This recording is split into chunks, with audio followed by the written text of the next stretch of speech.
ここで OK です。ちなみに一回抜きます。一回抜く？はい。ちょっとちっちゃいかも。位置が。前の方まだ座席空いておりますので、座っていただければと思います。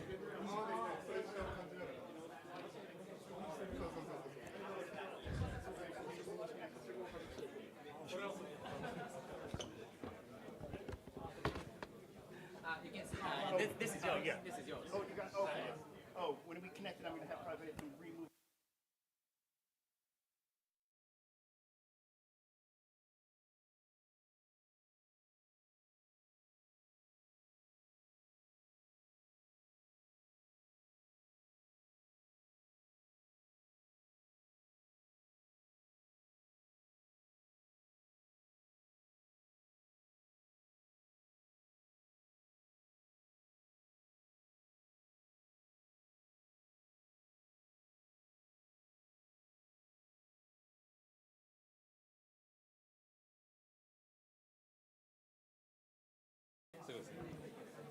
すいません、メイン会場こちらになってますが、アップストリームトレーニングとドッグスプリントは隣の部屋になってますので、そちらに参加の方は間違いなくあちらの方に移動するようにお願いします。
まだ前の方が空いておりますので、よければお座りください。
では、Hello everyone and welcome to Japan.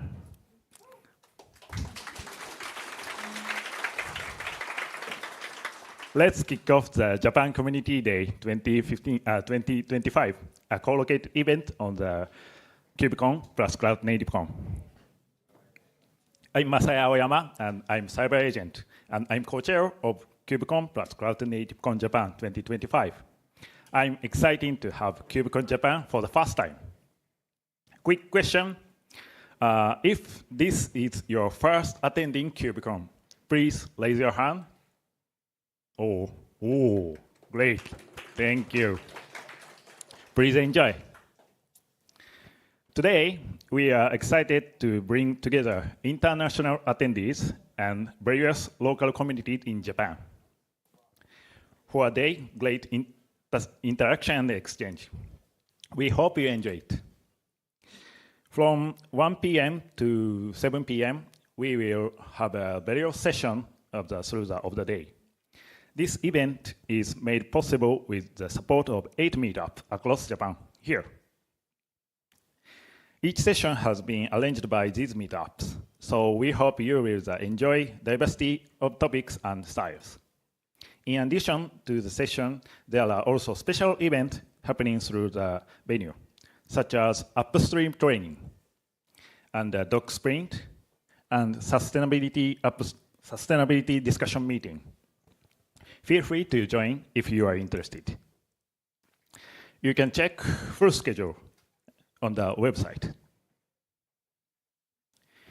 During break time, we will holding book signing event for 4 different titles.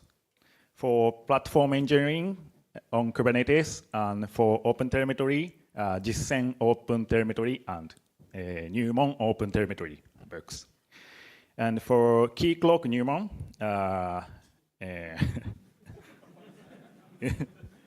yeah. This time is limited, so please don't miss your chance. If you don't already have a copy of the books, on-site sales are available, only for 3 books. After the session, we will have an evening reception with food and drinks. Please use this chance to connect with others. Before the reception, we will also take a group photo. So we kindly ask for your cooperation. During reception, we will hold a KubeAstronaut Award ceremony, where CNCF CTO Chris will present jackets and give a short talk. I share about the venue. This area is track A, and track B is located further inside. We are also hosting the upstream training and doc sprint in the smaller room, this room. Feel free to join if you are interested. The water dispenser is located near the track B. And rest room is located on down the hallway. If you need to leave or re-enter this building during the event, please use the same QR code at entering the building. And the smoking room is located near the family mart at the second floor. Please leave this venue and go to the second floor if you want. We'd also like to thank our amazing sponsor for making today possible, APC and Nutanix as our main sponsor, Docomo as our venue sponsor, and Linux Foundation and the CNCF as our streaming and capturing sponsor. Thank you so much for amazing support.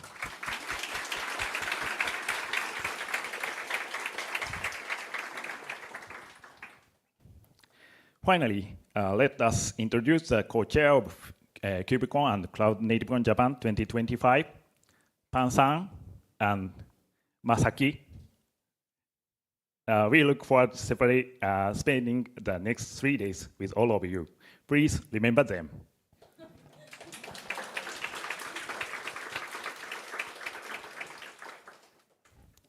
It's almost time for the keynote. Before we begin, here is a quick note about captioning. Just like KubeCon, we are using Wordly for real-time translation and subtitles. If you'd like to captioning in English or Japanese, please scan the QR code for track A and track B. We have separate code for track A and track B, but they work for all time slot. The codes are posted around the venue, like this. Please make use of them. Okay. And now it's time for Keynote. We are honored to welcome Tim Hocking, a distinguished engineer at Google, who will speak on the topic existential risks to Kubernetes. Please enjoy the talk.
Is this better? Okay. I gave this talk a very dramatic title on purpose. I want to talk about risks. What do I mean by risks here?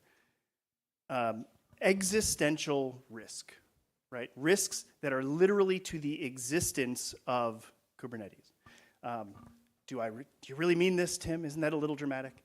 I do. I really do. And the more I think about it, the more I learn, the more I think it's true.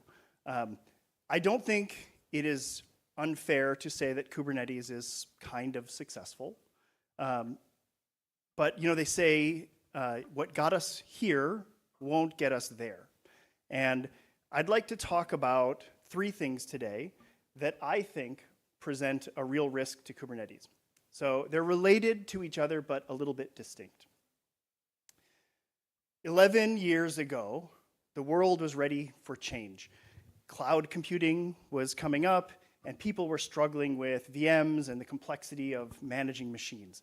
And Docker brought the idea of a container to our world, and Kubernetes turned that into a system that people could use to have a cloud experience. Now here we are, more than 10 years later, and the world has changed again. This time it's not VMs that we're worried about, it's more significant than that. And of course I'm talking about AI.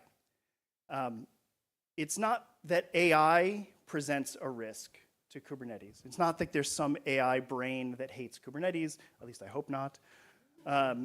If you are, we're fine, we're friends. Kubernetes itself is a risk to itself in the face of AI.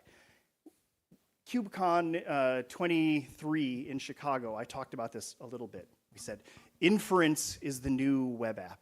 Everybody will do inference. And we said, we're going to redefine our relationship with hardware. And we said, we'll say yes to things that we've said no to in the past. But Kubernetes needs to transform, right? We need to evolve into a system that is great for AI developers to use. Today, it's okay. Does anybody think that Kubernetes has transformed in the last 3 years? I don't think so. I think the risk here is that we don't really understand what we need to do yet, right? Not really. I felt like I understood it 3 years ago, but I don't think I did. At first, I thought it meant just fixing bugs in Kubernetes that were bad for AI. Does everybody know crash loop backoff? Raise your hand if you've hit crash loop backoff. Yes, exactly. And you get frustrated with crash loop backoff, right? Because at some point you start waiting for 5 minutes, 10 minutes for my pod to restart. Well, what happens if you have a GPU and you're waiting for 10 minutes? How much does a GPU rental cost for 10 minutes? A lot of money. And so it turns out that this crash loop backoff system that we built 10 years ago is not appropriate for AI. It has a coefficient for 5 minutes. That's the maximum, I think it's 5 minutes. And 5 minutes is entirely too long.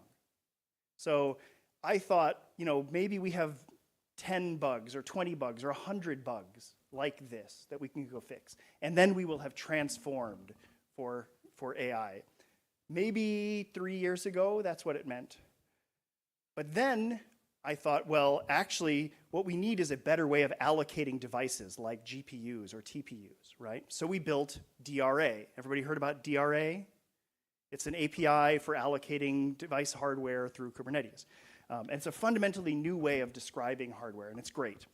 And we're building it right now, and John is here. I don't see him if he's in this room, but John's leading that work. It's taken literally years for us to figure out how to make DRA work. And it's almost GA now. And I see now that we need DRA, but it's not enough. So then I thought let's teach Kubernetes about the concept of a workload, a higher level thing. It's not just one pod, it's many pods that work together, that schedule together, like gang scheduling. And we'll teach it about that concept. And this is something that's just starting this work right now. AI applications are very different than traditional applications, and the way we bin pack them, by the way, this is an AI playing Tetris.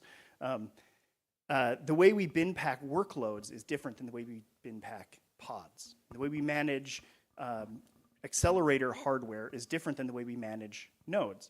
But again, I think this is necessary, but not sufficient. More recently, I became aware of an even stranger use case, especially with AI. It's synchronized failures. When one of your pods crashes, all of your pods have to restart so they can resume from a checkpoint. Well, okay, that makes complete sense now that I think about it, initially, I thought that's the weirdest thing I've ever heard. Why would you crash on purpose? And as we dug into it, I can't find a better way to do it. So maybe that's what it really means to transform Kubernetes, is to provide better synchronization.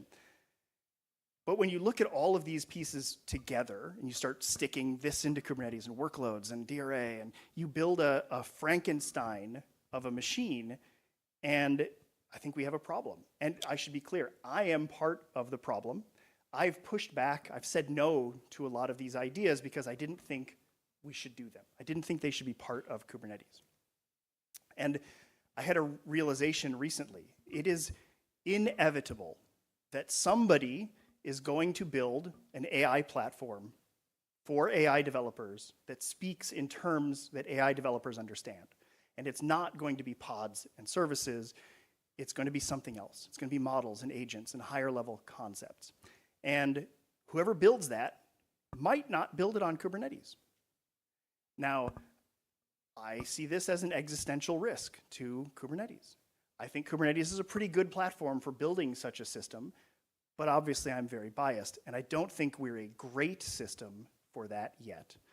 So I think this is the first risk that I call out. And the risk is our willingness, my willingness, our community's willingness to change and adapt and grow. The last 2 points are related to each other, and they're going to go a little faster than the first one, I promise. Anybody who knows me will tell you that I'm passionate about open source. I love open source. I've been working in open source since I was a university student in 1990s. Kubernetes is not a small project. It's a very large project. Anybody here contributed to Kubernetes? Raise your hands. Just a small number. Great. Well, Kubernetes is a huge project, and it needs your help. We have an enormous community of people who contribute to it, but every time we make a change, it's a chance to make a mistake. And in 10 years now of Kubernetes, the set of people who are the core maintainers of the project has not grown. In fact, it's shrunk. And it feels like every person on the project is getting smaller while the workload gets bigger. And I think that's the risk. Everybody is carrying too many things, and the number of people carrying it is going down. And worse, a lot of the work that we're doing isn't the work that drew people to the project in the first place. So I think it is too hard to be a maintainer. And this is a place where I've been putting a lot of my own personal time, trying to make it easier to be not just a contributor, but a maintainer of the project. And I really worry, what happens if we lose a couple more maintainers? Will we be able to carry the project? Now, to be fair, we made a lot of this problem for ourselves by taking on technical debt and by building a system that was half extensible but not completely extensible. But I think we need to make it, as a project, easier to be a maintainer and to grow more people from a contributor into a maintainer. Now, this is a place maybe where AI can help us. We can make it easier. We were talking just earlier about doing AI translations on pull requests. The last risk I want to talk about is complexity. I've talked about this a lot in the past. Kubernetes is not a simple system, right? It's a very complicated system. I'm sure you're shocked to hear that. Every release we make has more features than the one before. The last couple of releases have upwards of 70 major changes in them. Every release, every 4 months. The release notes are dozens of pages long. And every time we make a release, you have to read those and understand those. And the thing about complexity is complex systems don't get simpler on their own, right? If there's anything I believe in, it's entropy, that things tend toward disorder. There are reasons, though, right? All the things that we're doing, they're good. We don't speculate about features. We add features that our users need, and we try to only add the things that are really important. But every time we add a new feature, a new field in the API, a new configuration, we have to keep that forever. And we have to figure out how every new feature works with every old feature and how those things intersect, and it becomes a 15-dimensional problem. It's the opposite of velocity. This is what slows the project down. This is what makes it really hard to evolve and to change because we're so afraid of breaking things for users. And the only way we get past that is by reducing complexity. And the only way we reduce complexity is by adding energy to the system. So I'm almost done. But I don't want to leave you feeling bad, like, oh no, everything's going to break. The good news is we are working on this. We are having real, deep conversations about how do we go faster and how do we build more safely and how do we make it easier to be a maintainer. We have a lot of projects that are in progress right now and even more that are just starting, that are in planning. But if you're here and you're looking to contribute to Kubernetes, maybe these are some areas where you can help contribute. Help build up the foundation so that we can build that skyscraper higher and higher. Help reduce complexity in the system. We need the community's help. There's no way that the dozen maintainers can do all of this by ourselves. So there's my call to action. If you take one thing away today, come and help us remove complexity. Thank you.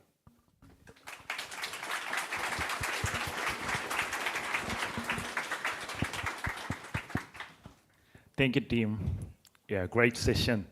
Next break session is started at 30 minutes, so please don't miss that time. Thank you.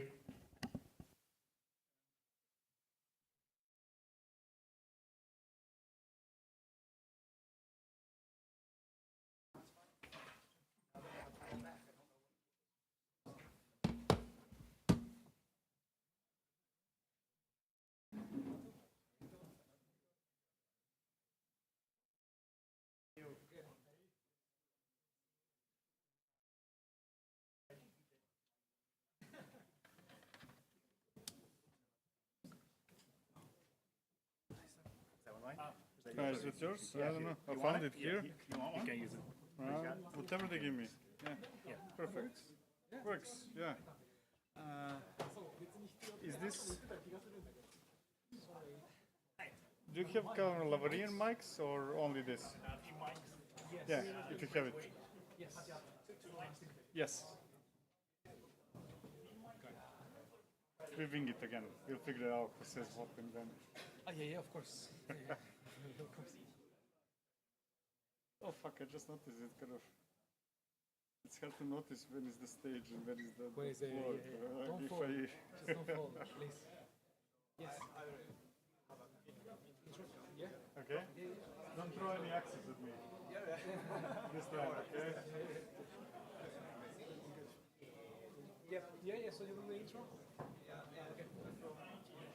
How much time do you have?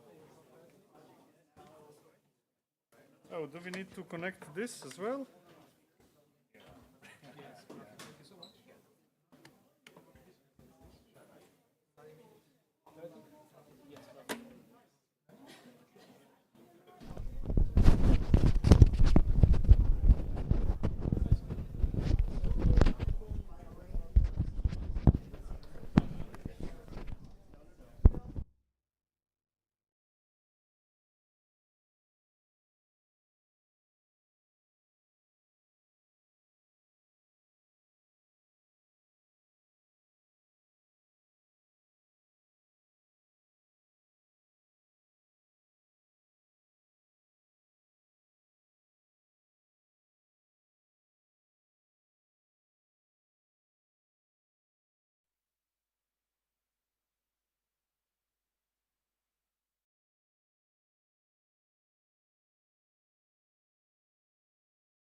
I want to check Let's check it. microphone. Yeah, let's check please say anything.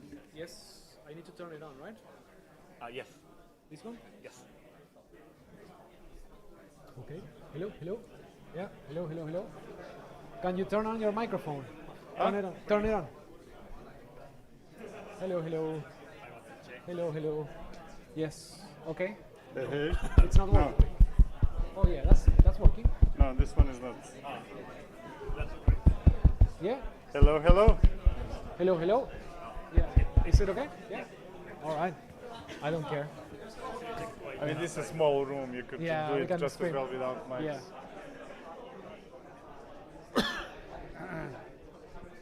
Is Whitney here? Did she make it? She was supposed to be here, but her flight was delayed for a day, so she's coming this afternoon. Okay. I mean, she's staying, I think, 2 weeks or something like that. Nice. Are you leaving soon? Are you leaving right after? Like on Wednesday? Like Wednesday or Thursday, something like that. Yeah. You? I'm so on Thursday I'm going to the mountains, Okay. and then I'm staying for like maybe 7 days or something. Nice. Taking some time.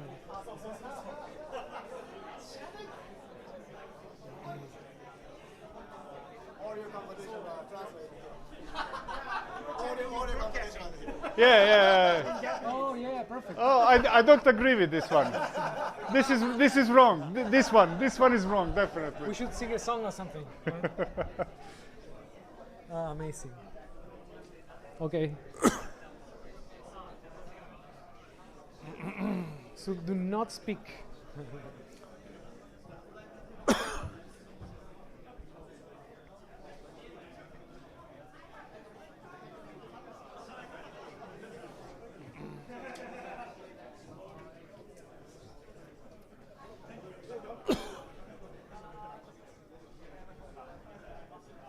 We're half an hour, right?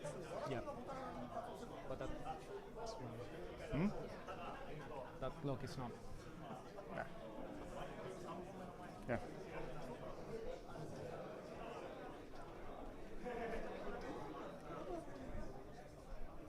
Somebody will be severely punished for that clock. Japan. Japan, yeah. はい。と。はい。Hello.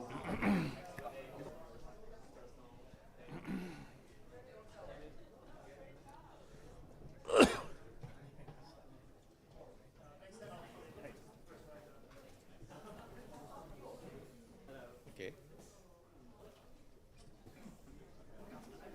Okay. So good afternoon, everyone, and thank you all for coming here today. And we are very pleased to introduce our first speaker in this main session, Marcio from Diagrid, and Victor from Upbound. And they are both outstanding talent in the cloud native and platform engineering world. And I'm also very exciting about hearing their talk. So, yeah. Let's do it. Yeah. Okay. So please welcome Marcio and Victor. Yeah. Okay.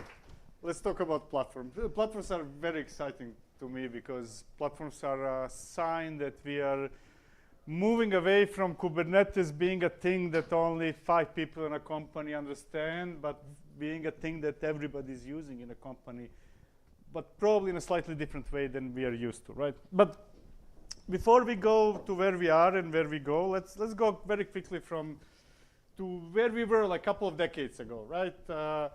Both me and Mauricio were, developers like anybody else. And then at some point or another, we started thinking about, hey, how can I stop doing what I'm doing and focus more on helping others be more proficient, be better at whatever they're doing, right? Yeah. In my case, right, I was like a Java developer working with Java applications 20 years ago. And for me, like at that point, it was all about like, what do I need to do in Java in order to package my application and run them, right? And at that time, like we were using kind of like application servers, so we didn't need to know anything about like infrastructure. As soon as we can package our application, deploy it in the application server, we could like actually do our work and kind of like understand how our applications will run in our production environment. And that has been changing quite a lot, right? Like in the last 20 years, we have seen a shift on that. And I think that I went to the same kind of like path that Victor. I started looking into how do I create libraries so I can help multiple teams that are building applications to be faster, right? How can we create like shared tooling that they can use in order to be more proficient at what they were doing? So kind of like developer side, but also helping other teams. And I think that that's kind of like a trend on the platform space, right? Yeah. And that led us, in my case, to the first platform I built. Can anybody guess what was the first technology behind the first platform ever, at least in my case? Anybody? No? You're too young. You're too young. Hudson. Anybody knows what is Hudson? There We is have some folks here, yes. a couple of folks. You must be very frustrated, and you must hate your life. How much did you spend on a psychologist afterwards? Yes. Actually, it was awesome, right? And that's what became Jenkins later. It was awesome at the time. Anybody using Jenkins today? Yes. What's wrong with you? Yeah, come on. It was great 20 years ago, right? I'm starting this conversation about what we were doing 20 years ago, not what we are doing now.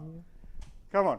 Anyways, then when you think of Hudson or Jenkins, and if you ignore how old it is, right? But if you try to describe it to yourself, it has all the components of a platform, right? At least superficial components, right?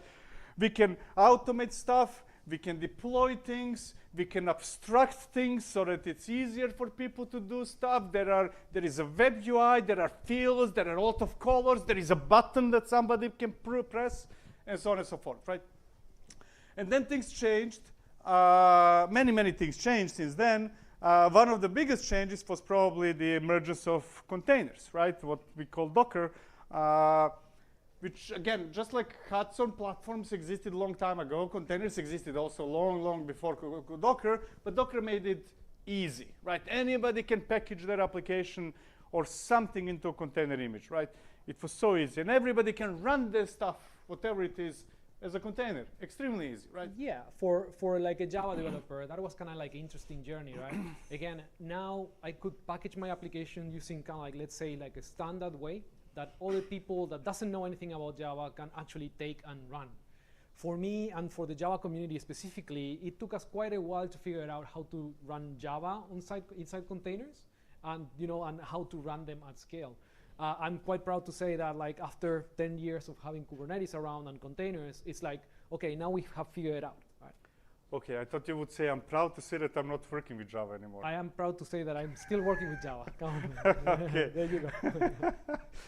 Anyways, but the Docker is just, it was never enough, right? It's just a nice way how to package stuff. Not much more. We needed much more for a large scale. And that's why you're everybody here today, and probably most of you coming tomorrow to the event. And that's the emergence of orchestrators. Why? There were many orchestrators back in the day. Most of you probably don't remember. Like, who remembers Tupperware? No, you're not allowed to answer. Anybody else? Right? And Mesos and Docker Swarm and so on and so forth. We got Kubernetes, and Kubernetes became the base platform on top of which we built everything, right?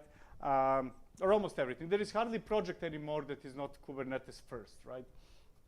Actually, there were hardly projects that were not Kubernetes first, but that is changing now, but we might get into that later, right?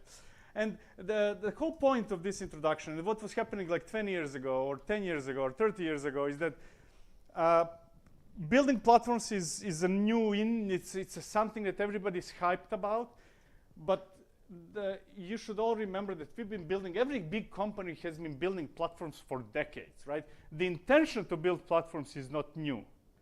The technology, how we do it, is new.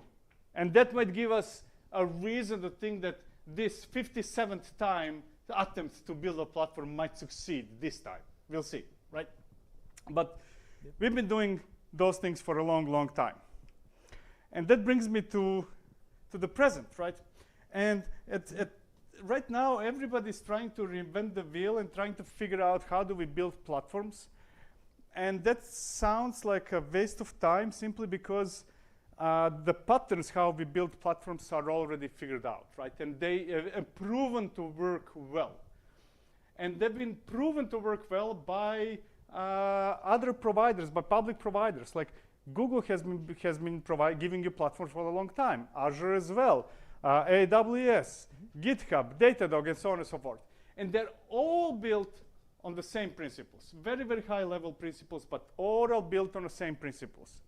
And those principles is that there is a service owner. There is somebody who builds a service that you're going to consume, right? And there is you who is consuming that service. Like, hey, I want EC2 instance, right? Or I want GK cluster. Or I want, I don't know, Postgres in Azure, right? You're consuming services from others. What is changing in internal developer platforms is that you are the service owner now, right? You're providing those same services or conceptually same services to people inside your company. You're not public provider, you're internal provider of a platform. And there are services. Services are doing whatever they're doing. Doesn't matter, right? Service that does something, manages something. And here comes the key point, right? Somehow I think that people are always missing when they're creating platforms because they always end up giving me files. Kind of, here's HCL for you, and if you run this file, something will happen. Or here's some YAML, and if you pass it through, I don't know, Ansible, something will happen, right? And the key point here missing is that every single platform worth using in the world right now is accessible through an API, right? The first thing you do when you're building a platform, internal developer platform inside your company, is create an API, say, this is how you talk to me. I don't care how you talk to me. You can talk to me through VS Code. You can talk to me through CLI. You can talk to me with CURL. I don't care, right? Or Backstage. You're talking to me through an API. And then services, there are some controllers inside of that platform that are monitoring those requests and doing something, whatever that something is. And that something are your services, right? It's a pattern. Technology is vastly different between different providers, but the pattern is exactly the same. Now, what changed since, I don't know, 10 years ago, 5 years ago, 7, 8 years ago, is that this is the pattern, and now we know how everybody can build it. Not only Google's and Azure's and AWS's of the world, but every single person can easily build this, applying the same pattern, and that is Kubernetes, right? It has extensible API, that's custom resource definition, CRDs. It has controllers that are monitoring events coming in through the cluster and doing something, whatever they're something. Some of them are baked into Kubernetes, like deployment. Some of them are yours, and some of them are third parties. I think that's a very important point, right? So when we look into the CNCF landscape, what we see, first of all, madness. A lot of stuff. Yes, therapy sessions and stuff like that. But at the end of the day, what we see here, most of them are just custom controllers that you can take out from the open source community and start using it on your own to build your own platforms. So in our personal journeys, I think that we both went through the same career path in a way, right? So we started as developers, then we started helping other folks. And then back in the day, when we started focusing more and more into Kubernetes, we started working with like core capabilities for what platforms will need. As Victor mentioned, right, like we are using Kubernetes as the base layer for our platforms, but Kubernetes is just the starting point. So we needed to start adding stuff. Personally, I started working with a project that it's called Knative. It's about auto-scaling. And I thought back in the day, like maybe 2018, I need to focus on something like this because platform teams that are building scalable platforms, they will need some sort of tool like this. So I started contributing a lot to Knative. Victor, on the other hand, you started with Argo, right? Yeah, same story. It's pretty much the same, right? Like, yeah, okay, kind of people will need. I think that we all went through not all, but many of us went through the same path, and that's, okay, how do we enable people to do something to third-party applications? That would be Knative, Argo, we're measuring it. There are like hundreds of others. And then we switched into higher level, right? Higher level, or not necessarily higher level, but customizable, right? Kind of how to make stuff your own, right? One thing is to say, oh, I need GitHub, so let me install Argo CD. Oh, I need some kind of serverless application that scales automatically. Let me install Knative. Yeah. But now, like I think that what we are looking into is, okay, how do we go next level helping people? And this might be projects that not every company adopts, but there are projects that are trying to solve a very specific, scenario. I'm currently working for a project that is called Dapper. How many people here knows about the Dapper project? we have a few folks here in the audience. And basically what Dapper does is that imagine like application development teams, they need to access a wide range of cloud resources and infrastructure services, right? What Dapper does is that it puts an API layer between like complex infrastructure and your applications. So your application developers can use APIs instead of thinking, oh, where is my database? What kind of database it is? I would just separate that, give platform engineers the wiring for connecting to all this complex infrastructure. And Victor on the other side, working on crossplane, right? Yeah, how many crossplane? I need to see more hands for crossplane just to put Dapper at shame. We have 3 people. There you go. This is unacceptable. Anyway, Unacceptable. yeah, crossplane follows basically what you have from third parties, basically custom resource definitions installed through Helm-chart or whatever, and controllers that do something. Crossplane allows you to do that yourself. You can create your own CRD, you can create your own controller, you can define what happens when somebody says, I want this, right? You define that, we call it compositions, but it could be something else, right? And I'm using Crossplane here as an example. You can accomplish similar thing with many other projects. That could be KubeVela, there is Crow, there are quite a few other projects that all go into the same direction, and that direction is how do I create my own API that will be consumed by people in my company, and how do I define when people create resources based on those APIs, right? Basically extending Kubernetes to be what you want it to be. 100%. And that's why I think that like for us, like working on open source projects, making collaborations across projects to create like end-to-end stories for teams, to enable teams, makes total sense. So we created kind of like that blog post to show, okay, if you're creating complex infrastructure from Kubernetes with Kubernetes resources, how teams can consume that infrastructure without going crazy, understanding all the Kubernetes complexity that is happening just to make that happen. So it's clear. We understand the pattern, right? Yeah, the pattern is you have services, you have APIs, they are third party, they are yours, people are consuming it, and only after finish all that, right? Only after you have your APIs defined and what is happening behind APIs, you can think about providing better way for people to interact with it than CURL, right? You can build a web UI, you can build a CLI, you can build extension in VS Code. All those things become irrelevant or very easy once you nail the API, right? That's always the key element in every single platform. Doesn't matter whether it's external or internal. In this case, internal, right? I really like that you are focusing on the APIs. That's the important part of the diagram. Yes, that's the only thing that matters. And then that platform will be talking to other Kubernetes clusters and do something, or it will talk to some databases in cloud and then do something about it, right? And so on and so forth. It will talk to many different services and orchestrate everything, and that's what Kubernetes is doing, right? That's what it is good at. And by the way, that's what Kubernetes has been doing stuff outside of the cluster from almost the very beginning. Kind of Ingress creates a load balancer, and storage creates storage somewhere else, and so on and so forth. The difference is that now we are bringing it to the level that actually you can use it as the central hub, as a platform, really, simply because it's pointless to reinvent the wheel or to figure out your own technology how to do stuff. Yeah, I think that we went as a community, we went through a transformation of thinking, okay, we use Kubernetes to run our applications, and use Kubernetes as a central control plane for our platforms, right? And that created kind of like new challenges. And that's the kind of things that we're going to see now. But before that, I wanted to start talking a little bit about blueprints, because since I started working on these in the platform engineering space, we have seen a lot of things like, my book that I published, that it's about how to combine projects together to create platforms, to other blueprints, for example, like the Backstack, which basically bring together different projects like Backstage, Crossplane, Kyverno, and Argo, just to show you how to create a small platform to do very specific use cases. The nice thing about having something like this is that if you're starting to create your platform today, you don't need to start from scratch.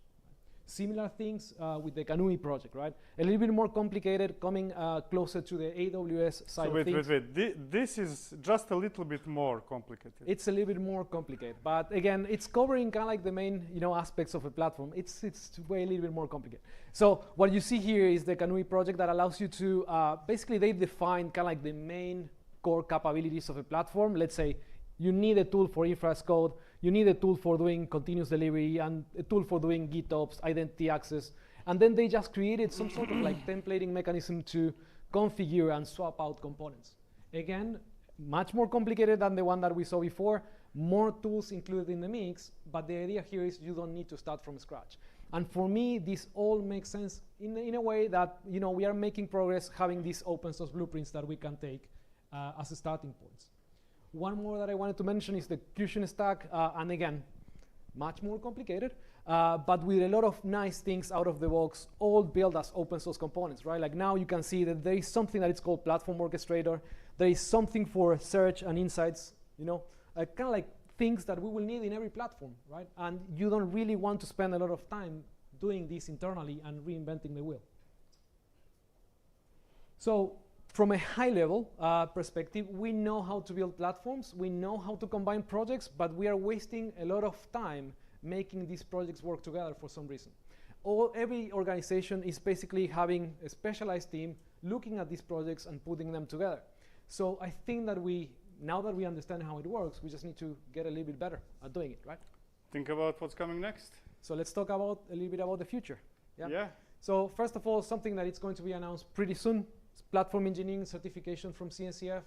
For me, this is a huge step forward in a way of saying we know what platforms are, we know what tools are getting involved, but now we are formalizing our knowledge around these topics, and we have a certification for it. This is pretty much saying that the industry is ready just to go to the next level. And next level might be related to what we were discussing before, right? What everybody in the keynote, discussing. of course. Everybody's talking about AI, so we need to talk a little bit about AI as well. You want to start? Yeah. So if you go back to the basically what we were doing so far, give or take, that's the high level architecture, right? Platform talks to other services in public platforms or internal or in on-prem or wherever. You have services that do things. You have API through which people communicate with that platform, right? Now, what is changing? First of all, we got LLMs. That's nothing new. That's been around for a couple of years. You can think of LLMs as a database of whole internet. Everything that ever existed on this planet is stored over there, right? It has all the information it might ever need. And one of the big changes that is happening, and you will see them happening in upcoming years, is that we are moving from being very precise and dedicated to defining something up to last detail to actually speaking with the platform, right? Speaking with AI, saying, hey, you know what, I have this application, it might need a database. Go and check the code of the application and figure out what type of database it needs and create the database and do it, right? So for that to happen, we are replacing basically, we will be replacing at some moment or another those services that are running in our clusters as our platforms to agents, right? Agents capable of responding. There will be many agents, right? One of them dedicated to AWS, another to Google, some working very well with GitHub and so on and so forth. But agents responding to our requests, demands for something to happen, to have something, and doing whatever needs to be done. And those agents are most likely not going to use the tools that we are used to using so far. They will probably be interacting with APIs either directly. Hey, I don't need whichever tool you are using to manage something in AWS. I can just talk directly to AWS API in a way that I understand and do whatever needs to be done. And if that's not the case, and anybody using like API like AWS knows that that's kind of close to impossible because nobody, including machines, don't understand what's going on. There will be some intermediary interfaces, which is MCPs or Model Context Protocol, right? So I don't need your tools. I don't need your Terraform. I don't need your Ansible. I don't need any of the tools that are specifically designed to make your life easy. I'm going to talk directly to the API or through an MCP and do stuff for you, right? And we do not know yet how that will look like exactly. We're all moving in that direction. But something like that is happening, right? Your platforms will be intelligent agents doing things that need to be done. And they will be doing it without you, right? Just as Kubernetes is doing stuff without you, right? But in a more intelligent way. And I think that like it's extremely important, and tied back to the keynote session that we had before, is that the challenges that we are trying to solve today internally inside organizations, building large-scale platforms, are all related still to what are we doing when we need to manage multiple clusters of Kubernetes. I think that the conversation about AI, it's actually split in two, like how do we do things more efficiently when we have multiple clusters, and then again, just how do we schedule GPUs with DRA and all these projects. The things that I wanted to concentrate here, it's a little bit about the trends that I'm seeing of projects popping up. And again, these might be projects that not everybody is using just yet, but we went through this phase before, right? The first thing that companies will do is they will create their own solutions for doing different things. And then like an open source project will pop up and everybody will start like picking that up. I wanted to highlight 3 projects. The first one is Q. This is, again, it's just a way to schedule distributed jobs across multiple clusters. This is a very specific problem. How do you do that in an efficient way? There is a project to do that. So platforms that want to schedule distributed jobs across multiple clusters, they have a solution already. You don't need to build it inside your company. KCP, similar kind of like approach, like you have multiple clusters, you want to have a centralized API to schedule workloads or create multi-tenant solutions across multiple clusters. You should take a look at KCP. And finally, the one that I mentioned before, Carpor, again, it's just another example of things that you don't want to build yourself. In this case, you have multiple clusters, you want to get like real-time query capabilities about what's happening in different clusters. There is a project that does that for you. Again, multi-cluster challenges solved by open source solutions. I think that we need to look into this when we start building our platforms, because if not, we are just going to be spending a lot of time on this. When we think about AI, besides like GPUs and how do we schedule LLMs into Kubernetes, I think that as platform engineers, we need to start treating, bringing AI closer to our platforms as a platform capability. What I mean by that is that we should try to use the same principles that we applied to bring, for example, GitOps into our platforms, but now we need to do it with AI based on what Victor described before. So the first thing that I wanted to mention is something that is called the Dapper Conversation API, which basically puts like an abstraction layer on top of accessing LLM models, right? The idea here is that you expose to your teams, your application teams, a single API, and then behind the API, what we provide is like resiliency, observability, and security. All the governance mechanisms that you need to run this at scale in a secure way, right? That's one of the first things that I wanted to mention. The second thing that we are seeing quite a lot, and I think that you can agree with this, Victor, over the last 6 months, there has been like tons of agentic frameworks popping up in the industry. And I think that what it's getting better now, it's like at least we kind of like are trying to define what an agent is, and we can understand what it is, right? We know that there will be some LLM interactions. We know that we will need to store context just to keep track of what's going on. We probably need some workflow and rules to define what the agent is doing and the sequence that they are doing it. And again, governance and integration with other systems is extremely important. If we talk about agents in the context of Kubernetes, I think that there are 2 things that I want to mention. The K-Agent project, I think that it's pretty interesting because it brings that idea of having agents that understand about our Kubernetes clusters and the projects that we are running inside of our clusters. So if we want to troubleshoot whatever is happening in our clusters, no matter which tools we have installed, K-Agent can help you there. And the second one that I want to mention is, again, Dapper Agents. It's a framework that it's mostly targeting business agents, right? Like it's not like infrastructure agents. This is more for application developers. It brings kind of like a developer programming model on top of like the Dapper building blocks, the APIs that the Dapper project exposed.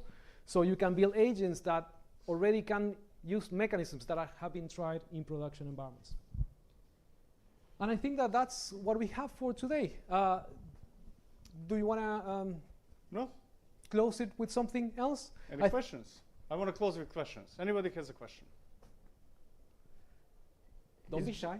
I know it's Japan, but you're allowed to. Yeah. I give you official permission. Yes. No? So Nobody? so if I can close it with one thing, right? Go for it. I think that what we showed during this presentation is that we kind of know how to build platforms today. Like the knowledge is out there. So if you are starting to build a platform, go to these open source communities, get in touch, try to interact, try to participate. The CNCF runs different groups that basically focused on platform engineering. So get in touch there. But for me, it's extremely important. If you're building a platform, don't build it isolated from the rest of the world. Try to get in touch, and we can all collaborate in creating a solution. We kind of actually, we know how to build platforms. We know what the patterns are. They're known, but we have no idea what's coming. Yep. Honestly, whomever tells you that how this world will look like a year or 2 years from now is, I cannot find a word that is not swear word, incorrect, right? Yeah. The big change is coming. We don't know what it is, but we'll figure it out. We have figured it out before, so. Yeah, I mean, and there are still people working with mainframe or Jenkins. Or Jenkins, there you go. Or Java. Or Java. It's not PHP, so I'm happy. Yeah. Well, Okay, that's it. thank you so much. Thank you so much, folks. Good. Thank you, Marcio and Victor. And next session will start at 3 p.m. here. So, and I have another two. Next, so next session will start 15分後 after 15 minutes. Yeah. so sorry. And we have a little announcement about signing session.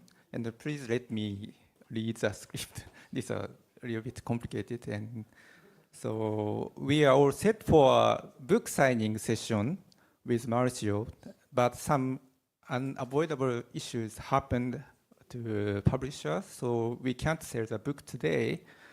But if you brought your own book, you can still get it signed by Marcio.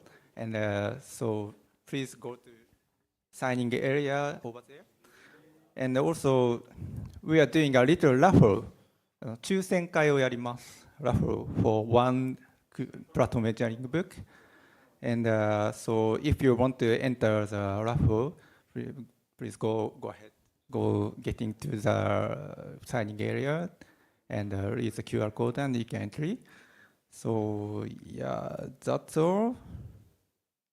Yeah, that's all. Thank you very much. Please enjoy this event. Yeah.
Test. Test.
以上でお願いいたします。Please come here.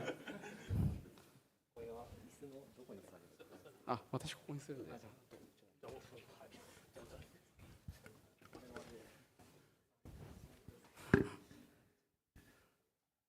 Okay.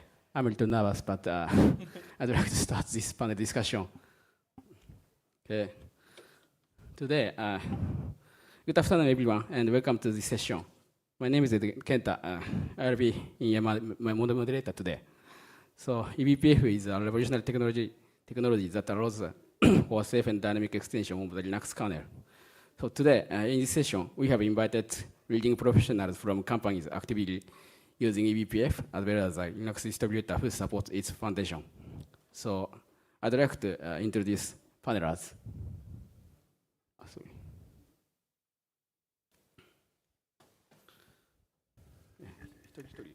それでは一人一人自己紹介をお願いいたします。こちらからお願いします。はい、BB 桜ネットワークスのシニアエンジニアを務めてます、早坂と申します。桜インターネットと、の、ソフトバンクとの JV に会社でちょっと聞き慣れないと思うんで、一応説明しておくと、そこで、モバイルコアというところをやっていて、パケット処理で、eBPF を使っていて、本日はそういう観点から何か話せるというところで呼ばれています。あとは、eBPF ミートアップジャパンの、コーガナイザーをやっています。よろしくお願いします。ありがとうございます。温かいですね。はい、清水玲と申します。LINE ヤフー株式会社っていうところで、シニアソフトウェアエンジニアをやってます。で、今私たちのチームではプライベートクラウドのネットワーク関連の機能とか作ってるんですけど、特にロードバランサーみたいなのを作っていて、そこで eBPF とかを使ってるっていう感じです。よろしくお願いします。I'm Shengxi Yu. I work for SUSE Taiwan, mainly as a kernel engineer maintaining the BPF subsystem and the packages within SUSE. So my most job is maintaining, backporting fixes, and making sure BPF works for our customer.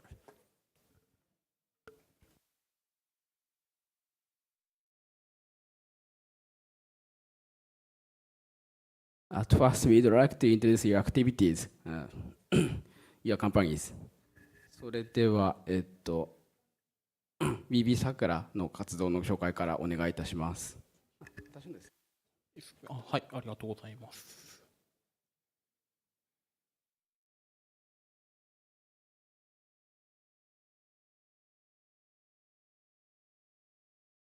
タイムキープむずいな。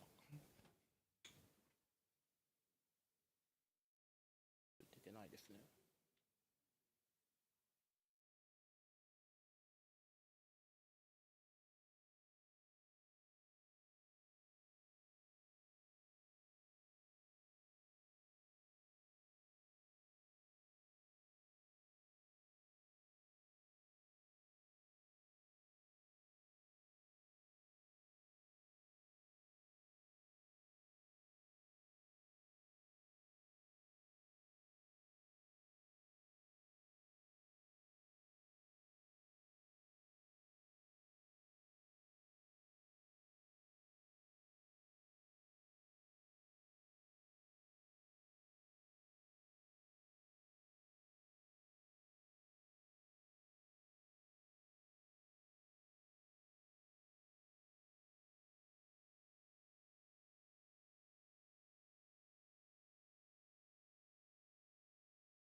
じゃあやりますか。はい、いいですか。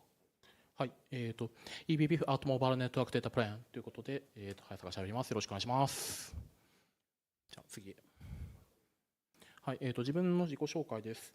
モバイル開発というものをやっていて、そのシニアソフトウェアエンジニアをやっています、早坂と言います。開発にはいろいろ全般的に関わっていますが、pGateAU というパケットゲートウェイユーザープレーンの開発をやっています。ユーザーズプレーンのところで XDP というふうな、Linux カーネルのパケット処理の技術を使っています。本日はその話をします。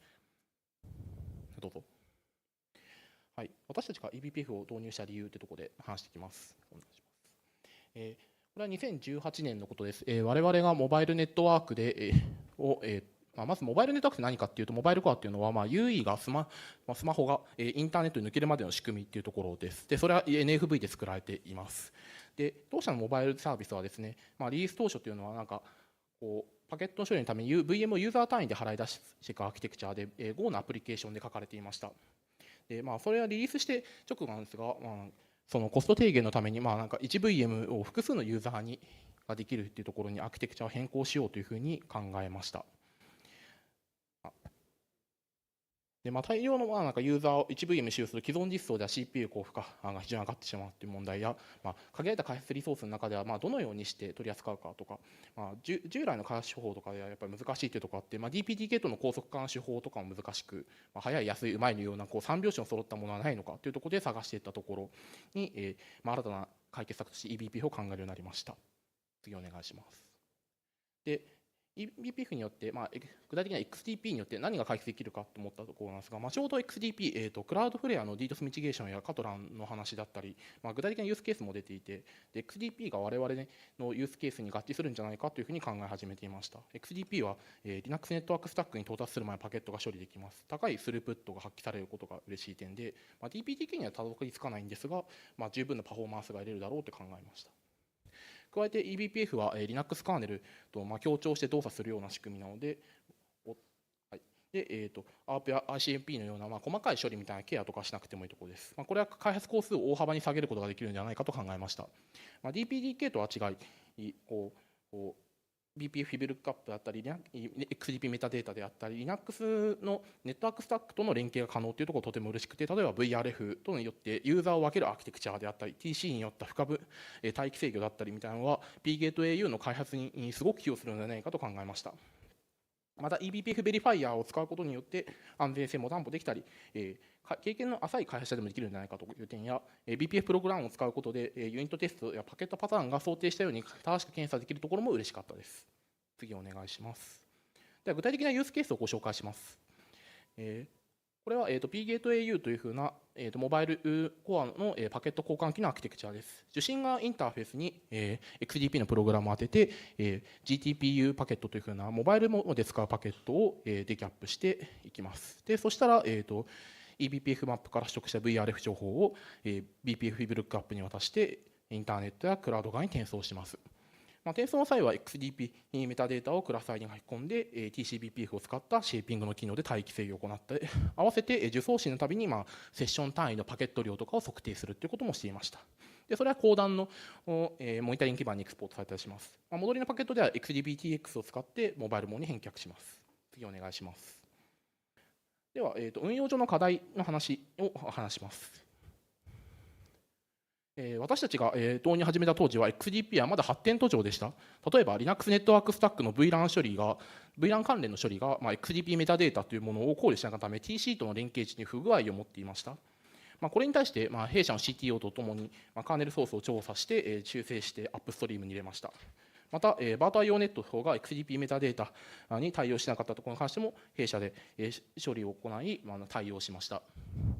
この時に一貫してドライバーを含めてテストするのも重要だということで、バートミを使った一貫した体制を我々は CI 上では取っています。次お願いします。実運用では、XDP の処理以後のパケットでどんなになってるんだという要望ができました。通常、プロトコルスタックまでやってこない TCP ダンプで受け取ることはできないんですね。そこで、OSS、クラウドフレアの OSS である XDP キャップを利用して、パケットキャプチャーを取得できるようにしました。また、eBPF マップにある実際にデータプレーンがどんな処理をしているかのエントリーを見るための独自コマンドを作ってそのデバッグやトラブルシューティングに寄与するようにしました。次お願いします。最後に得られた知見や今後の展望を述べようと思います。XDP はテーブル参照に基づくようなエンキャップ、デキャップのような簡単な処理はすごく良いと思いますが、一方でQoS だったり3000か4000超えるようなジャンボパケットであったり、あとはフラグメンテーションとかそういう機能では XDP 単体では完結できません。待機制御と TC 使いますし、これだと XDP の高速化メリットはなくなりますと思います。GTPU のように RSS によるようなCPU の不可分散が難しいようなプロトコルもあったりします。当社では実はそれに対しても RSS 対応ニックが設定を入れれるように、Linux のアップストリームに ESA ツールに機能を追加しました。DPDK はできますが、Linux ではできないというふうな、そういう問題を抱えていました。とはいえ、こういうふうな特殊な要件というのはすごく少数だと思います。なので、多くのユースケースでは XDP と TC とかを合わせることでうまく動くと思います。足りない機能は相互接続する対抗の機器とかに、いろんなものを任せてしまうというのも手です。本来やるべきセッションをさばいて、どのようにルーティングするかというところだけを、GTP、元 XDP のアプリケーションで行って、本来いらない部分というのは外側に出す。本当に XDP が最適解かというのを機能的制限的要件を洗い出して使うと良いと思います。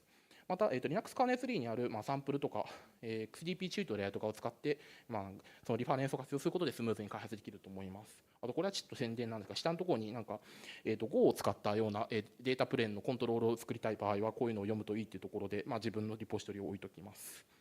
はい、今後は XDP もいろいろ増えていって、大体もうそろそろ10年ぐらい経つような技術になってくるので、Kubernetes に追い10年の嬉しい時間にたどり着けるようになるんじゃないかなと思います。はい、こんな感じですかね。ありがとうございます。Thank you for sharing the use case of mobile core.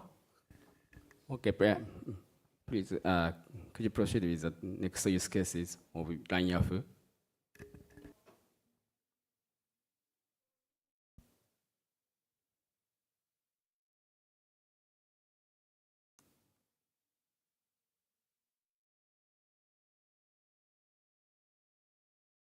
はい、すみません、日本語でいきます。LINE ヤフーコーポレーションにおけるeBPF、プライベートクラウドネットワーキングにおける、eBPF の活用ということで、共有させていただきます。次お願いします。先ほどの紹介の通り、こういうプライベートクラウドのネットワーキングに関する、機能を開発していて、特に L4LB っていう、TCP レベルのロードバランサーで、XTP を使っています。次お願いします。でなぜ我々が eBPF を使っているかというところなんですが、はい。2017年に立ち返りますと、我々ずっとハードウェアアプライアンスのロードバランサーを使ってたって感じなんですけど、やっぱりハードウェアのロードバランサー特有の、EOL に追従する必要があるとかだったり、ハードウェア LB 自体がすごい高いとかだったり、いろいろな課題を抱えていたという背景があります。次お願いします。そこで新しいロードバランサーを作りたいよねっていう話になったんですけど、そこで我々が求める要件としてはこの3つがあって、性能が高いということと、開発運用のコストが低いってことと、あと安いってことを、この3つを軸にして考えましたと。次お願いします。で2017年っていうと、XDP は結構黎明期の技術だったと思うんですけど、ちょうどその頃、今メタですけど Facebook って会社がカトランっていう名前の L4LB みたいなのをOSS にして公開し始めた時期で、XDP がロードバランサーに活用できるんじゃないかみたいな盛り上がりがあったような時期ですと。そこで我々も XDP 使えるんじゃないかっていうところで、XDP を使ったロードバランサーっていうのを考え始めたっていう背景があります。次お願いします。で実際XDP 使うことでどうだったかっていうところなんですけど、まず性能に関しては、やっぱりその Linux のネットワークスタックとかをバイパスするっていうことができて十分な性能が確保できるっていうところと、あと、カーネルバイパスとかの技術でいうと、DPDK とかありますけど、DPDK には劣るもののそれに迫るような性能を出すことができるっていうので、十分でしたと。で、開発運用のコストっていうところで言いますと、その Linux ネットワークスタックと共存できるっていうので、コード自体をすごい薄く保つことができるっていうのがあったというのと、あとLinux カーネル自体がそのリッチでシンプルなインターフェースをXDP 向けに提供してくれているっていうので、かなり良かったですと。であとeBPF ベリファイアっていうのの存在がかなり我々にとっては良かったかなっていうふうに思っていて、そういう意味ではそのC 言語をあんまり書けないよっていう開発者とかでもC 言語を使って安全なプログラム作れるっていうのですごい嬉しかったですと。で実際その開発コストっていうのがどうだったのかっていうと、うちの LB でいうとわずか1000行でXDP のロードバランサーかけているっていうので、開発コストってもすごく小さく保てているのかなっていうふうに思います。次お願いします。でユースケースですと。で先ほど話したロードバランサーに関してはこういうすごくシンプルなアーキテクチャになっていて、コントロールプレーンから設定受け取って eBPF マップとかにバックエンドの情報みたいなのを書き込んで、実際に降ってきたパケットをインプットの入力とパースを行ってバックエンドを計算して、最終的にエンキャップをしてXDPTS で投げ返すっていうようなアーキテクチャを取っています。でこれについては5年前ぐらいのLINE Dev Day っていうカンファレンスとかで発表されているんで、もうちょっと詳しく知りたい方がいらっしゃればこれ見ていただければいいと思います。次お願いします。あとVPC の我々のプライベートクラウド VPC って機能を提供してるんですけど、そこのでフローログを収集するような機能にもXDP を使っていて、XDP と TC の組み合わせでやってるんですけど、XDP ではXDP メタデータっていうのに付与して、それをTC に食わせて TC でいろいろ処理をして TC イーグレスのところでフローを集めるっていうようなことをやっています。で集められたフローっていうのはフローコントロールっていうデーモンがIPFix だったりストラクチャードログっていう形式で送信するみたいな感じのアーキテクチャになっています。これも OSS になっているので興味ある方は見ていただければと思います。次お願いします。でチャレンジみたいなところなんですけど、正直に言ってそのロードバランサーってかなりそのシンプルな、パケットフォワーディングなユースケースだと思っていて、そういうところではXDP かなりフィットしていて、そこまでつらみっていうのはないかなっていうふうに思ってます。ただこれ先ほど早坂さんの話にもあったと思うんですけど、QoS とかみたいな機能を実現するっていうよりは、XDP 単体だとちょっと辛いものがあるかなと思ってます。特になんですけどロードバランサーにQoS の機能が欲しいっていうような要件が出てきたりしたときにちょっとどうしようかなって思ったことがあります。であとこういうQoS の機能みたいなのを試験的に実装されているっていうケースがあって、レッドハットのエンジニアが試験的に実装してみて、性能とかを評価してみましたよっていうスライドが出ているんで、こういうのもちょっとあるんだなっていうふうに思っています。あとFXDP とかを使うとこういうのも実現できるのかもしれないですがそれはそれでとても辛い話なんで、ちょっと見送りっていう感じですかね。であとよく言われている、カーネルバージョンの互換性とかについては、我々はその、我々が所有している物理マシンみたいなので、この XDP のプログラムを動かすみたいな感じになっているんで、カーネルのバージョンとかを結構自由にコントロールできるっていうのがあって、そこまで辛みはないかなと思っています。次お願いします。でフューチャーアウトロックとかそのあたりに関してですが、XDP とか、EC、eBPF っていうのは、我々が提供したい機能みたいなのを実現する上では、そのファーストチョイスになるような存在かなっていうふうに思っています。で特になんですけど、私が最初の方に説明した3つの要件みたいなのって、どこの会社でもあり得る要件なのかなっていうふうに思っているんで、どこの会社でもああいった要件を実現したい場合は XDP っていうのを検討してみるといいかなというふうに思っています。ただやっぱり制約みたいなのはあるんで、何でもできるわけではないっていうところを念頭に置いていくのは重要だと思ってますと。で、あとやっぱり本当にXDP を書くだけでそれなりに性能は出るんですけど、やっぱりもう本当に良い性能を出そうと思ったら、いろいろチューニングとかをやらなければならないっていうのがあったりします。なんで、ある程度、Linux だったりとか使っている NIC とかの知識は必要かなっていうふうに思ってます。であとやっぱりシリウムに代表されるような実際に動いているコードっていうのがたくさんあるっていうのが、XDP とか、eBPF の良いところかなっていうふうに思っているので、eBPF の参入障壁みたいなのもかなり小さいかなっていうふうには思っています。はい、LINE からは以上となります。ありがとうございました。Thank you for sharing the experience of early adopter of XDP. Okay, finally, I'd like to listen to the distributor side.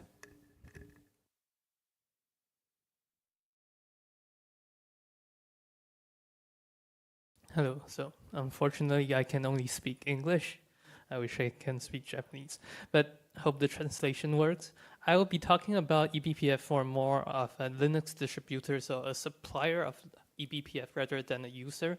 So it should be a bit different. So for SUSE, we must allow our user to use eBPF. And for that to happen, it's mostly about enabling BPF in the kernel and also packaging the BPF packages like libBPF, BPF2, BPF trace, BCC, all that stuff. But recently, we also become a BPF user, and because we're starting to ship products that are based on BPF. And I think overall, that's a nice thing for the eBPF community because company are dogfooding themselves. We use BPF, but we also supply the BPF ourselves. That should be good for the overall community. And for the, sorry, one page back. So as much as I know, the most users are still using BPF for tracing, but Cilium is also getting used a lot. But for Cilium users, they often don't know they're using eBPF, which is kind of a nice thing as well. So next page, thank you. So one of the biggest challenge with building anything is maintaining it. So BPF is the same. BPF has bug, and especially verifier bugs, it's usually something like a security issue. So you have a CVE, and you have to fix it. And that can be very difficult because the fix may be applied in 6.15, the latest kernel, but we also have to fix it in very old kernel, like 5.10. And you have to try to adapt the new change to an old code base. That can be very hard. On top of which, the verifier is very complex. That's both for the supplier and the user. For user side, our colleagues have been using something called a GitHub action called BPF validator that could let you test BPF program across different kernel versions. So that should help in the future. I guess next slide. But for the supply, the problem remains. Fixing bug, backporting is very difficult, and in the end, it's hard to make sure that it really works. So for that, we rely on something called BPF self-test, which is a set of tests that the upstream Linux kernel BPF maintainers maintains. And when we ship our Linux kernel, we try to test it, make sure it works in our kernel. And for that, we're really grateful for having that. For future, we try to expand even more testing like syscolor and Agni. And on a different level of security, there's the supply chain security. For that, we would like to investigate in something like BPF program signing and verification. It can be done, but not easily. That's for the future work. And last, I guess, next slide. Thanks. So I think we'll continue to see eBPF being used in the base Linux kernel distribution. If you install a fresh install of most modern system that uses systemd, your system already have an eBPF program running. And I think we'll see that more and more in the future.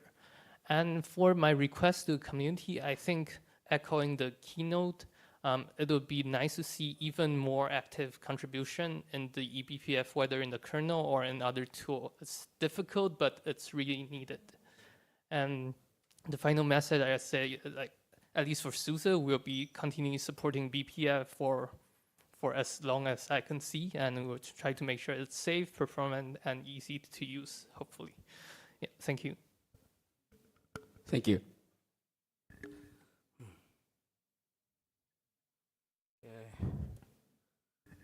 I think, unfortunately, I'm sorry for inconvenience, but there's no additional time, so, okay. Okay, could you select one question? One question, sorry.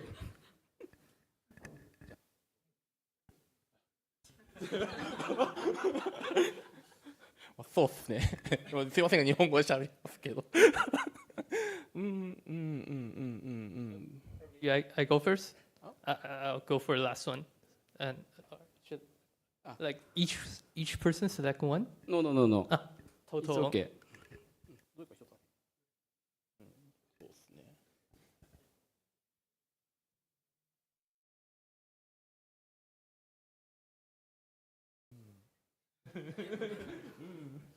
Oh, okay, I'll assign it. You need to answer.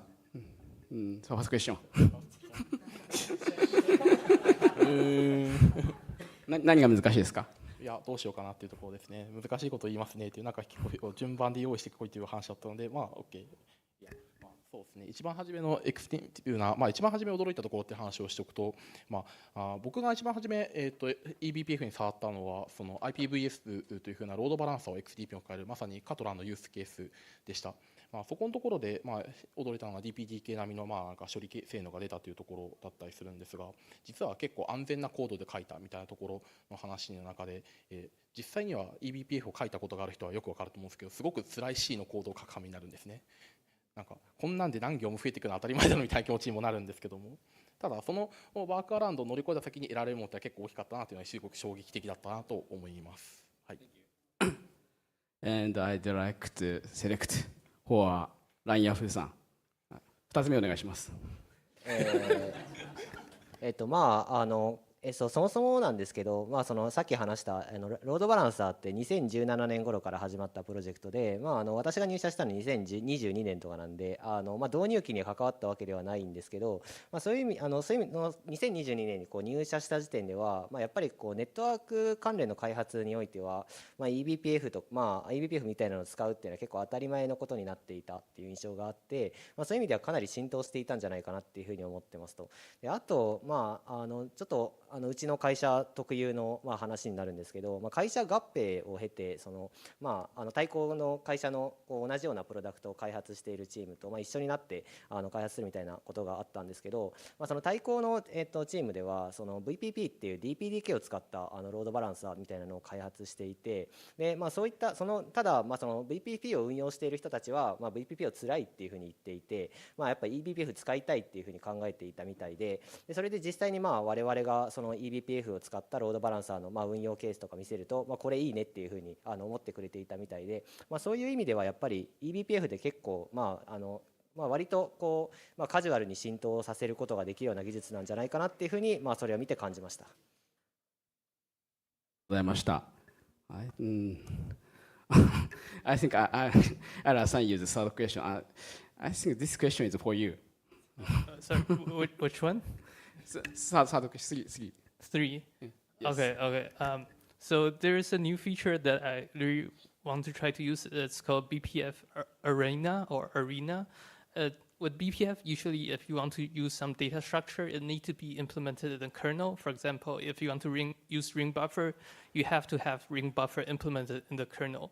But with this BPF Arena, you can implement your own data structure, and it can be shared between your BPF program and the user space, and even the pointer stuff will even work. So that's something I really look forward to. Thank you. Thank you. で時間がございますので、クロージングリマックスに行こうと思います。Thank you for sharing your valuable insights and what should I use English or Japanese, but thank you. ありがとうございました。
すいません。すいません、プラットフォームエンジニアリング本の抽選にエントリーされている方は、今から抽選をやりますので、あっちの方でサインのエリアがありますので、集まっていただければと思います。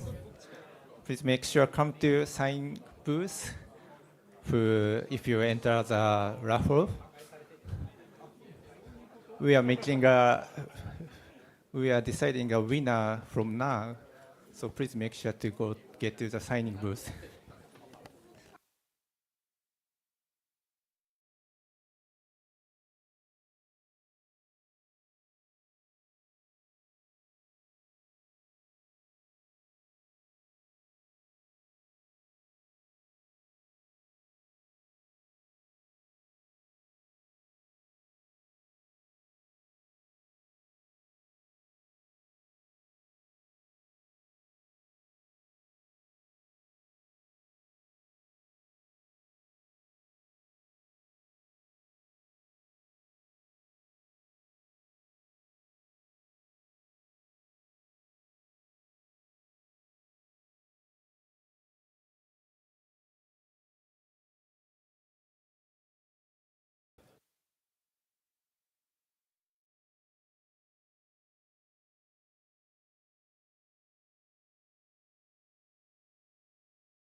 Test, test.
All right, everyone. Next session is brought to you by Kubernetes Meetup Tokyo.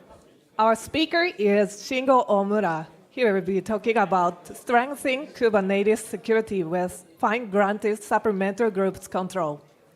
Please take away. Okay, let's start. Do you hear me? Okay. So hello, everyone. Thank you for having me today, and thank you for coming today. And I'd like to say thank you for Kubernetes Meetup Tokyo organizer for inviting me to the great stage. Today, I'm going to talk about security enhancement that is released recently called fine-grained supplemental group control. This feature is managed under KEP 3619. So just a little bit about myself. My name is Shingo Omura. I work as an AI platform engineer at LY Corporation, LINE Yahoo in Japanese, focusing on developing and operating large heterogeneous GPU Kubernetes clusters. I'm also an active contributor to Kubernetes upstream community. I've contributed to multiple SIGs, specifically SIG-Node recently, and SIG scheduling a bit before.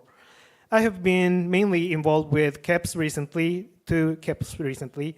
One is KEPs 3619, which is the main topic of this talk. And this is beta as of v1.33. And another one is KEP 5055. This is a dynamic resource allocation cap, device taints and tolerations, which is alpha as of v1.33. And I'm also actively engaged in Japanese Kubernetes community, sharing knowledge or experiences, and so on. So here's an outline of today's talk. First, we spend some time understanding the core problem that this KEP solves, implicit merging of group information from the container image into a group file. We will explore why this happens and, more importantly, why it poses security concern for your Kubernetes clusters. Once we understand the problem, I will introduce the solution provided by this KEP, which includes a new API field called Supplemental Groups Policy. Then we'll dive into the current status of this KEP and tips. As I stated, this feature has recently graduated beta in version 1.33, but it also introduces some important considerations about potential behavioral changes between alpha and beta, especially regarding CLY runtime version constraint. I will cover this later. Finally, I expect you to learn how this feature empowers you to strengthen the security of your workload and make your pod configuration more declarative. So before we get into the problem, let's quickly review the basics of supplementary groups. When a user runs a process on a Linux system, they have a user ID, a primary group, and potentially several supplemental group IDs. I would like to emphasize here that this means a process can belong to multiple groups, not in a single group. You know, ID command shows these identities, and the rightmost one, groups field, shows supplementary group ID list. Our focus for today is going to be specific on these supplementary group IDs. And just a quick note here, it's a bit very small, sorry. In the Linux, this primary group, GID 1000 here, is expected to be the first group listed in the supplementary group list. However, there had been cases where several container runtimes did not strictly adhere to this constraint, the spec, and actually the behavior implementation triggered a CVE, unfortunately, which allowed bypassing negative group permission by completing leaving primary group. So this blog explains detail of this vulnerability. So this is very interesting. So please read this if you're interested in this vulnerability. And I think this is not main issue of this KEP, but I think this is a good lesson for us to learn user and group management are very crucial in the Linux, even when we are the container era, right? Okay, so now let's get into the core problem the KEP 3619 addresses. It's about implicit group merging, I call. So in Kubernetes, you can specify the user and group identities for your containers using the security context field in your manifest. As shown in this example pod spec, you can set run as user and run as group for the primary user and for primary groups for the container process. And you can specify a GID list in the supplemental groups field. These are the IDs, the supplementary groups that the container process should be a member of. I would like to note that the container, the last one, the container has its own security field. It can override run as user and run as group field, but cannot override supplemental groups field because supplemental group field only lives in the pod level security context. And another thing is, please note that if you did not specify run as user, run as group in security context, Kubernetes will inspect your image configuration and activate it, user directive in your Docker file.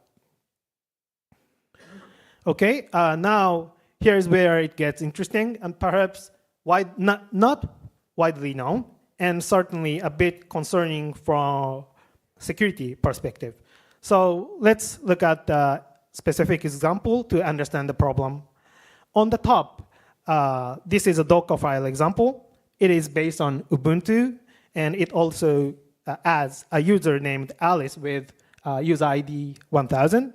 And it also creates a group named group in image with GID 50,000 and adds Alice to the group. So inside this image, Alice is a member of group in image, right? And on the middle, we have a pod spec example that uses this image. This pod security context set run as user 1000, so Alice is a primary user. And explicitly set 60,000 in supplemental group field. Now, let's look at the output of the ID command of this container, the bottom one. And we, of course, expect to see UID Alice, GID Alice, that's good. However, supplementary groups include 60,000 and 50,000. That has been implicitly attached to the supplementary groups, even though we did not specify 50,000 anything in the pod manifest at all. That would be a problem. This happens in the Kubernetes by default. So Kubernetes merges the group information defined in the container image is ethos group file for the container primary user, Alice, for this case. And unfortunately, there was no way to avoid this behavior before this cap landed in the API level. So this is the behavior that this cap tried to solve. Next, I'd like to explain why this implicit group merging is a problem. The first one is, of course, security. As shown in the file, if you only had the groups explicitly specified in a pod manifest, 1,000 and 60,000 left side, you cannot access to this file, which is own nobody user and group in image group. However, if the implicit group is merged, the right example, you can gain access to this file. I think this leads to a security risk. Implicit group can potentially bypass volume access control. So this is particularly concerning with shared volume cases, for example, NFS, host path, and similar volume types.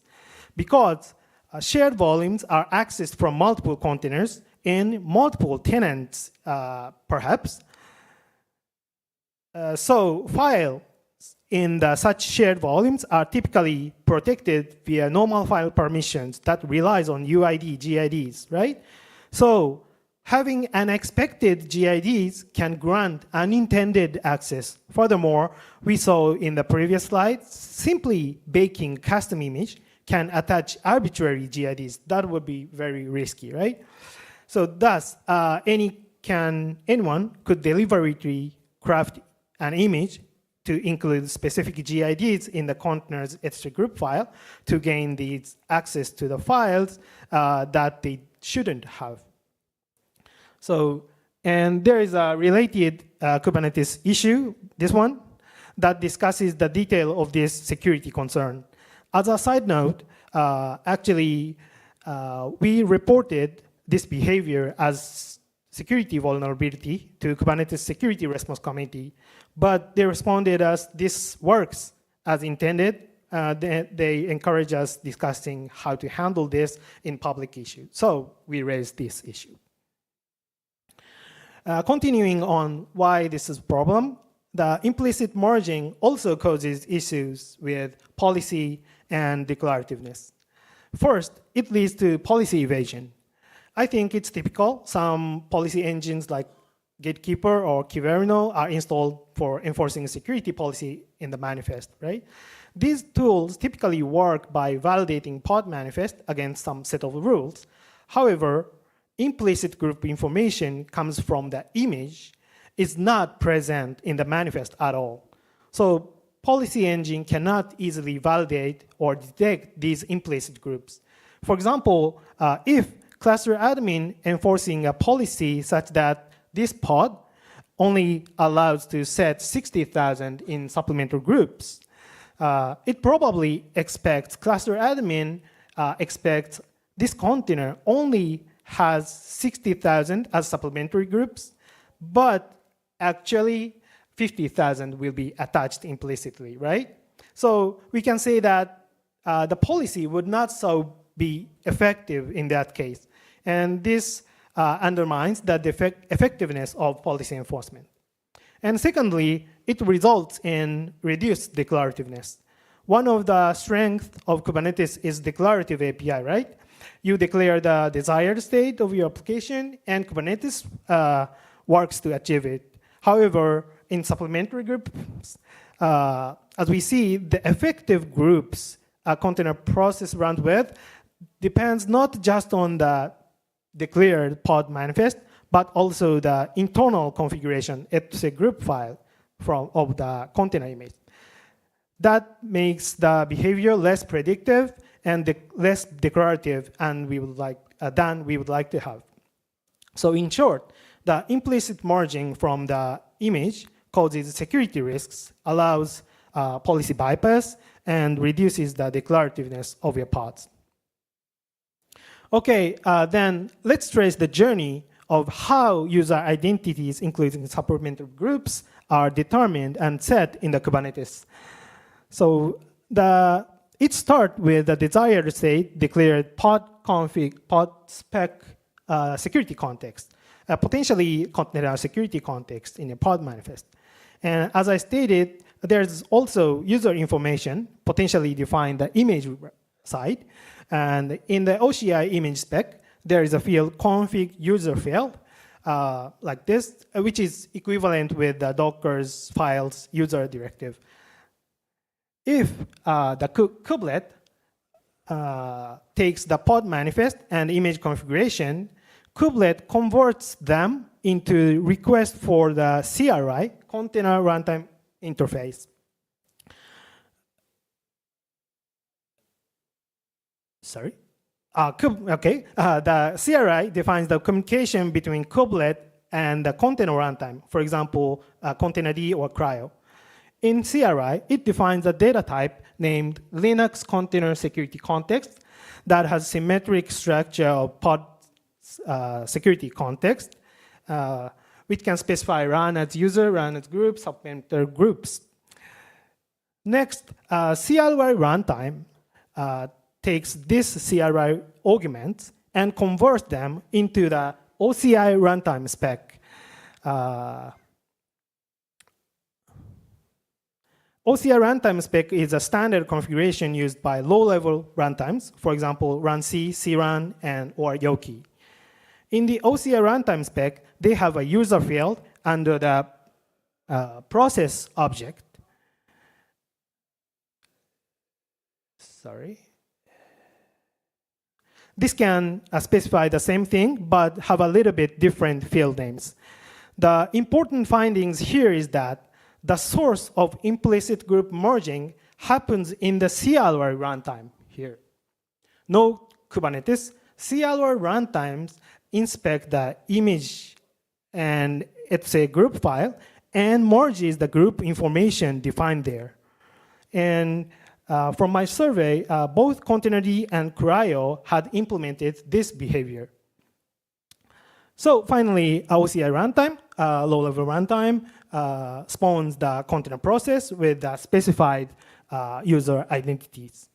So the point here is implicit merging is introduced within the CLI runtime layer, Containerd or Cryo. Now, I'd like to discuss why this implicit merging happened in the first place. I'd like to say one reason could be the original spec of supplemental groups field was a bit ambiguous.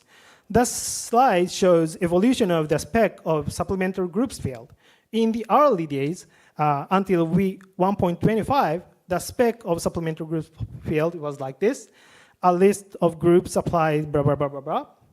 And this is a bit ambiguous because this spec clearly states no groups added to the process, but what happened if the primary groups user, what happened if the primary user of the process already belongs to some groups in the container image, right?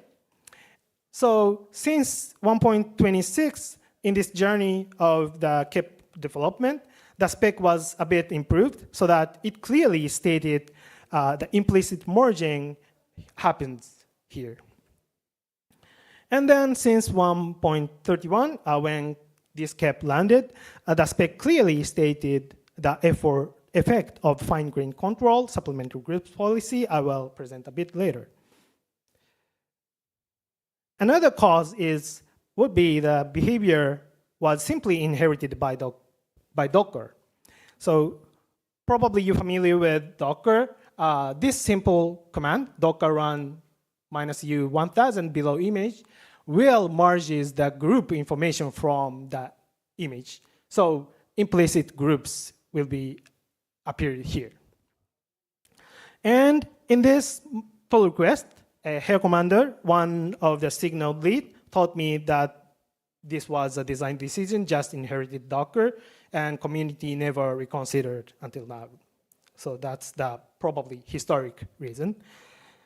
So, all right, we now understand the problem and its origins. Let's talk about the solution, KEP 3619. So this consists of 3 API changes. Let's run through one by one. The primary proposal is in addition of new API field, supplemental groups policy.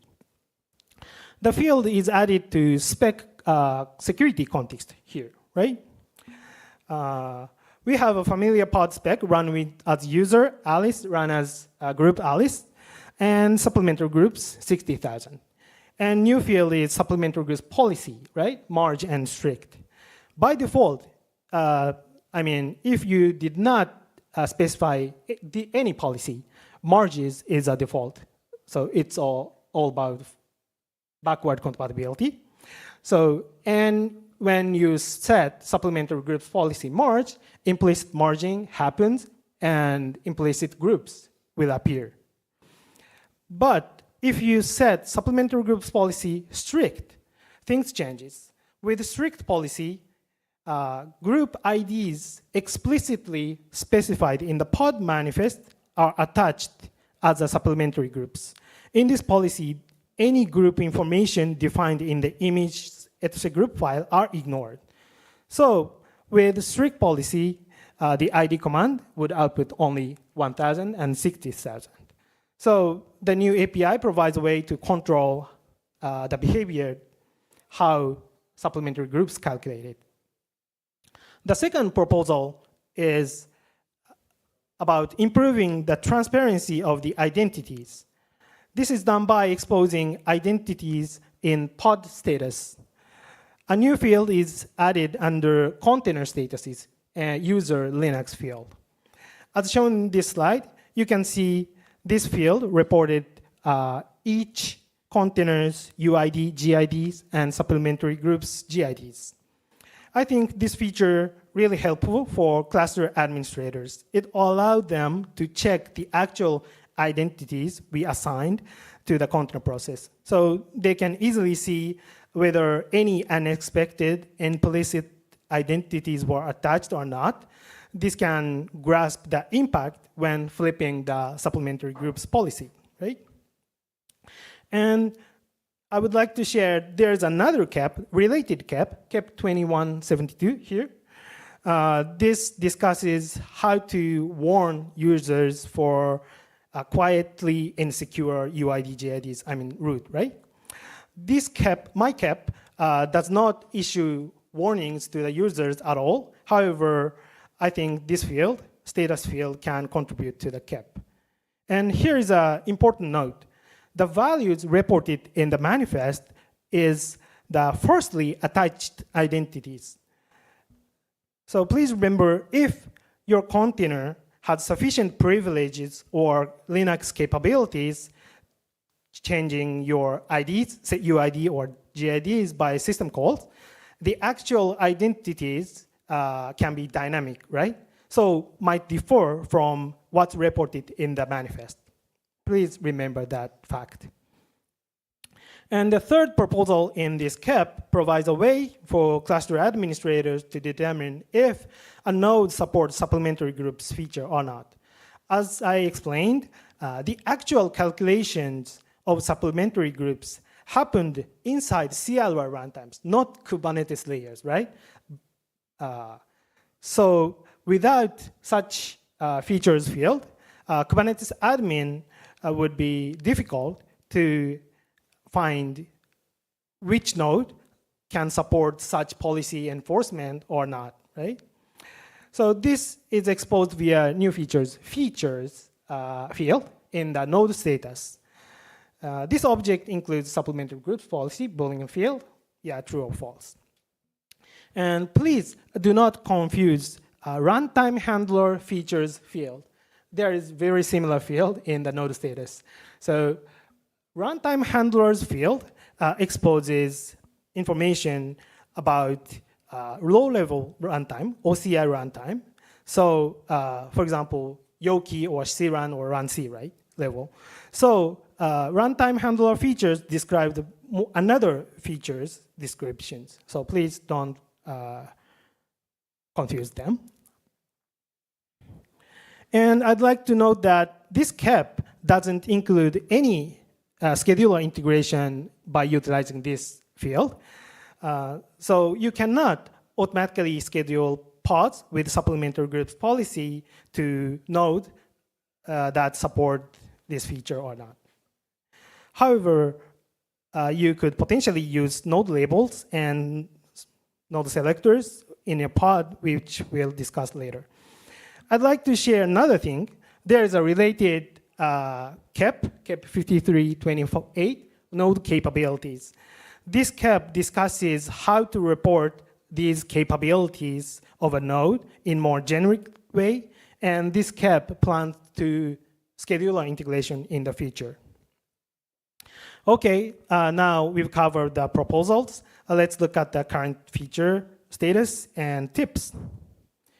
So the feature is available in 1.33, so enabled by default. So API is widely acceptable, available in 1.33 plus clusters.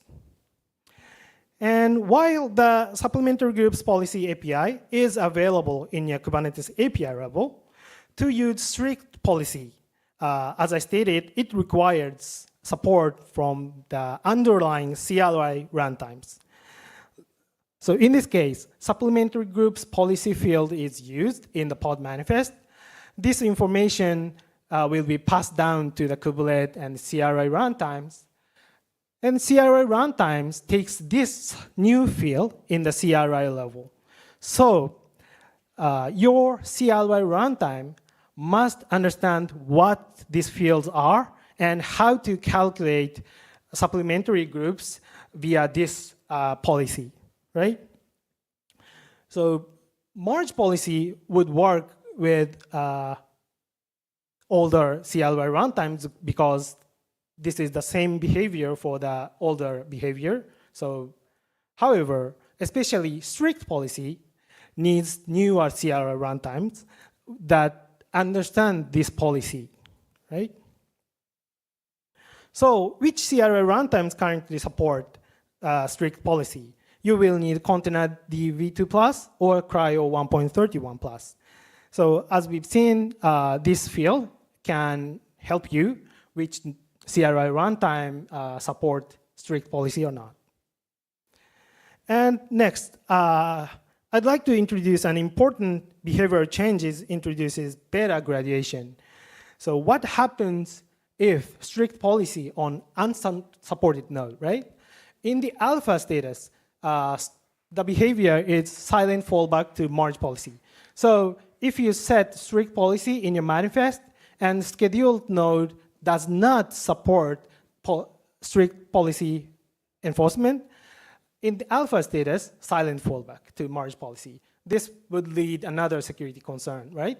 So since beta release, pod will be rejected by kubelet to enforce this policy more strictly.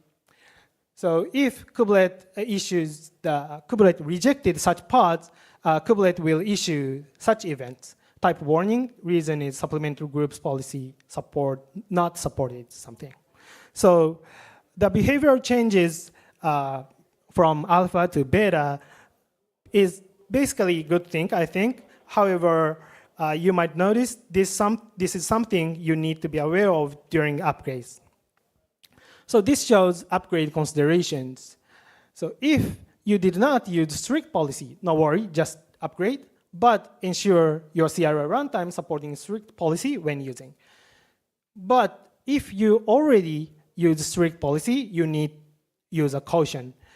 Enable CRI runtime supporting strict policy before upgrading the Kubernetes cluster. Otherwise, strict policy pod will be rejected, as I stated. So recommended way is upgrade your CRI runtime together with or before upgrading Kubernetes. Or use node labels. You put node labels, for example, like this, and put pods node selector. Then you can avoid rejection. However, it could raise some pending pods, right? So in this strategy, you need to take care of pending pods.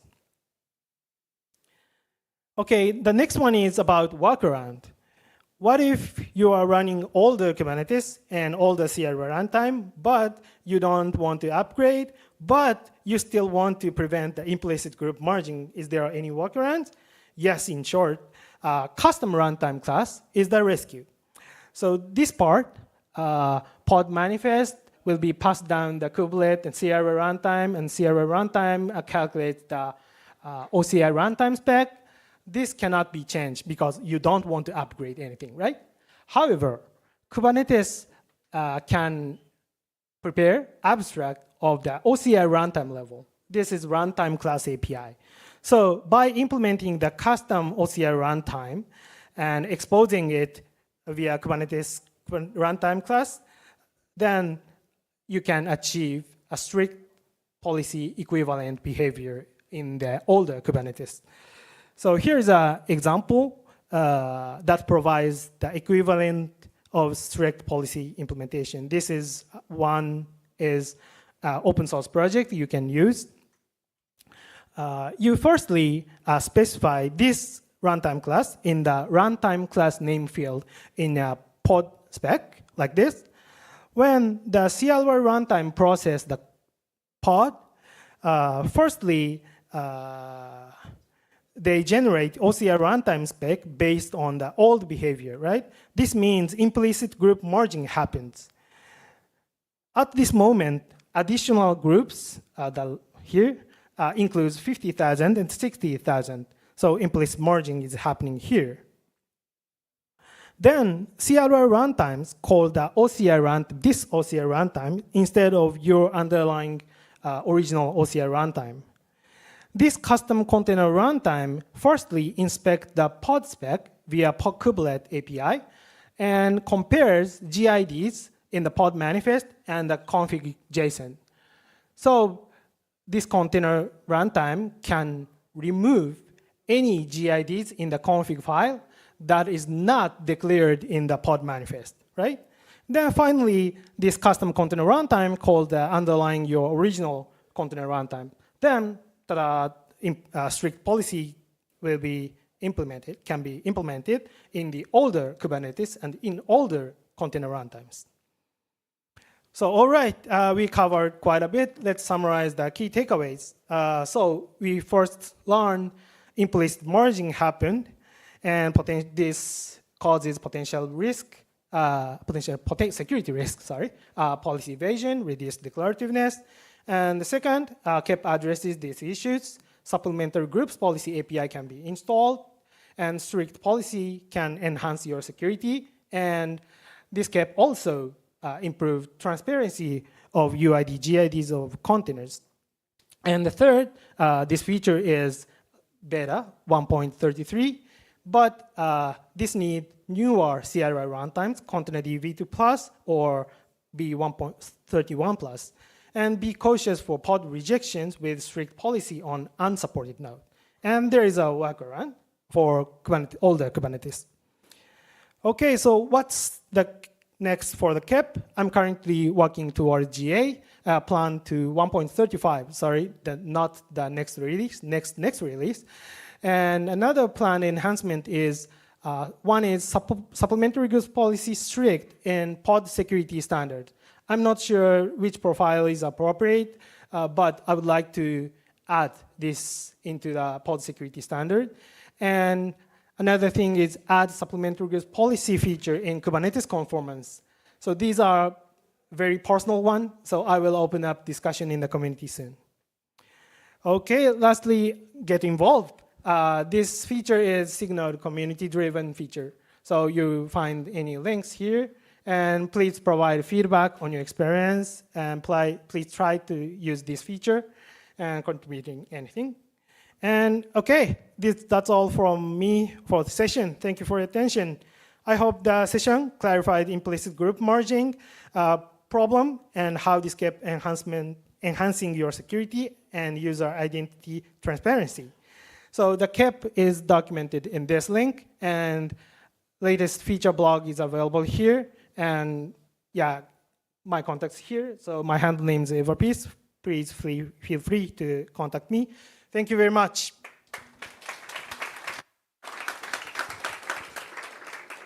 Thank you, Singer. Great presentation.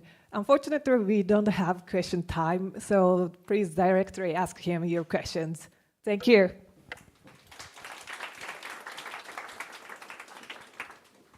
And next session starts 35, yeah.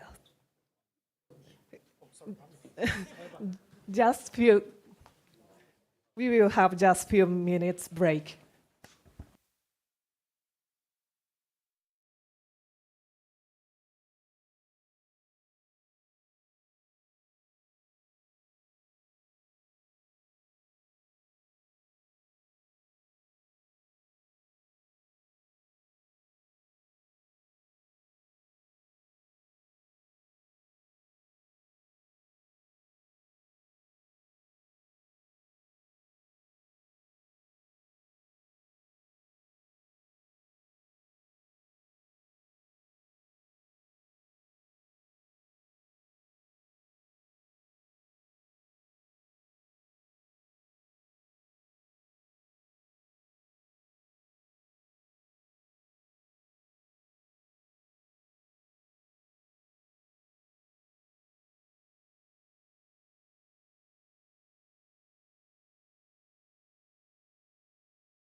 I'm going to talk to you about thwarting nation-state attacks and hardening application runtimes with Tetragon.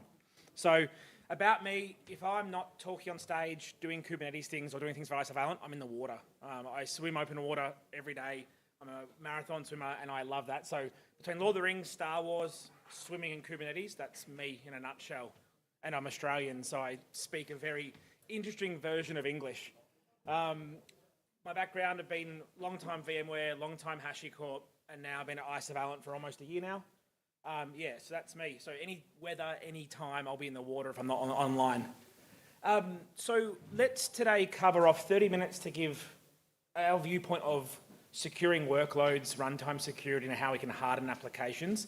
I want you to walk away from this session with something you could start with today, something you could start with this afternoon, practical application of Tetragon in production environments, and how we can actually proactively and even reactively defend against some of the attacks that are out there. So, securing the runtime is hard. There is so many different things and such little time to attack. It's arguably the adversary has all the time in the world because we're always scrambling to protect our workloads. There are three main areas about this. Observing it. How do we see when services are becoming more connected and arguably more distributed? What is my application truly doing? Not just, I think it's going to behave like this. How do I know it is exactly behaving like this? How is my application being consumed? What is the relationship between all of my dependent binaries? Then amplifying that with, it is hard to secure these workloads. There are always CVEs. At the end of the day, applications are written by us. We're human.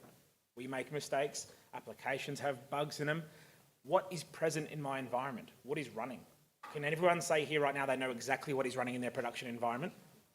If you put your hand up, come and talk to me. I won't prove it to me, yeah?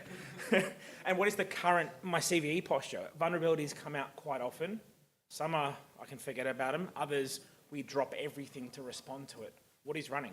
And then with the exposure profile, what is the compensating controls I can apply? What tools do I have to protect myself, my workplace or my environment? And then what level of risk do I have applying those compensating controls? Do I have the confidence to go, that is going to work and I can apply it and then remediate that in the fullness of time?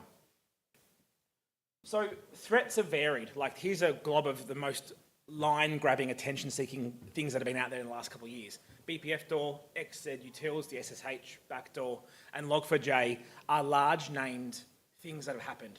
Like even my wife, who is not in IT, she's a dancer, she was aware of some of these threats because not necessarily what they were, but more that everyone was talking about security in the workplace. So BPF door is a nation-state persistent backdoor. It uses magic packets to bypass the firewall. It can redirect traffic to a root shell, or shield in my case of spelling very excitedly.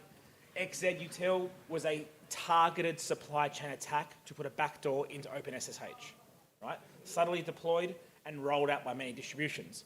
Log4j, I think everyone knows about, arguably, and to be quoted by Tenable, the single biggest security vulnerability ever, and scored a CVE 10. All this means is that we are taken away from real work. We are doing things that are reactive. We are fighting back against things that are attacking our environments. We had to do the patch. We had to wait for patches, then patch everything, then validate. It was a very unproductive time, right? So what do we use to map this and defend this? So jumping around a bit, look at the MITRE attack framework. It is an adversarial tactics, techniques, and common knowledge framework.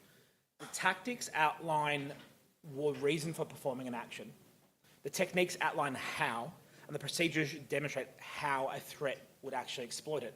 The MITRE attack framework outline these TTPs to show the varying different ways we, as people who protect our runtimes, need to protect our runtimes. When we look at various things on the website of MITRE's attack framework, we see how these adversaries and threats that get out there, I'll use BPF door as an example, will align to various techniques. It outlines how, if I drop a file to a directory, or it will be mapped to a technique. Or for example, if I start a process from a directory, then delete myself, that is usually a defensive or evasive technique. Outlining these show us how we can break down attacks, but also how we can start to defend against attacks, where we can actually enforce controls either preventative or observability controls to get awareness of what's happening in the environment and thwart adversaries attacking. So, let's welcome Tetragon to the stage here. Tetragon, for those who don't know, is a project in the CNCF landscape that is backed using eBPF, allows us to provide runtime security for container, bare metal, and virtual machine workloads on Linux, and if you've watched Cisco Live last week, on Windows as well. BPF for Windows is a thing that is out in the wild. What this allows us to do is to enforce behavior of the runtime, to determine when that process call interacts with a kernel below it, we can attest the behavior expected. So for example, my Tomcat server should never be opening a shell process. Very rarely should be opening a shell process. And if need be, we can stop it. So let's break it down, right? In the kernel, we know that the interaction between software in the user space and hardware underneath happens in the kernel. I don't need to tell this group in here what the kernel is actually doing, but what it does give us is very, very rich context and very, very rich information about what is exactly happening. Not just a user process serving a web page, but maybe putting a socket onto the network, maybe writing a file to the file system below it. We are aware of everything happening there. That lets us then start to consider loading policies here to enforce specific behavior or change behavior to what we expect. What Tetragon does here, it allows us, thanks to the BPF verifier, run these programs safely in the kernel. It allows us complete visibility of what's happening across the environment, not just things we are wanting to watch, but everything we want to see there. And then it can subsequently enforce that behavior, either by observing it and filtering it out via JSON, or saying, no, that process should not write a file to this directory, or that it should not open up another process. This allows us to do in-kernel filtering, in-kernel aggregation, and there's no user kernel context switching. I don't have to go back into the user space to verify anything. This happens in line, which is lovely. The Tetragon agent is where we are able to push our policy into the kernel from. We can also push our metrics and data to our observability dashboards and platforms. We don't care what flavor that is. It can be Splunk, given that Cisco pay my wage. Splunk is probably mentioned first. However, that can be Prometheus, Grafana, anything you're using today. We are still true, the company behind doing things like Tetragon, we still have our roots and our commitments out there. But the idea here is it can run anywhere. That's the big part here. It runs as a daemon set on Kubernetes. It can run as a Docker container. It can run as a process. That process can run on a bare metal machine, or it can be run as a virtual machine as well. We are application agnostic. If you were to go run this afternoon in your environment, you are not rewriting code. You're not adding tracing lines to your application body. You can run this, and because of, again, thanks to eBPF, we are seeing the interaction between the kernel and the application. That's where we're pulling our data from. So there's no changes there. There's no change to the config, which is lovely. It says no sidecars here, or we run as a daemon set, which means there is an agent per each host, but no sidecars like we traditionally have seen, which is lovely. So what does a tracing policy look like? A tracing policy here, there's a lot of text here, allows us to provide a desired behavioural outcome for what is running.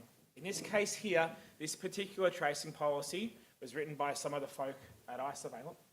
It is designed to protect against CVE 2024-3094. It's designed to firstly observe and evaluate the XZ, I always say ZX, but XZ library if it is running in OpenSSH. So what the challenge was when XZ libraries were added to OpenSSH, they had a backdoor, they were published out to the distros. The challenge was very hard for many companies, customers, whomever it is, to go, I can attest the running binaries and libraries in my environment. Not many people can say, I know everything that's running in my environment. But however, given that we can observe the binaries, the processes, and what is running across my environment with Tetragon, we are able to surface up, hopefully dashboard, what is running across my fleet. And very quickly, we can validate that things are running. This policy here, Tetragon policy, allows us to check if the OpenSSH daemon that is running is loading specific libraries that we know are compromised. This is a very targeted policy and a very specific outcome, but this compensating control could have been applied in the days after the announcement of that CVE.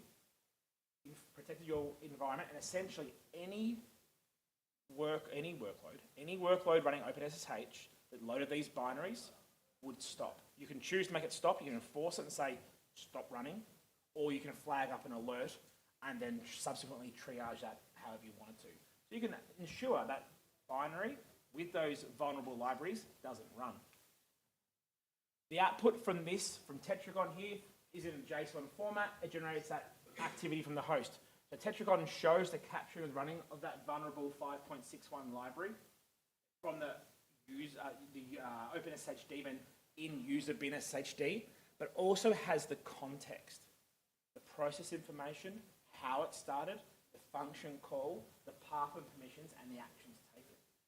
That is then bubbled up, hopefully pushed to your SIEM, and you're aware of that across your environment.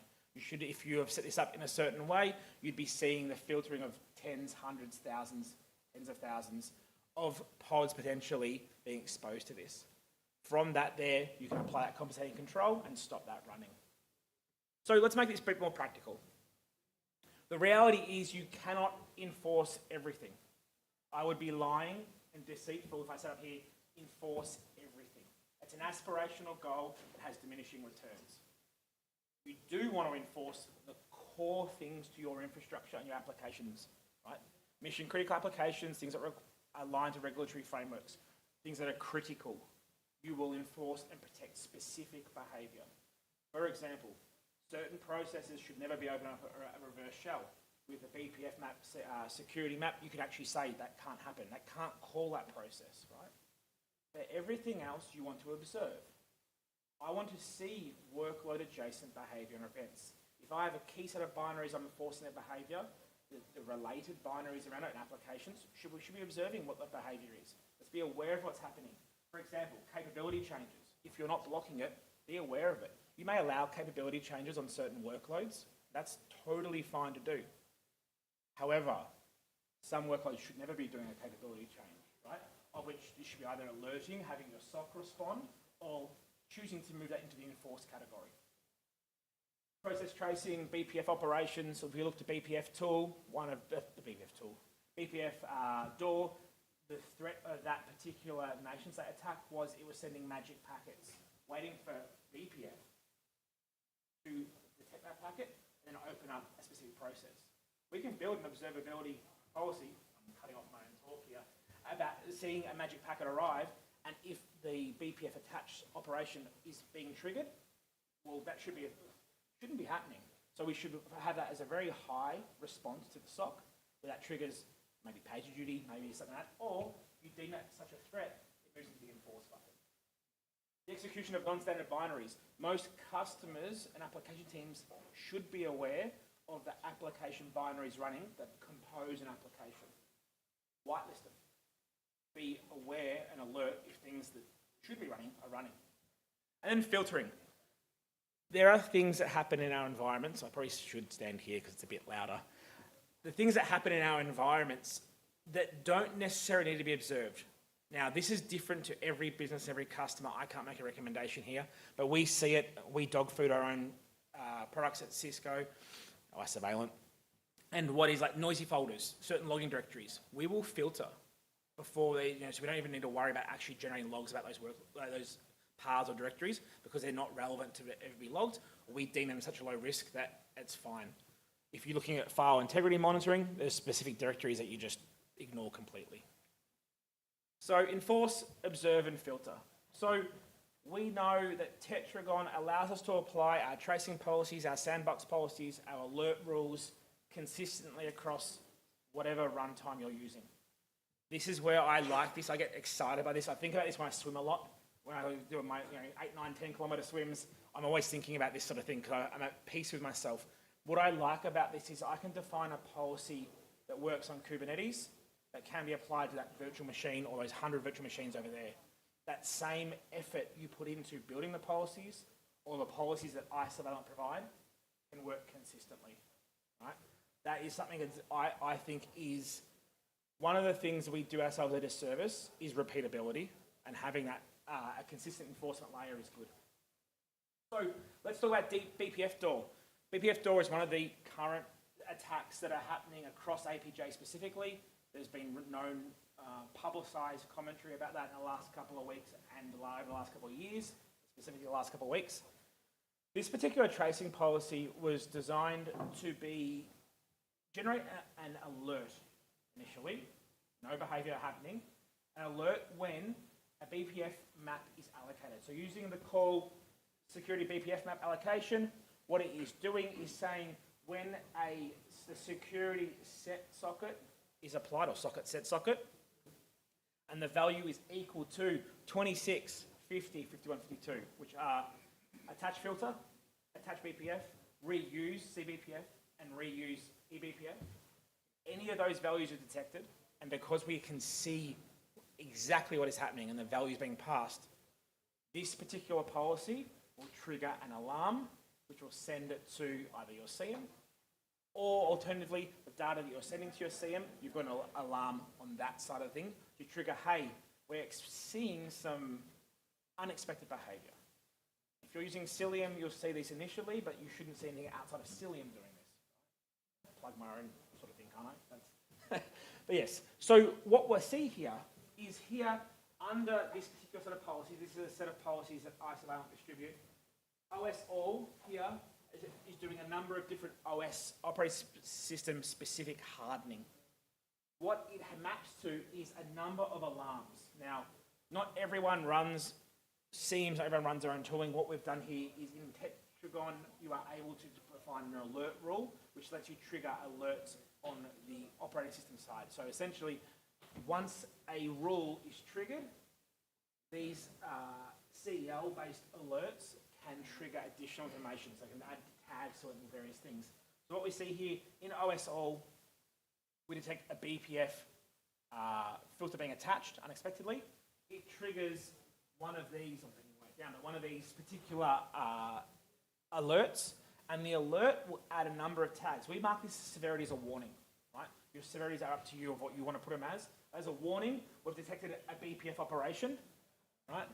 And it's going to append BPF, kernel programming attack, tactic 1562006 from the MITRE attack framework, and it is attack.defense evasion.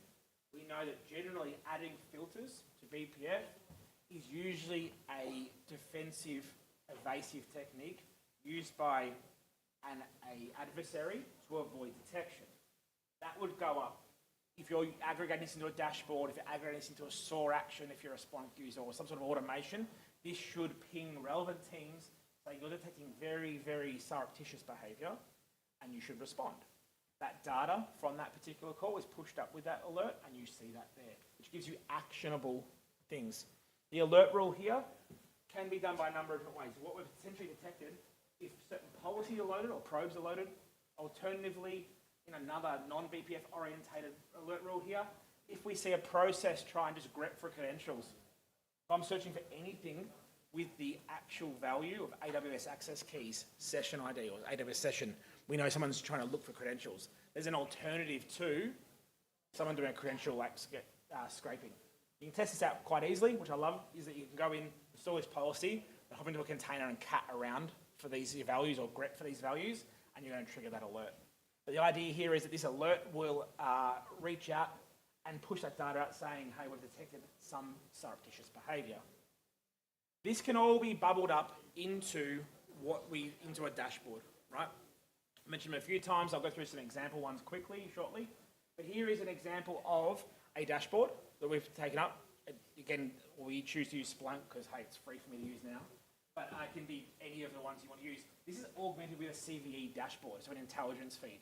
And what we can do is we contrast here my workload running.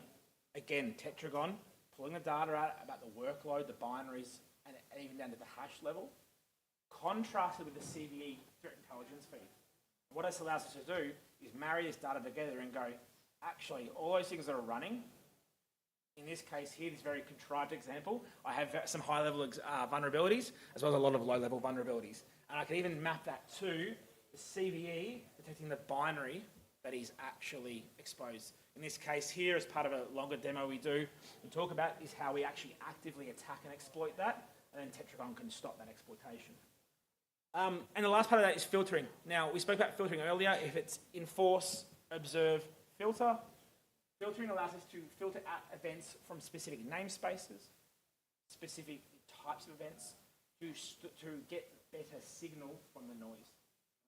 We can define allow lists and deny lists, and there are dozens of kernel events that we can do this.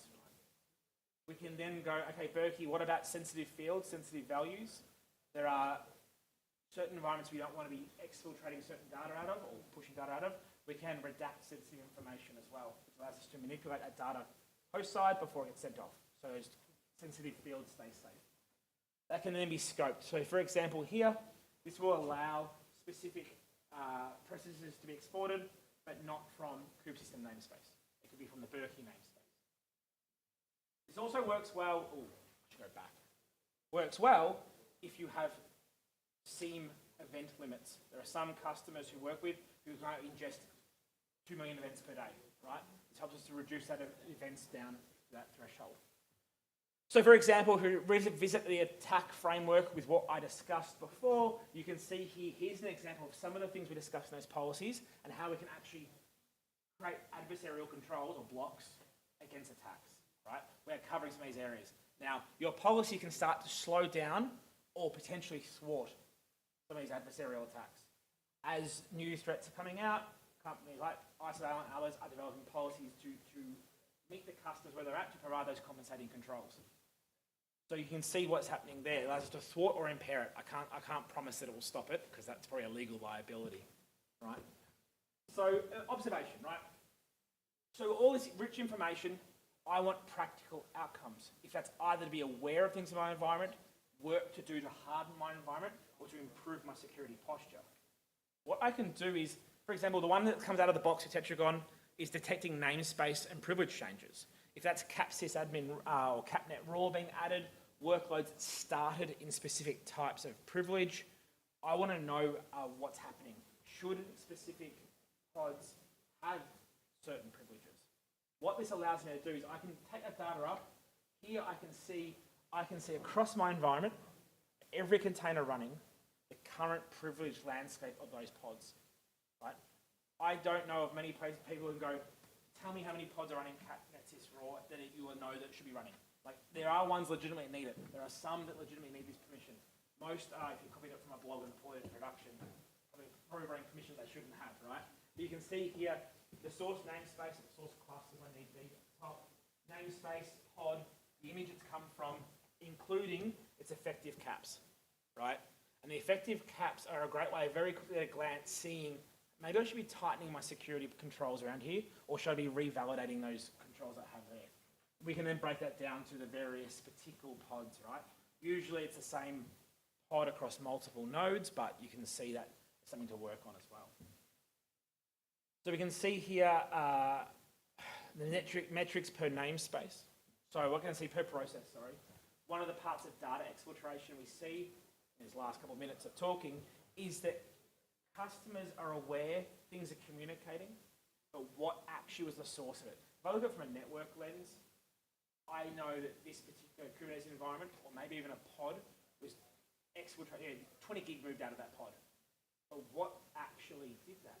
That context we have of running where we do as Tetragon shows us that the parent process, in this case here of APT, using a binary, using the method HTTP, pod name Ubuntu, destination port's port 80 for specific IP address, most likely downloaded a image from Ubuntu. That's cool, right? No worries. But you can see here, I'm getting data about my environment. So if someone does that reverse shell and caps your Etsy password and takes up the paste bin, you will see source pod. You will see curl, or whatever you use, wget, right? You will see the destination IP and the destination name, which gives you very quickly that information about what happened. So for forensics and remediation, you can see that there. That will give you an idea of, hey, maybe the policy I should be building should stop that sort of behavior. And that lets us, the last one I want to visualize here is visualizing binary behavior. So when we are seeing adversarial attacks, what you do, let's say I get into an environment, I have access to a pod, I'm usually going to start sniffing around in different ways with different tools. What's running on that pod? What processes can I use?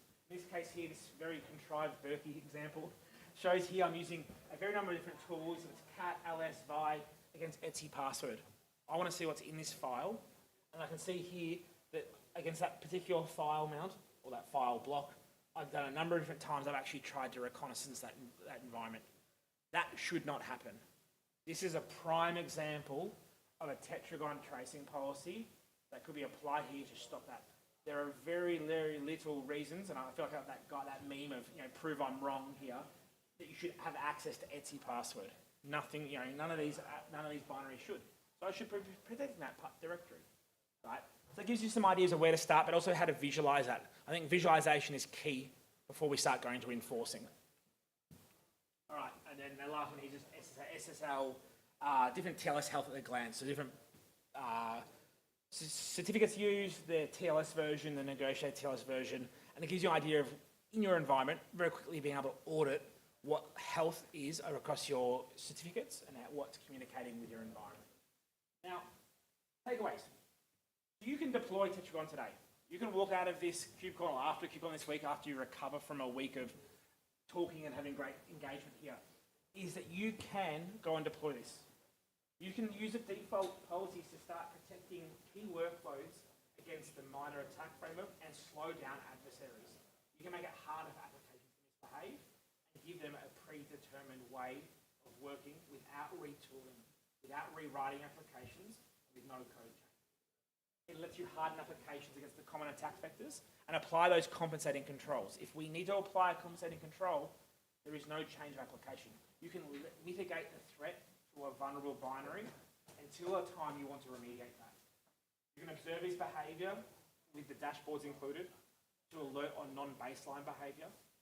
And you can observe what is not enforced to determine specific patterns, which lets you go and choose to enforce that. You can act on data instead of guessing, and then choose to enforce it.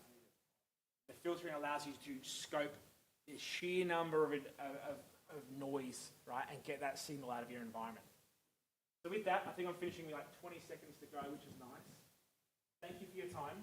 I appreciate and I'm very honoured to be here. If you have any chats or want to talk about Tetragon, Cilium, or anything isovalent, I'm here. Thank you very much. Thank you.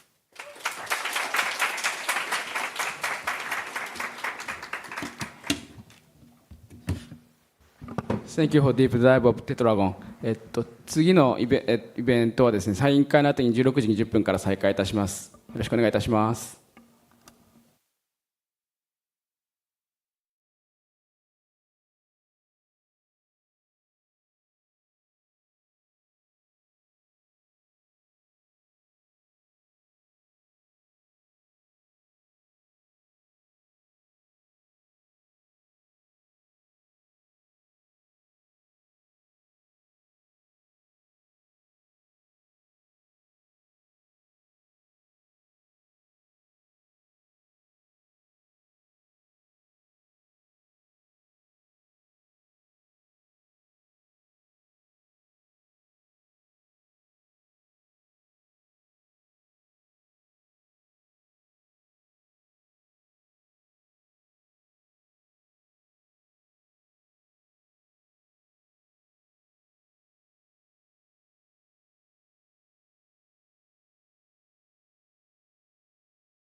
Okay, now the time to next section. The next session is OpenTelemetry meetup from OpenTelemetry meetup, and the speaker is Greg Leffler from Splunk, and session title is Troubleshooting the OpenTelemetry Collector. So let's start it. Okay. Is this microphone working? No? Yes? No? No mic. Okay. Fine.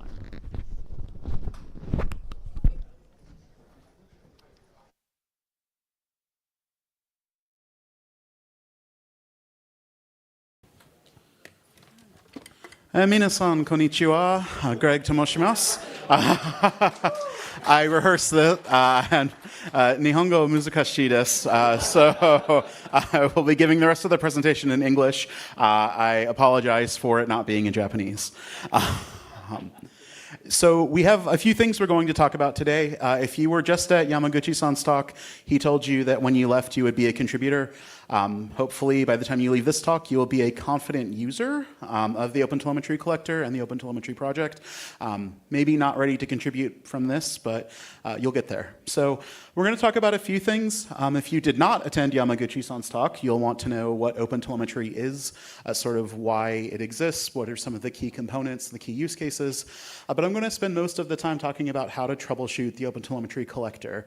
The OpenTelemetry collector is a critical part of OpenTelemetry. You can't really use OTel without using the collector. I mean, you can, but most people don't. So there's 4 principles that I'll teach you about how to troubleshoot OpenTelemetry. We're going to show you examples of how to visualize your configuration, figure out like if what you have configured is what's actually happening. We'll also talk about how to use internal tools within the collector itself to troubleshoot it, and how your data is moving from one end to the other. And then finally, I'll talk there's a few next steps that I'd like for you to follow, including coming to the OpenTelemetry project update lightning talk that is going to be on Tuesday. So if you want to know more about OTel, I'll be giving that talk at KubeCon.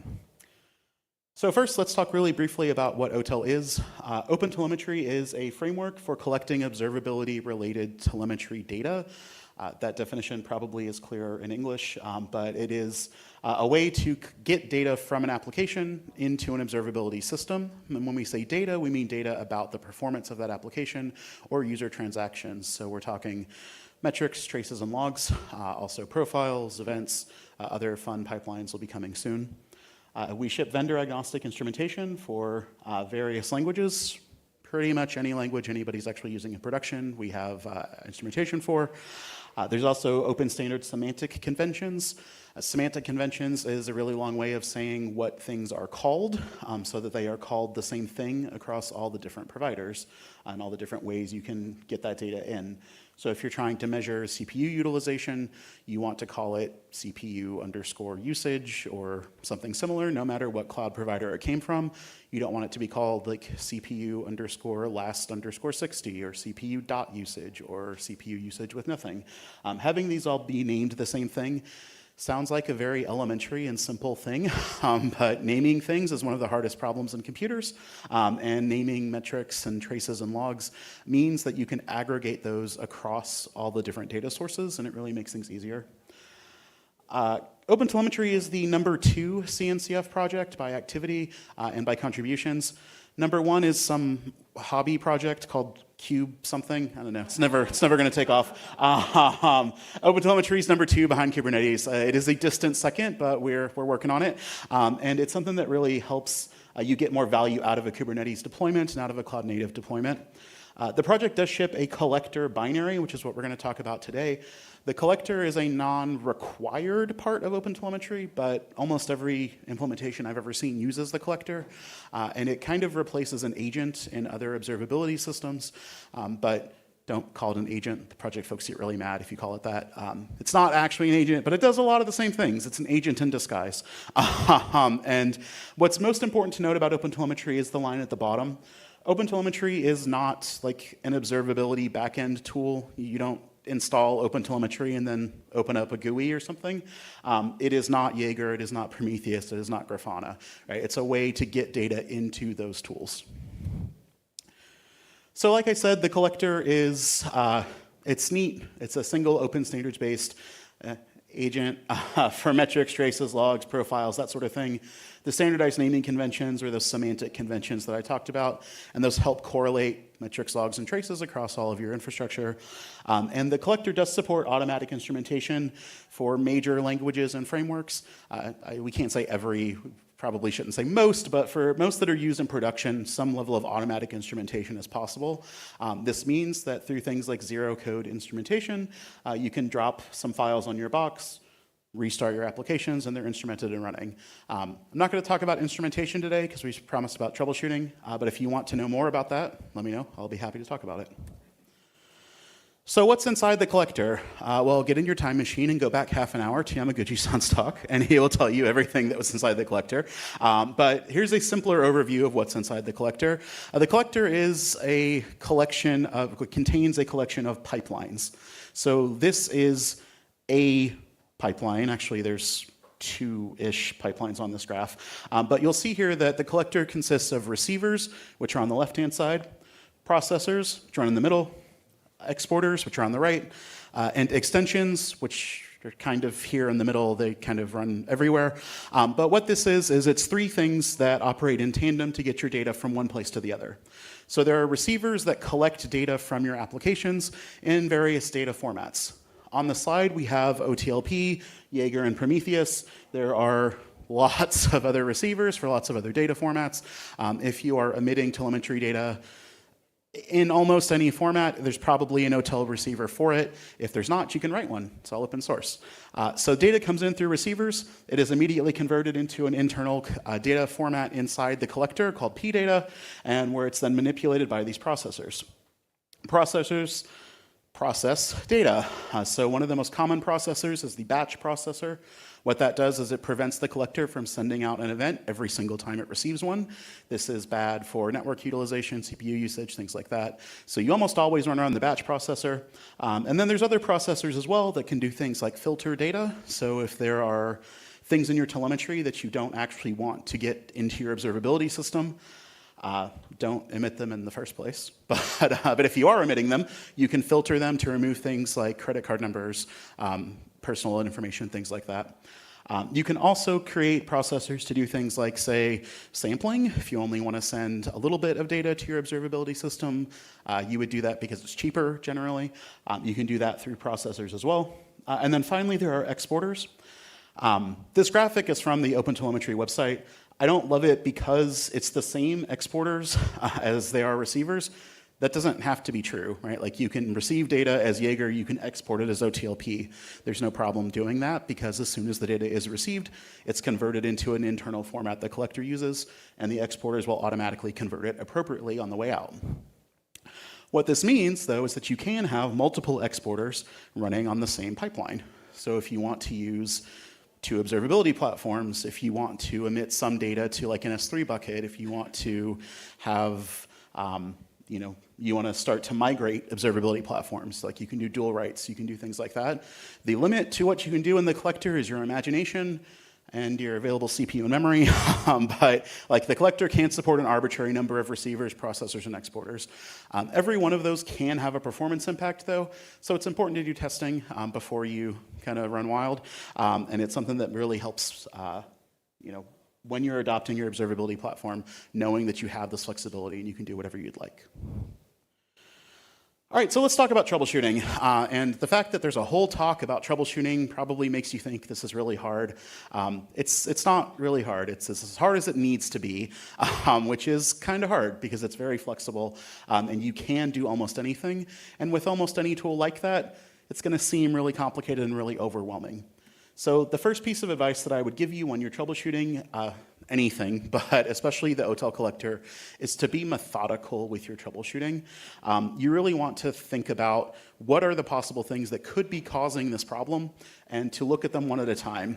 It's very easy to just say like, oh, something's broken, and to try to run through looking at everything all at once. I find it's much easier to just focus on one thing. And the first thing that I would say you should focus on is learning about YAML. YAML is everybody's favorite markup language. The developers knew that. It stands for yet another markup language, if you didn't know that. And That's about right. YAML is the format that the OpenTelemetry collector configuration is stored in. It's stored in a file called config.yaml most of the time. And there are a few things that you should know about YAML. I never really introduced myself. I work at Splunk as a developer evangelist. I talk to customers all the time who deploy OpenTelemetry as part of their use of our product. And one of the most common things we see are errors in the YAML configuration. Some of the easiest ones are YAML is white space sensitive, right? Tabs, indentation, spaces, that sort of matters. I really don't like that. I don't like white space sensitive languages, but we have what we have. So you need to make sure that your indentation is correct, your spacing is correct, all that sort of stuff. And the easiest way to do that is to use a linter. A linter is a program that you can feed a file to, and it will reformat it or tell you, like, hey, you're missing a space, or the indentation is wrong, or something like that. This command at the bottom is not a real command, obviously, but pretty much every distribution ships a YAML linter called YAMLlint. Very creatively named, but you want to install it and use it on your collector configurations. It makes it very easy to figure out, well, it doesn't make it very easy. It makes it easy to figure out if there are errors in your YAML files. One of the great things about the collector is that it fails fast. If there is an error in your configuration, if the YAML is wrong, does not parse, that sort of thing, the collector will fail, and it will tell you, hey, there's something wrong with your configuration.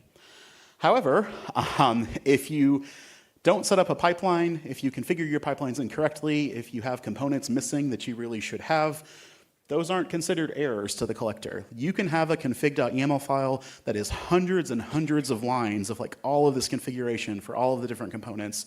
And if you never build a pipeline with those, collector doesn't care. It's not even going to say that you're running it with no pipelines. It's just like, okay, I guess that's what you wanted to do. So it's important to see, like, if the collector fails, you have a serious problem. If the collector does not fail, that does not mean that everything is working. Right? So it's important to just keep track of, you need to define the component before you put it in the pipeline, and I'll talk a little bit more about that in a second.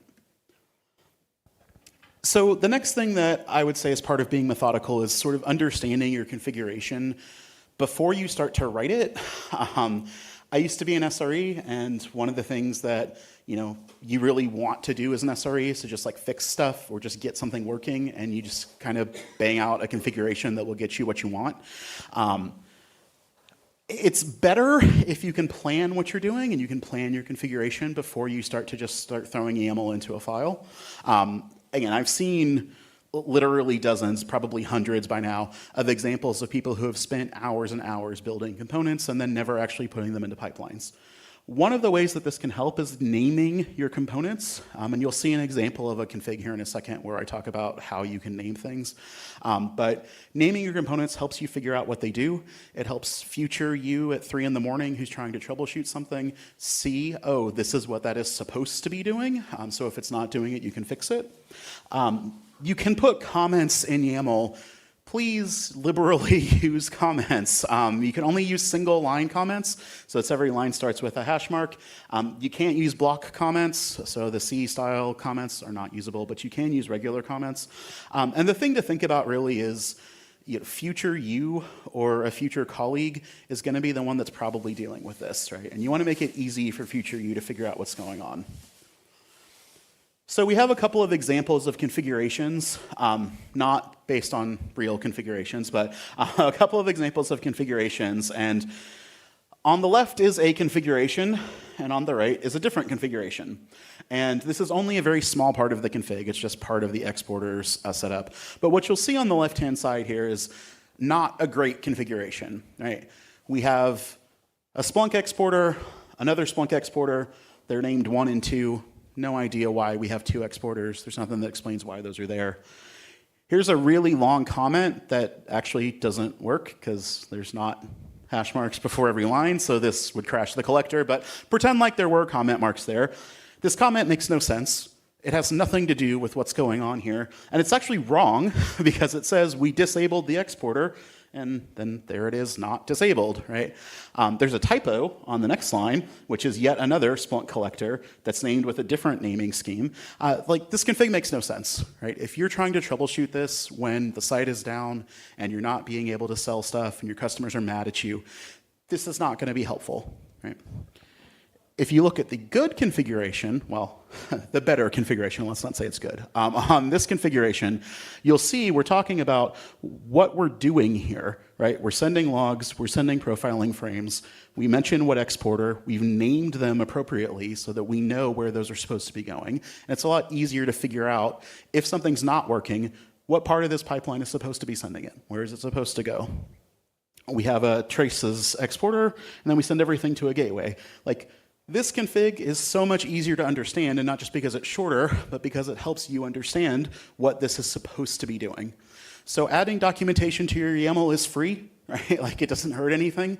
It doesn't hurt performance. It's a really good idea to put in what you're doing and to name your components. So there's a few other things about the collector that you should know if you're trying to troubleshoot collector performance. One of these things that we see all the time is a proxy or a network configuration error is causing traffic to not be able to egress, right? If your perfectly working collector configuration suddenly is not, well, it's everybody's favorite refrain is blame the network, and blame the network is probably a good idea, right? So we see a lot that people don't realize that a security team has enabled like a Zscaler type thing, right? And then data can't get out. So check your network configuration, use curl, make some of the calls yourself, and see if there's a network error that's happening. Occasionally, data does get dropped from the collector. The default installation will just happily throw data on the floor if the exporters, if an exporter is not able to export it because, say, the destination can't accept any more connections or something like that. So if data is getting dropped on the floor, you should probably look at your exporters, and you could also think about the sizing of your collector install. So how much memory you're giving it, which is a very long topic. If you want to talk about memory use of the collector, come talk to me. I can send you an invoice later. But memory usage of the collector is a big thing. If your processing is not working, one of the things that we see happen frequently is people set up processors for traces that traces only work on the trace processors only work on individual spans. They don't work on the entire trace. This is because it's kind of impossible to work on an entire trace if you think about how this works. Like, the spans that make up a trace may not come through the same collector, right? There's really no world where it could be possible for a processor to work on an entire trace. So when you're building out your pipelines, again, just think about how would the collector be able to do that, right? It's not able to do that, which is why they only work on spans. If your collector restarts on its own, this is generally because you're running out of memory or other infrastructure limits. If this happens, just follow standard troubleshooting procedure, but again, it's another thing we see fairly often. And then this so much more link is a link to the OTel collector troubleshooting webpage, which there's a whole web page on other problems with the collector. These aren't because of the collector itself, right? These are the environments where people run the collector and things that they do that cause problems. So, okay, the config is important, like setting up the collector is important. But once you have your configuration, how do you know what it's supposed to do and what it's actually doing? The easiest way to do this is to visualize, right? It's to look at your collector config and see what's happening with it.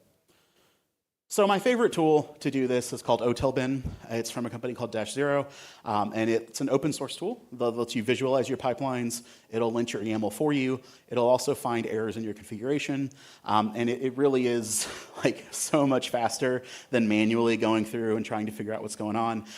So I would highly recommend that you use it, and I'm going to show you a few examples. That is very difficult to read, so I apologize. But on the left hand of this slide, what you'll see is the configuration that is running in this example. You'll see that it's already been indented correctly. URLs are colored. There's all sorts of nice formatting to make this easier to read. You'll see this box at the top that says validation, and it's showing the Splunk OTel collector at this point. But for most distributions of the OTel collector, you can pick that distribution up there. And what that will do is tell you, hey, this component you're trying to use isn't shipped in that distro. Like, are you sure you have it installed? Or you need to provide an access token for this receiver, right? And, well, for this exporter, and you didn't, right? So it can tell you things like that. What you'll see on the right-hand side is probably one of the coolest things, which is an actual visualization of what's going on in that config. Each pipeline is separately drawn, and you'll see all the receivers that are enabled, all the processors, and all the exporters. So if we make this a little bit easier to read, what you'll see here on the left-hand side is we're showing a part of a sample configuration, and you'll see at the bottom that it's identified an error that says this configuration is invalid because it requires a non-empty token, and it tells you it's on line 11. And if you look at line 11, yeah, there's certainly not a token provided in here. Oh wait, there it is, line 34, it's empty. But so it's telling you that you didn't provide something that it knows that you need because it knows all the parameters that are required by the various stuff that comes in your distribution. And then like I showed you on the right, you'll see the actual receivers, processors, exporters that are there. This is so much easier to actually see what's going to happen versus trying to do it yourself from the YAML and like pull out a whiteboard and start, right, like just paste it in here and it will do it for you and it will show you what's going on. You can also use the collector itself to tell you things that are going on inside the collector, and this is one of the coolest party tricks that it has. And one of the easiest ways to do that is using a tool called zpages. Or I guess Z pages if you're from Australia. But Z pages are a thing that lets you enable, you can enable the extension and get access to lots of troubleshooting information about the collector itself. So using config-Z, you can actually view the configuration as it is running. This is not necessarily the configuration on disk. It is possible to change the collector's configuration in memory and not change the file on the disk. Or it's possible to change the file on the disk and not reload the collector, right? So if you want to know what's actually running, this config-Z endpoint can show you that. Then there's also other endpoints as well that can show you metrics about the metrics about the collector, details on tracing. There's a profiler. There's other stuff. So I'm actually going to show you what those look like here in a second. To enable Z pages in your agent config.yaml, you can add an extensions block, add the Z pages to it, and add an endpoint. I'm doing this using the Splunk distribution, so there's a Splunk listen interface that you can ignore. In the open source distro or the upstream distro, you can just set it to 0000 so that you can just find it, or localhost and SSH tunnel or whatever. But enabling Z pages is a very good way to figure out what's going on. And then you can also add a memory limit, which I would highly recommend you do that. There's a memory limiter processor in the upstream distro, or the Splunk one has the Splunk memory limit megabytes parameter. So once you've enabled Z pages, what do you see? Well, this is the pipeline Z page, and if it looks kind of like OTelBin but not as pretty, that's what you're kind of getting. You're seeing here each pipeline that is set up. You'll see the name of the pipeline, you're seeing what type of pipeline it is, you're seeing the receivers that are there, the processors that are there, and the exporters that are there. The cool thing about this is what is actually running, right? This is what is actually going on inside your collector. You can use this to see if these are correct.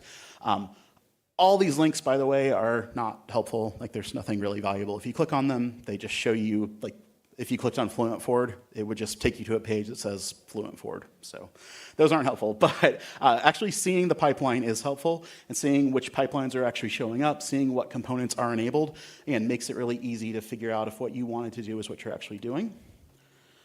Yamaguchi-san also briefly mentioned feature gates. There is a feature gates page where you can enable or disable feature gates on the fly and see which feature gates are set up in your version of the collector. These are ways to, generally, you don't need to mess with this page, and if you do need to mess with this page, you probably already know about it. But if you didn't know about it, it is here as well. It is feature Z. This is trace Z that shows you the traces and the spans that are being exported by the collector, showing you the latency it takes in them, and showing you how many errors there are. It's just a good way to see if data is happening in your collector, like is stuff getting from your application through the collector and out. You can also see how long they're taking, the latency and the counts for those that are going through your collector. If you happen to be using the Splunk distribution, there is a separate endpoint that runs that you can use to just dump out your configuration with like tokens and stuff redacted. It's helpful if you're running the Splunk distro. If you're not, don't worry about it. And finally, you can use the collector to debug the collector, right? And this is a common desire, is like, hey, I want to see all my stuff in the same place, right? So I want to have the stuff from the collector go into my observability backend. And you can do that using internal telemetry. This lets you see a very wide array of metrics and logs the collector emits about itself. There is a potential performance impact for this, depending on how busy your collector is, but we have plenty of people use it in production and see data about their collectors as well. The collector by default logs out to standard error. This might be useful in your normal environment, but it does only log things at error level, so it doesn't normally log things at warning or debug. If you want to change that, you can paste the stanza into your config.yaml. And then finally, my favorite debugging approach is like, just dump everything you are getting out to the screen. And if you want to do that, there is a debug exporter that does exactly that. So if you add an exporter to a pipeline, you call it debug, and it will just throw everything out to standard error. Everything that comes in, you'll see it go out, and it's a good way to troubleshoot. So finally, if you can't get the answer from the tools, ask folks for help. The OTel community is surprisingly helpful and nice and friendly, and there's a lot of good places where you can reach those folks. The CNCF Slack is a good place. There's an OpenTelemetry channel there, of course. The CNCF also has an end user SIG, which are for companies that use CNCF products, not necessarily contribute to them, but it's a great place to join and get help for how you can figure out what's going on there. Come to events. Hey, you did that, great. Get involved and meet people, that can really help. There's another big KubeCon event in North America in November. If you can make the trip, I highly recommend it. KubeCon North America is a lot of fun. Big group of folks, big group of OTel contributors there as well. My team at Splunk has produced a bunch of content on OTel as well. You're welcome to check out our YouTube playlist or the Splunk community for more stuff like that. So our key takeaways here, there's 4 troubleshooting principles. The first one is be methodical, right? Lint your YAML, understand your config, know what you want to do before you actually start writing the config. Use OTelBin, that's the visualized part. Use OTelBin, it's a great tool, it does what you need. Use zpages to figure out what's going on inside the collector itself. And then ask other folks, like the CNCF Slack or the end user SIG are great ways to find people. And remember, like, this is still pretty new. Like, you're still kind of on the vanguard of this, and it's cool to be a pioneer, right? It's fun to be one of the first people that's doing something. It's cool to be on that cutting edge. But that does mean that there are a few rough edges, and like, just be kind and think about that when you're talking to other folks, because we all want to have the same thing, right? We all want to have quality telemetry for applications. So, few final things. If you want to know more about OpenTelemetry, please come to the Project Lightning Talk. It is going to be on Tuesday at like 11:34 or something, so it's around 11:30, and I have some updates on what the OTel project has done over the past year and a few things that are coming. So if you'd like to learn that, please check that out. My team created a game called Pipeline Pursuit.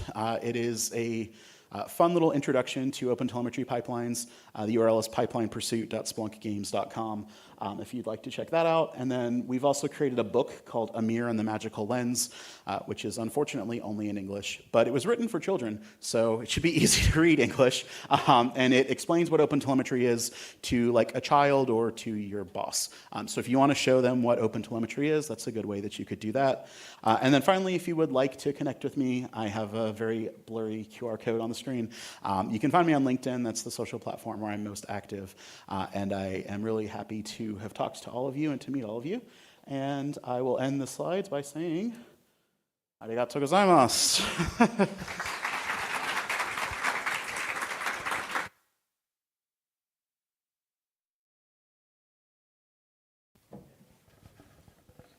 Maybe it limits 2 minutes. 多分質問がもしあれば1つぐらいはいけるかなって気がするのと、もし日本語だったら多分あっち側にいる山口さんと大谷さんがサポートしてくれると思うので、日本語でも大丈夫だと思いますか。If any questions, please raise your hand. It's okay? 大丈夫そうですかね。じゃあ、はい、このセッション終わりにできればと思います。ありがとうございました。Thank you, Greg.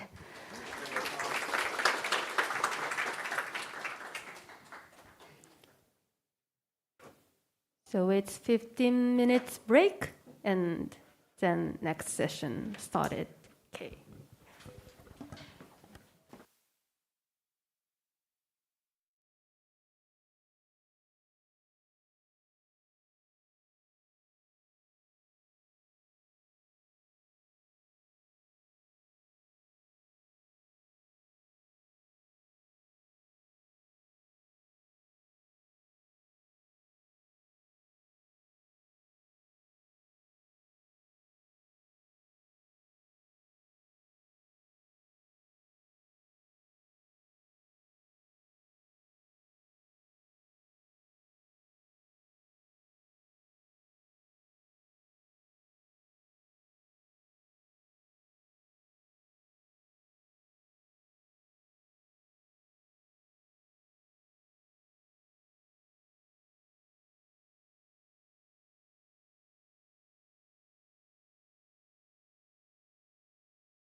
Okay, I'd like to start the second WASM meetup session today.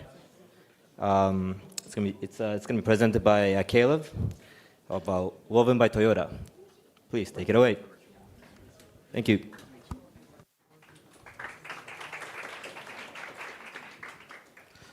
Thank you. So as mentioned, my name is Caleb, and today I'm here to talk to you about trusted sidecars. Okay, so we're going to cover, this is the agenda today. So briefly, I'm going to tell you who I am, a little bit about what I do, and then we're going to talk more about what a trusted sidecar is and how WASM fits into the picture. This is a technical talk. I will be approaching things from an architecture perspective. So you shouldn't need to know how to code in order to understand the problem space and the solutions and the help I'm going to ask for. Okay. Who am I? I'll try and do this in Japanese. Watashi wa Caleb desu. Watashi wa software engineer in the Woven no Toyota desu. 3年東京に住んでました。私たちは2匹犬があります。私の趣味はハイキングとキャンピングと写真あります。と車が好きです。All right, so basically I have 2 dogs. I moved to Tokyo recently. I like camping, hiking, and coding, and I'm inactive on social media, so you can find me on LinkedIn if you want to stalk me. I have a GitHub profile too. All right, so kind of one important disclaimer here, since we're going to cover a variety of things. Comments, thoughts, opinions, statements, these are not necessarily representative of my employer, they are of my own. All right, so let's go back 20 years. So I'm on the older side of the house. So I'm 43 years old. And for those of you that say remember the year 2000, right? We had these kind of things, at least where I was living at the moment. So we had a Nokia, I think that's a 3310 phone. And I owned that one. And we had an MP3 Walkman by Creative before you had like the iPod stuff. At that point in time, compute was done locally on the device, right? So the state where we are today is not necessarily how things were back then. You were constrained by the computing power of the device, and there was not much that you can do. But then along came the cloud, right? So all of us were here when the explosion of the cloud happened, and suddenly you could do compute off device. And then there was the big rush to the cloud that happened in the 2010s, or late 2009, 2008 era. AWS became a thing, and everybody chose to migrate there. And then you got the edge, right? And I'd say that actually happened about 10 years ago. So in 2016, the whole idea of edge computing came along. And then compute basically shifted back to the local device, right? So the cloud is expensive, and your phone in your pocket caught up with quite a bit of compute power, and so everything moved back the other way. Now today, ideally it's optimized, right? So you have your phone, it's connected to something in the cloud. As some of the other talks have shown, you can choose when and where a workload should run, right? And ideally, you're able to shift that workload around indiscriminately, have it execute, and get the same result. All right, well, it's not perfect, right? There are some gaps. So in my current job, I'm an embedded software engineer. Well, I run a small team, and we do embedded software engineering for vehicles or mobile devices or a variety of things that my employer produces. And so there are some exceptions, some cases where we've encountered challenges in working with what we consider a more modern model. All right, so when we think about this, between the cloud and the local compute device, some of the challenges that we run into, and particularly in the security space, is that you cannot run the same application or use the same application in both places, right? You have to change it, you have to configure it, especially if you want it to be optimal. So let me offer kind of a real example. If you're executing something in the cloud, you often don't worry about power consumption costs, right? It's kind of a thing. The server's always plugged in. If you lose power to the data center, that's a far more catastrophic event than your query or your workload that you're trying to run. But on the other hand, say you're in a vehicle and you're driving down the road, power is a thing, especially if it's a battery-powered vehicle. In fact, most of the vehicle may be off while you're driving down the road.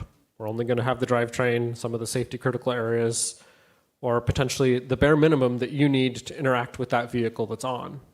And so our concerns for the workload are going to be very different than if you're doing it in the cloud.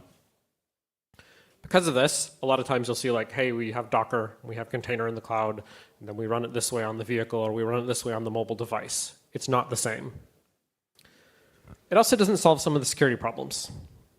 So although we can optimally choose where and how to run the workload nowadays, there's still the problem of you can't physically trust something that's outside of your physical control, right?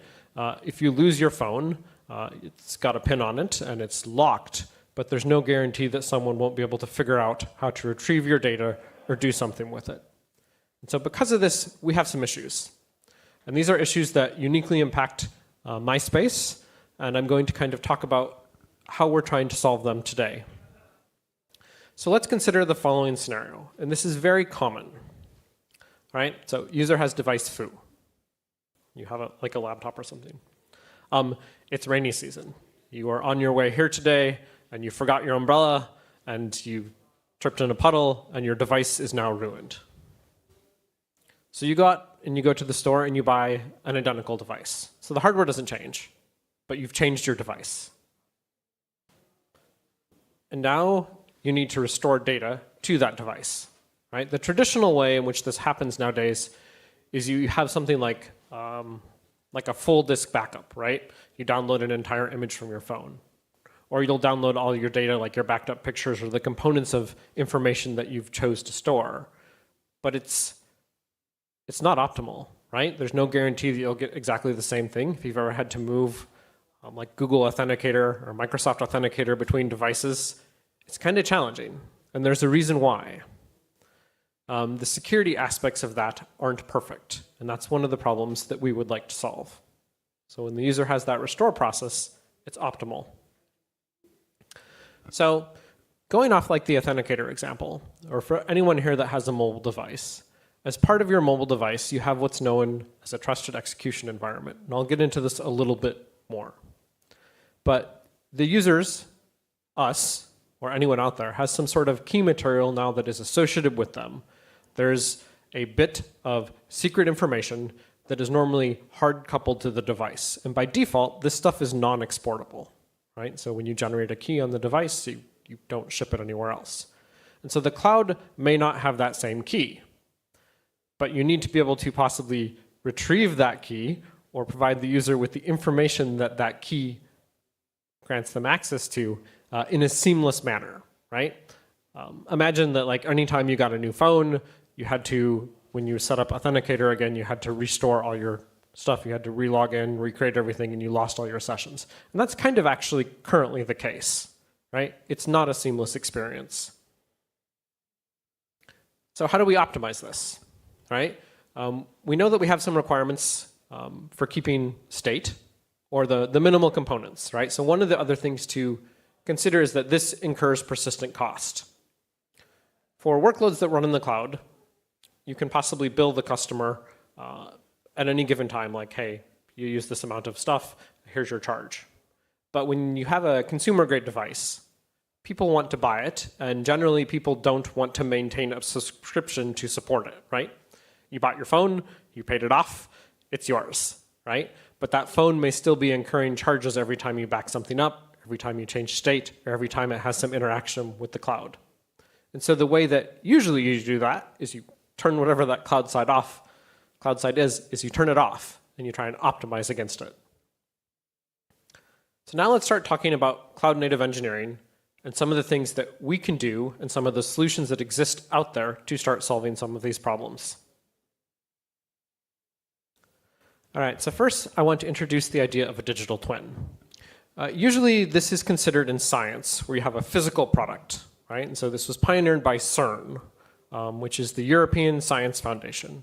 And they needed to be able to do some compute-heavy things to discover a particle. But they didn't have the actual physical hardware yet, but they figured out how to do it virtually to produce the result, and then they could validate it when the hardware came along. And that's a digital twin. You have a digital representation of something that physically exists. But for our case, we don't necessarily want that. We want a software representation of something that exists in software. We just want it in a different place, ideally the same code. And we want it to have the ability to maintain state and then tell us what's going on at the exact point in time. Particularly for me and for my team, we need what's called a trusted sidecar. Let me turn on a laser pointer here. Okay, cool. All right, so a trusted sidecar is a purpose-built digital twin. And I'm going to talk a little bit about how this works on hardware first, and then I will move to what the cloud is. Okay? So on your phones, for those of you that have an Apple device, Apple has their secure compute chip, whatever they call that's part of like their custom-made processor, and it's actually bundled on the chip. So we call that like an FTPM or a firmware TPM. It's a portion of the chip. Xbox does this too. Their TPM is actually embedded on the chip. Android, slightly differently, it permits use of an external HSM, but it's still part of the main SoC that forms your phone. And you have what's known as a rich execution environment. And it says embedded OS here. Usually that's Linux or a Linux variant. Occasionally it's something like QNX or something very unique, like FreeRTOS or something that's very, very unique. And within this embedded OS, there's a driver.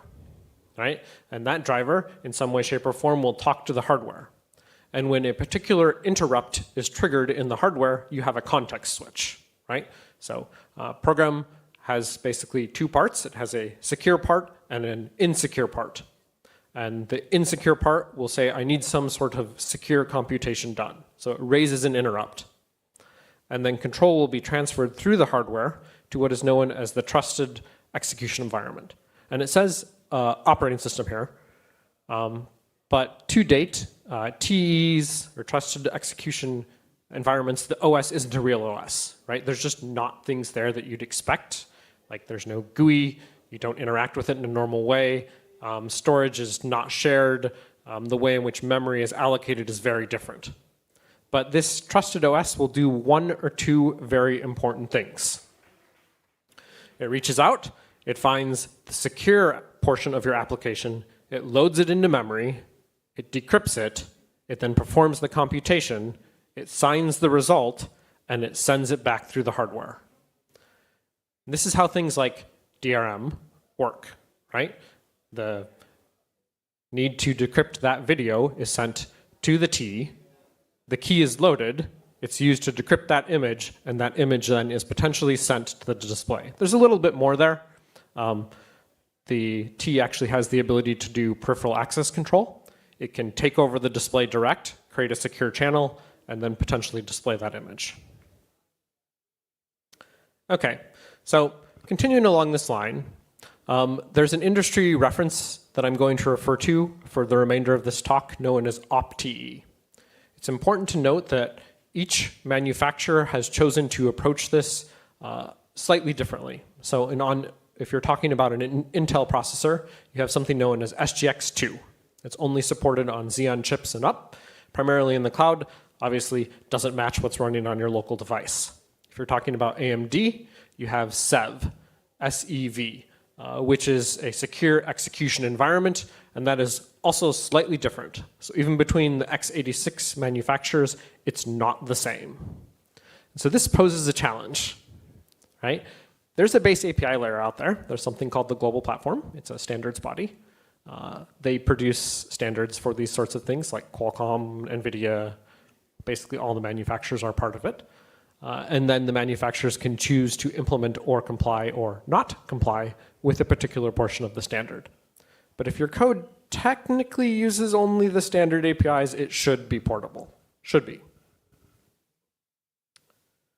Okay, so component-wise, we're going to care only about this side of the house for the rest of the talk, right? And so you can kind of see that the client application and the trusted application will communicate via a shared memory buffer in a global platform compliant T. Android uses Trusty, that's the most common one.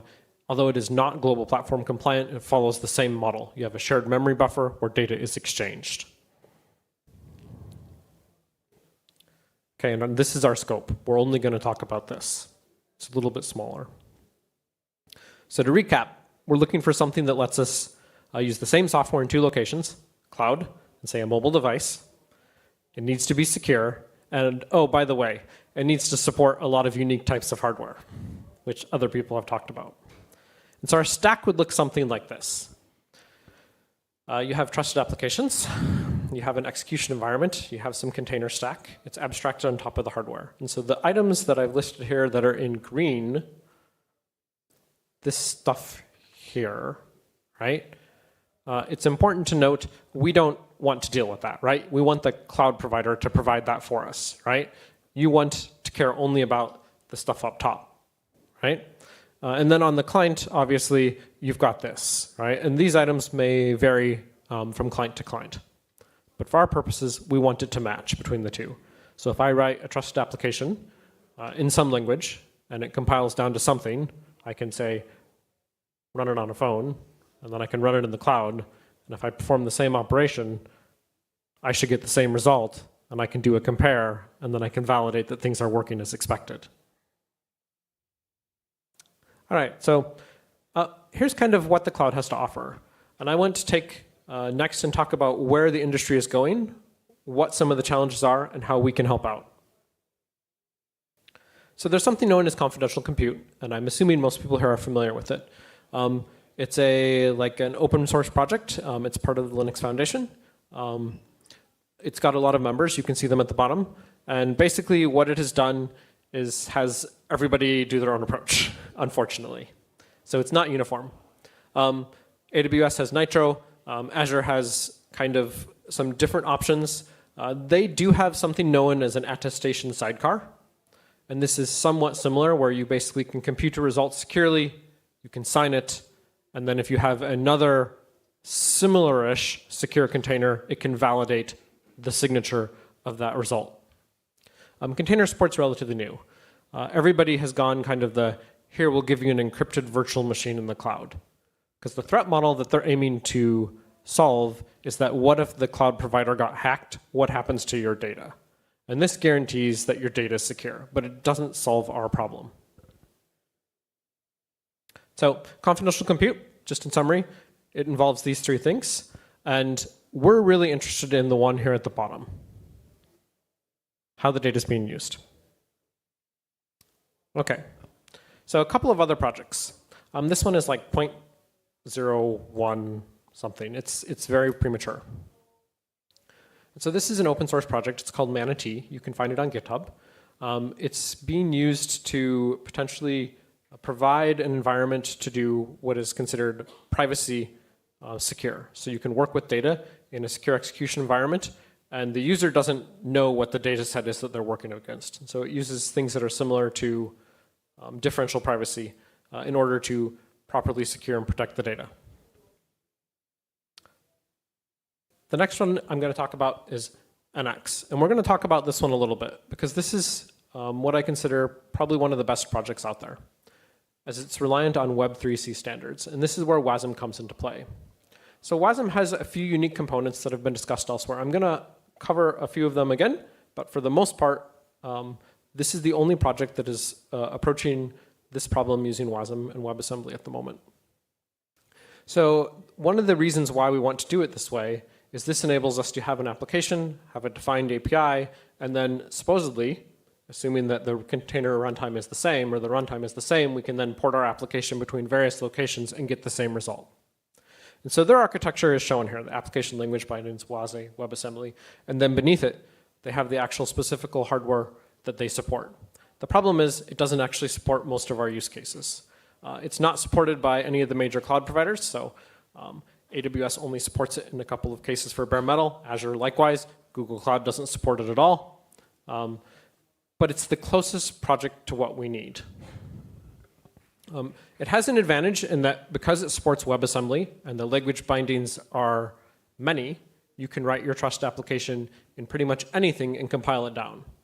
So one of the other current deficiencies with using trusted applications right now is generally you have to write them in C.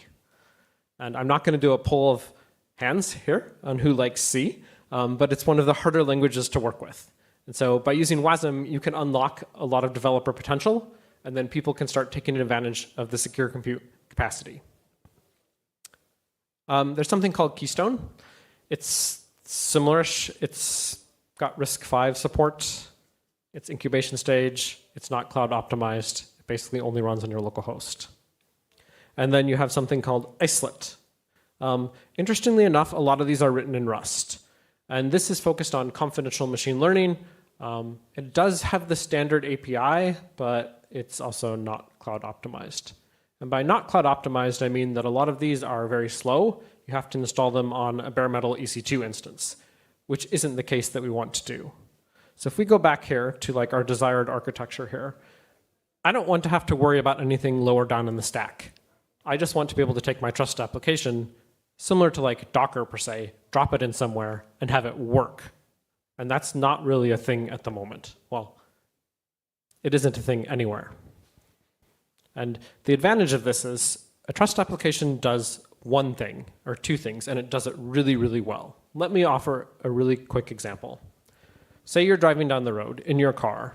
I don't own a car anymore, but in America, I had a RAV4. It was a nice car for me, and I liked it. And you buy a coffee. And in America, that's from Starbucks. So you punch up your thing and you buy that coffee. And Starbucks wants to have that coffee ready for you when you get there. So they want to be able to do what we call customer delight. They want to be able to deliver you your coffee hot and warm when you get there. And to do that, they want to know your location. And so you're going to use a trust application to gate control to the GPS. And every, say, 100,000 requests that they ask for your location, you'll charge them 1 yen, right? And say every 1,000,000 requests, you charge them, an extra 20 yen. And then over time, this adds up. But you have to have that support, and you need to be able to be sure that not only is it working properly in the vehicle, it's working properly in the cloud. So you must have a mirror. So what do we need?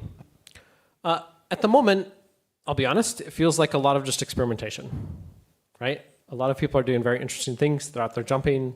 They're kind of focused on, hey, this is going to be a unique solution for us. ARM is going full-on ARM trust zone. RISC is going RISC trusted execution. It's slightly different, right? But they're all implementing the same API, just in different ways. And so they're encountering the same problems. And at the moment, it's mostly optimized for bare metal. In an ideal world, we'd have something that's WebAssembly based, right? It'd have the proper language bindings. That way the developers can sit down and they can write the language that they choose to provide the services for their trusted application. It needs to be something that's small. It needs to be something that compiles down to basically nothing, right? Most trusted applications are under like 100 or 200K in size. We're not talking something that's big. It needs to work across pretty much any type of hardware and any type of platform. So it needs to be truly platform independent. And then it needs to work with the cloud providers. Because that way, if I write and test something on my phone, I need to know that it will work with whatever my backend is without having to change my code. And so some of these at the bottom, we've kind of put here as like hard requirements for us, for the stuff that we're working on, right? Your trust execution environment shall be global platform compliant.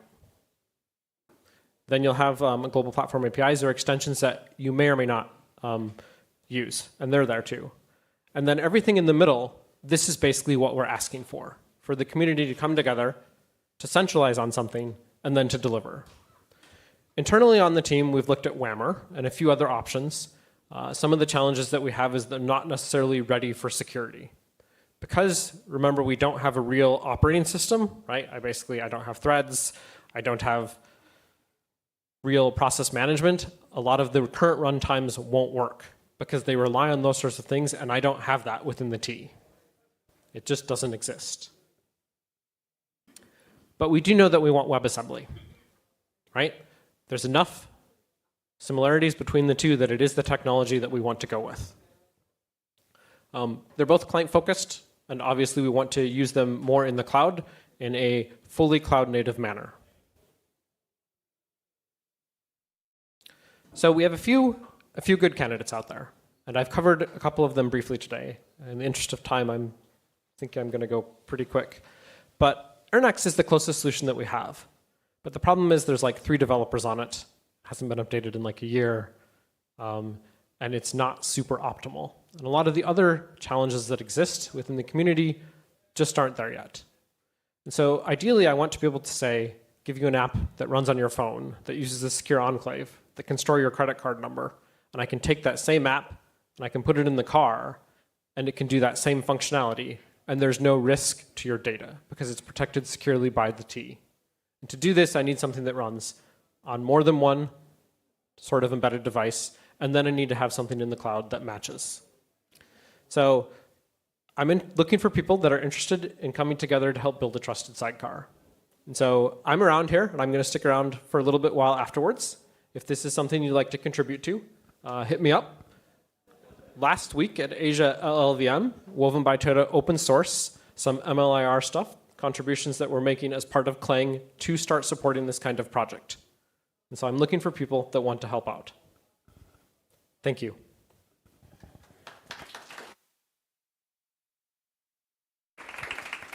Thank you, Caleb. So if you have questions, you have 5 minutes. I'll pass the mic if you guys have questions.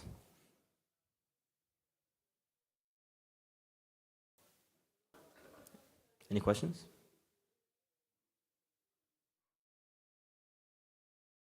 Okay. No question. Okay. Thank you, Caleb. A round of applause.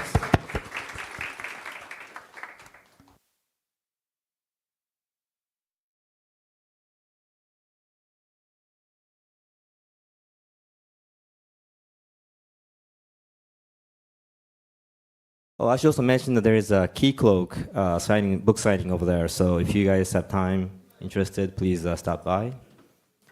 Thank you.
それでは時間になりましたのでセッションを再開したいと思います。Now let's resume the session.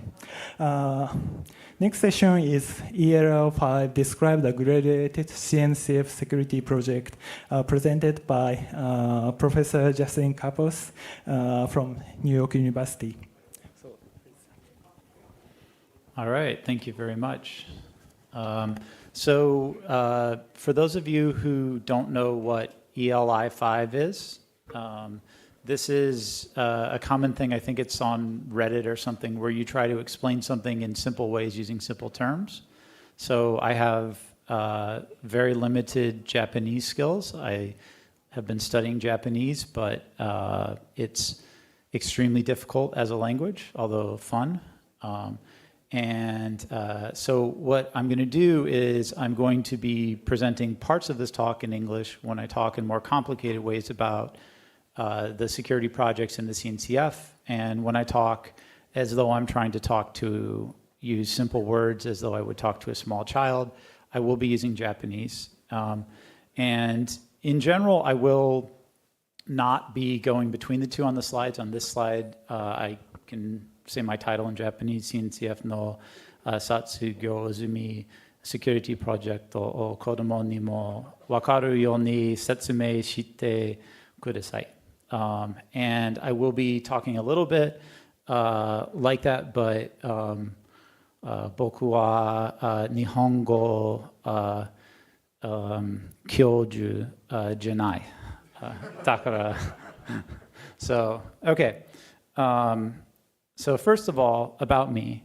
So I'm a professor. I focus on security, and I do a lot of work that's open source. I'm a creator of 5 different projects inside the Linux Foundation, including 2 inside of the CNCF, and both of those projects are graduated projects. And they're both security related. So we'll actually talk about 2 of those projects today. And also I created 2 projects in the OpenSSF, which there will be a community day for the OpenSSF, I think, after the main event here, after the main conference event in the next couple days. One is an incubating project, one is a sandbox project, and I've also created a specification project in the JDF.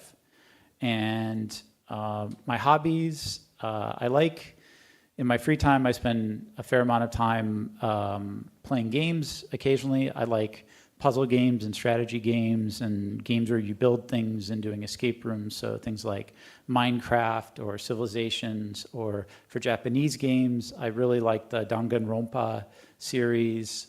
Steins Gate, I just finished that recently and was, the Chunibyo parts were a little weird, but other than that, it was, I think, a really interesting story. So I also like to exercise. I like to go to interesting restaurants and interesting places. And I've mostly to study Japanese. Mainichi NHK News Easy no Kiji yonde imashita.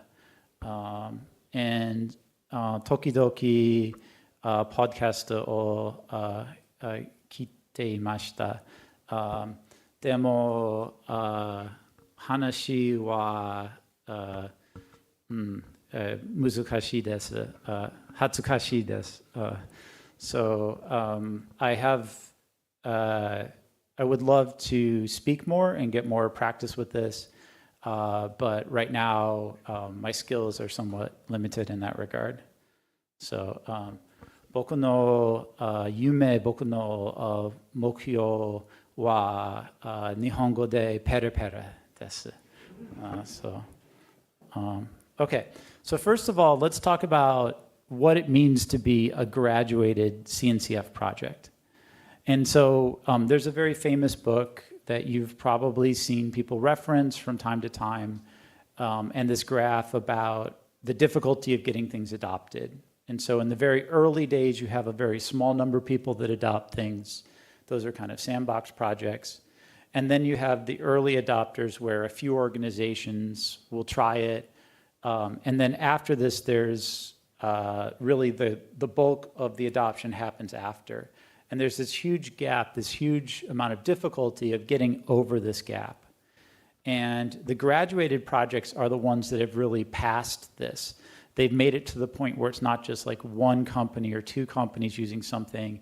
This is kind of the standard recommended way to do things that lots of organizations are doing.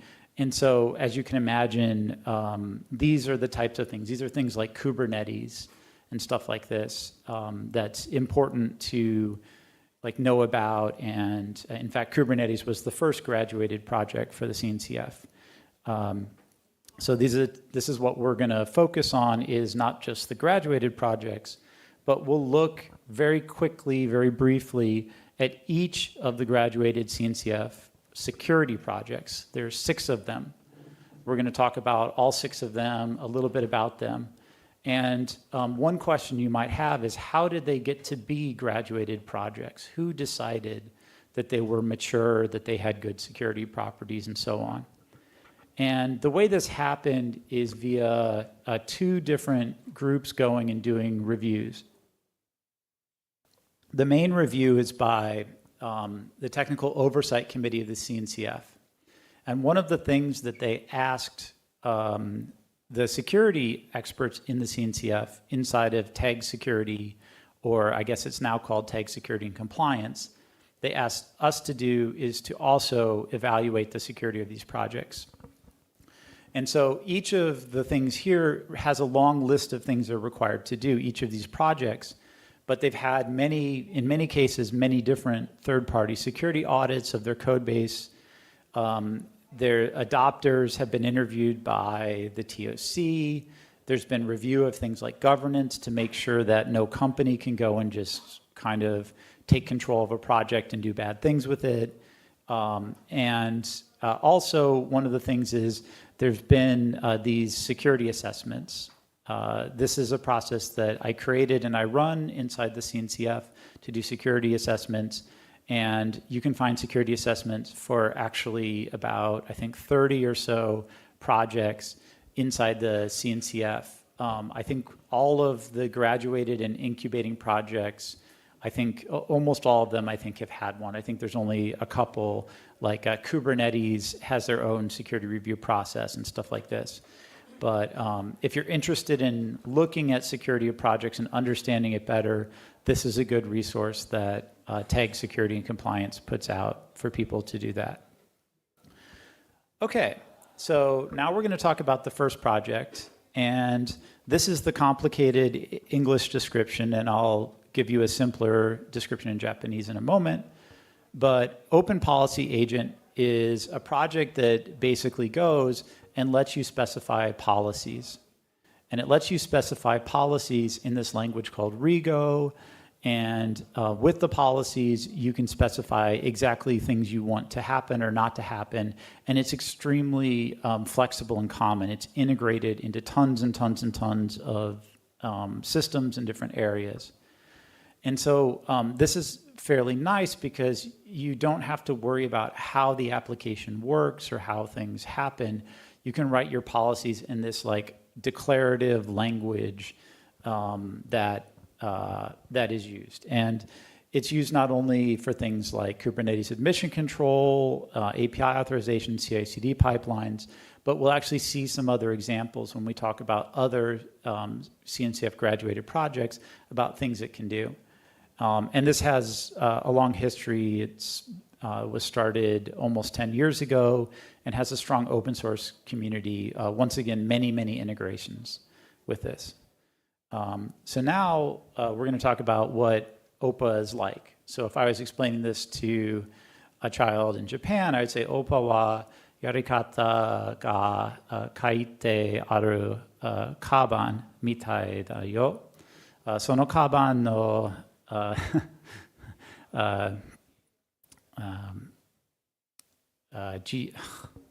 sorry, it's the more nervous I get, the worse it is. Jibun de sukute iruna tokoro ni o keirunda.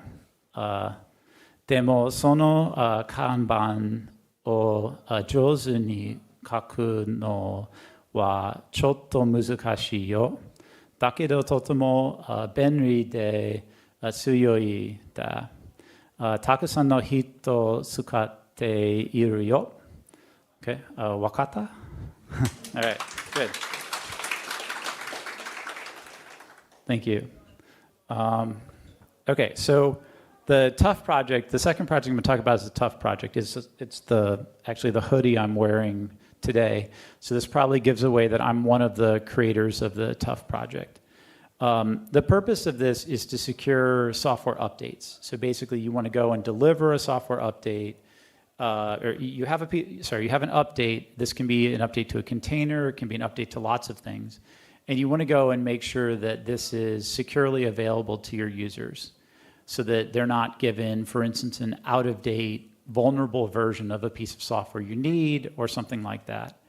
And it's used really widely throughout the cloud, along with a bunch of other use cases like the Python community and others use this. And it's actually used widely out in cars and Internet of Things devices like medical devices, stuff like this.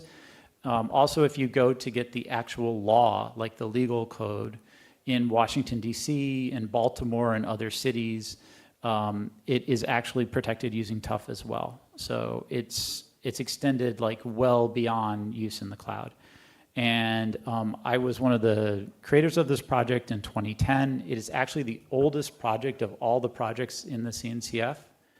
And it was the very first security-focused project to graduate, and it was also the first specification to graduate. And so now I'll try to explain this as I would explain it to, yeah. Oh, yes. What does Tough stand for? It's the update framework. So it's, that doesn't say a lot about it, but it is, it's meant to be just something you just drop in, kind of like, you know, if you change from using HTTP to HTTPS, you just kind of drop that in and it just sort of works and provides you security. So your users don't really have to do anything to use Tough. You on the server side do a tiny bit of work, but it's meant to be a kind of easy and secure drop-in.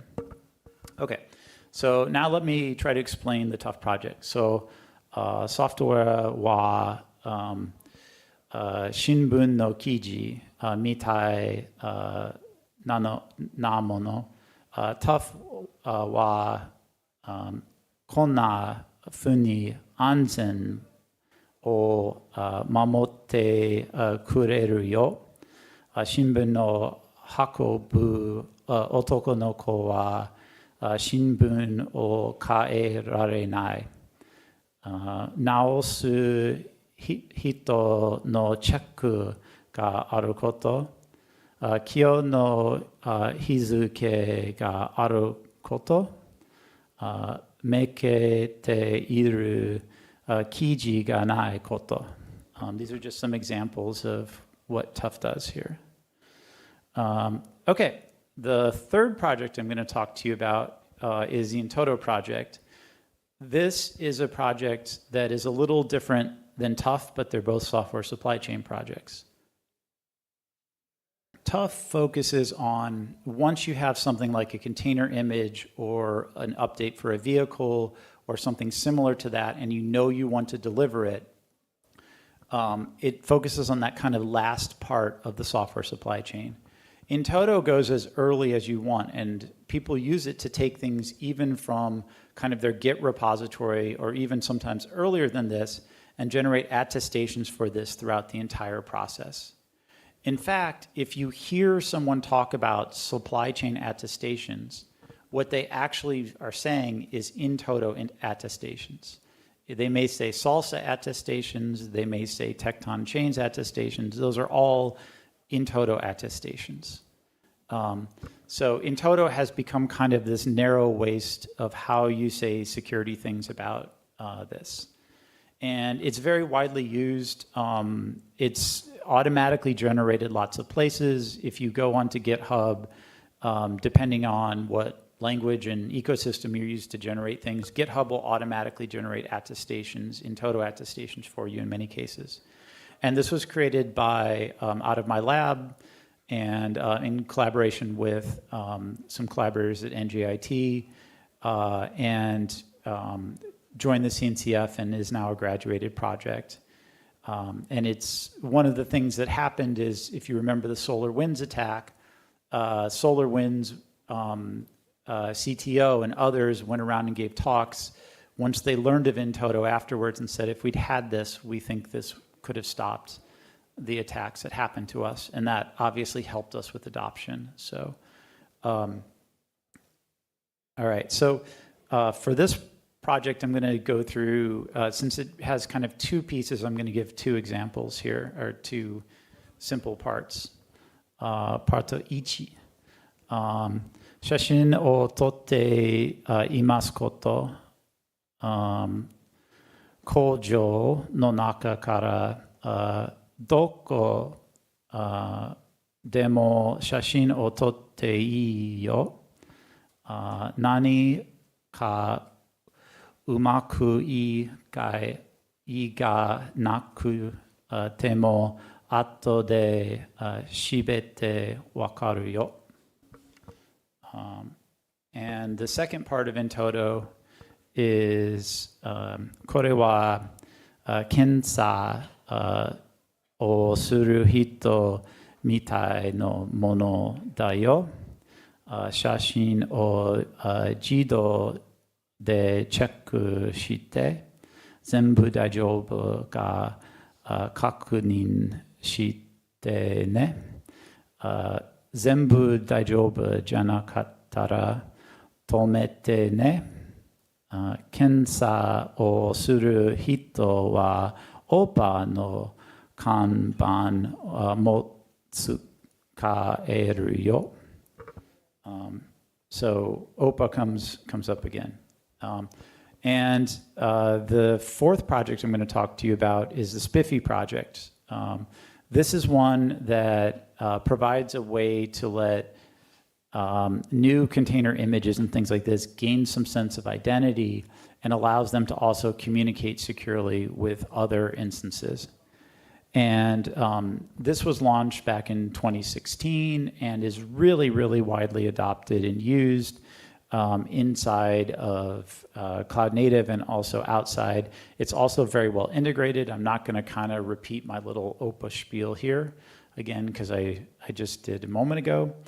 But the thing you're actually probably using when you use Spiffy, although there's a few implementations that implement some small pieces of it, the main implementation I think people use is Spire, which really implements kind of all of the pieces of the Spiffy specification. All right, and for Spiffy, 人はパソコンみたいだよ。人が ID カードを持っていますよ。民間の ID カードを作っている。ID カードを赤ちゃんにくださった。その人が誰か分かるように、時々新しい ID カードをくれるよ。皆さんは正しい ID カードを持っています。Okay. I hope that was pretty clear. Okay, so the fifth project is Cert Manager. This automates like X509 certificate issuance and things like this and manages those aspects in Kubernetes. And it makes sure that they stay up to date, like TLS stays up to date with this. It's used very widely, as all of these projects are. And it supports working with different CAs. So if you have some kind of certificate authority you want to work with, this is fine. And it's really a very common standard use for maintaining your X509 certificates in something like Kubernetes. It's often used with Spiffy and Spire. It actually implements a few parts of the Spiffy protocol, but it really has a different use case, as I'll explain in a second. またまた人はパソコンみたいだよ。人が ID カードを持っていますよ。政フの ID カードを作っています。スペフィと似ていて一緒に動いています。I hope that is clear from my simple explanation. And the final project I'm going to talk about is Falco. And this is a project that does runtime security and kind of monitoring of containers and other things like this, like Kubernetes environments and so on. It's used in Cisco, Shopify. I'm sure there's many, many other places. It's a very common technology. And it uses things like eBPF, which you've probably also heard about here, to do monitoring of activity and understand rules. And as I said, it's really, it seems to, it's very popular and has a very broad community in open source. So if I were going to describe this, I'd say container wa koen mitai na mono da yo. Falco wa sensei mitai da yo. Minasan ga nakayoku asoberu yo ni mita kurete yo. Warui hito ga haite konai yo ni mamotte kureru yo. Ruru o mamorasete kureru nda. Falco sensei wa opa no kanban motsu kaeru yo. Okay, and that brings us to the last, just the end of this kind of quick overview of all the security-focused projects. As I said, all of these are mature, secure, and widely used. So if you're looking for a way to solve one of the problems that's been mentioned here, then these 6 projects are the kind of standard security mechanisms that you should be using. I have interacted with people from all of these projects before, and they're all very nice people, very happy to chat. Also, if you're one of the people from one of these projects and you don't like my explain like it's 5 example, please reach out and let me know. I don't know if I'll give this talk again, but if I do, I'll definitely drop a note about that. And there's all sorts of detailed security analysis and work that's gone into each of these projects. And one last thing I want to say is, if you're thinking about doing a similar talk in a different language or one with analogies, this talk, I think I spent more time preparing for than almost any other talk I've ever given. I actually rehearsed this talk more times than I rehearsed my dissertation talk to get my PhD, I think. Although that was a much longer talk, so it was more of a pain to rehearse.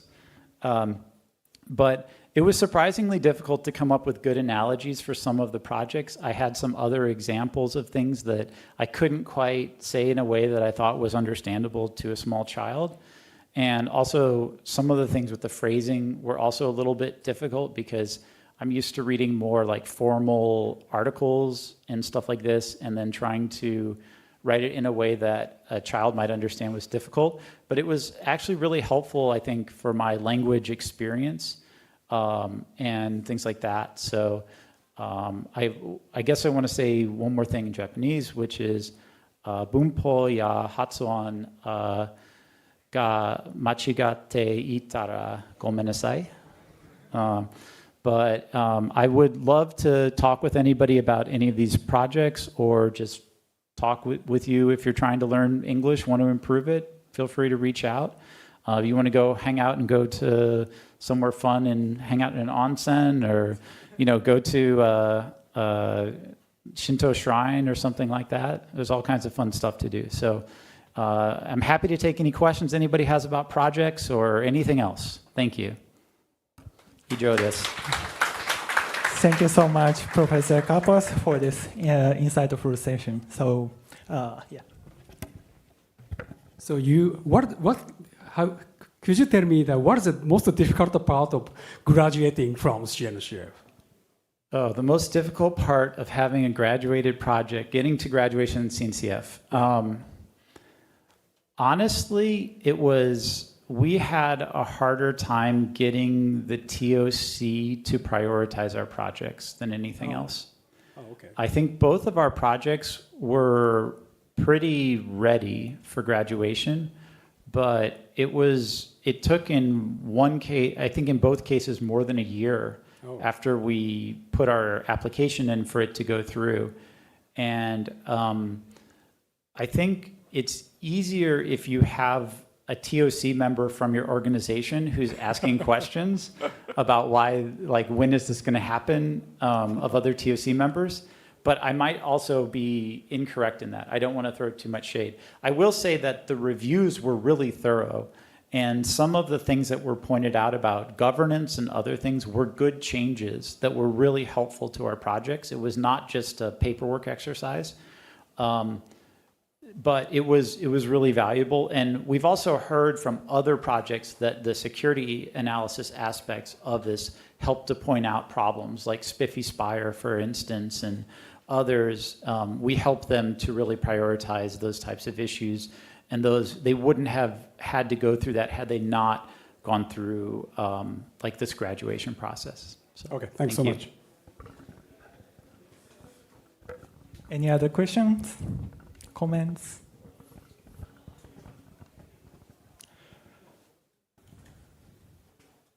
So I have a question. Sure. You mentioned in To-Do project, and yes, I'm not familiar with that. And could you explain the relationship with the SLSA Salsa project? Sure. And okay. I think there's another project in this area, the SigStore. Sure. Okay. So they're all quite related. So I think the most popular thing stored in SigStore is in Toto attestations. One of the creators of SigStore is my PhD student who led this project. SigStore uses Tough as its root of trust for its system. So we're like these three projects are all quite connected. They solve different problems. SigStore, really what it does is it lets you use your you know how you go to a website and you do your OpenID or your OAuth, you do your sign in with your Google account or your Facebook or something, so you don't have to have a separate account on every website. So it lets you use that sign-on to create a temporary key that will disappear and be no good in like 10 minutes. And then you can use that key to sign things like pieces of software. And it says, for instance, in my case, it would say, you know, jkapos@nyu.edu or justinkapos@gmail.com or whatever has signed this piece of software. Okay? And so that's the piece that SigStore does for you. Okay, and what people sign and often store in there are in Toto attestations, because what they're often doing is they're saying, I am saying that I just built this piece of software and it is okay. Okay, and then in Toto versus Salsa, Salsa actually came into the CNCF as a sub-project of in Toto first, and then afterwards spun out into its thing in the OpenSSF. In Salsa, there's a type of in Toto attestation that is the attestation type that all the Salsa verification, like all the Salsa policies are. So when someone creates a Salsa attestation, if you go to the Salsa website, you'll see it actually says in Toto in the thing. The best way to think of Salsa is in Toto is like a way of saying something has happened. And Salsa is telling you what you should do to make certain things happen. So you can create an in Toto attestation that says, I went to this random website and downloaded something over HTTP, and now I'm going to run it in my kernel. You can say that in Toto, and you can represent that. And in Salsa, it would say things like, you know, these are correct practices. This is a way to get Salsa, you know, build level 1. If you do this, then you get Salsa build level 2. So Salsa tells you like, these are good things to do. This is how you do it. This is how you meet our goals. In Toto just says, this is what happened. It's the shashin totte imasu. Make sense? I see. Thank you for clarification. Any other questions?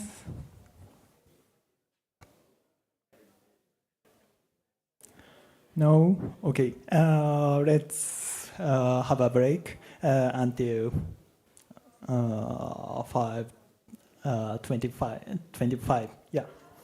After the break, we will have a presentation titled Overview of Containerd presented by Kohei Tokunaga-san from NTT here.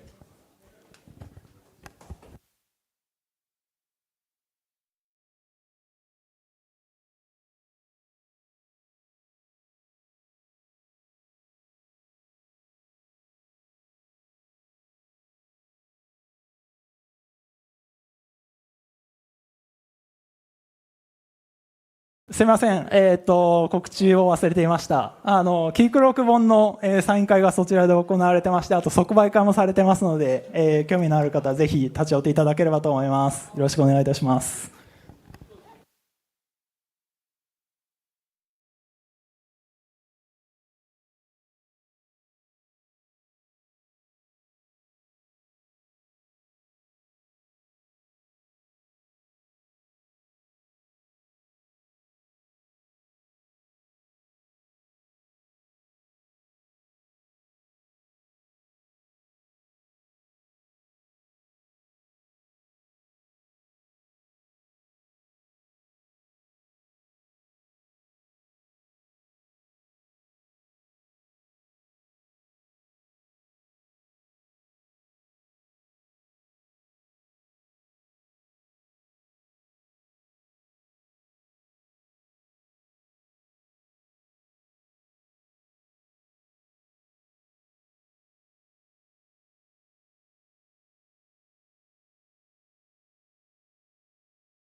中村さん、こっち来てちゃんとアピールしなきゃダメですよ。そこで手振ってたって全然人気がついてくれないですよ。危ない。あとすいません、皆さんこのクベコンのこのバッジを今日19時半まで受付やってるんで、ヒルトンで今日中に取っておいた方が絶対いいです。明日の朝一番めちゃめちゃ混むって言ってましたから、一応1500人レジストレーションがあるそうなんで、1500人がこう2メートルぐらいのテーブルに集まるんで。キークローク書籍を書いている中村というものです。キークロークの書籍の、サイン会やってますので、ぜひよろしくお願いします。はい。会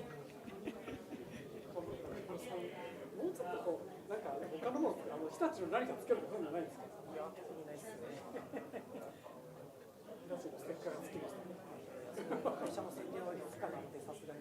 キークロークのステッカーを使うんですか。ああ、それね。コミュニティにくれたものがあるんですけど、さすがに本の商用書籍と一緒に渡しちゃうと何か間違った。そうそう。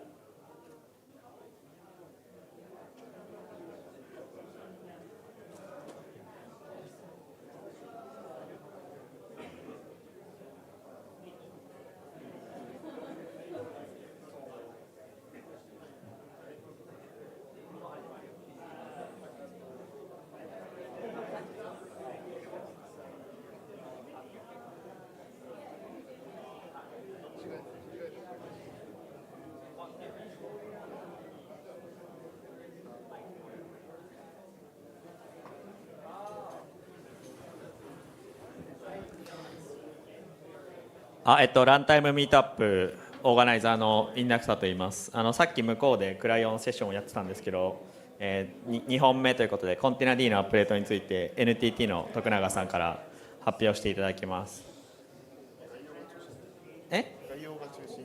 はい、アップデートじゃなくて概要でした。すいません。はい、じゃあお願いします。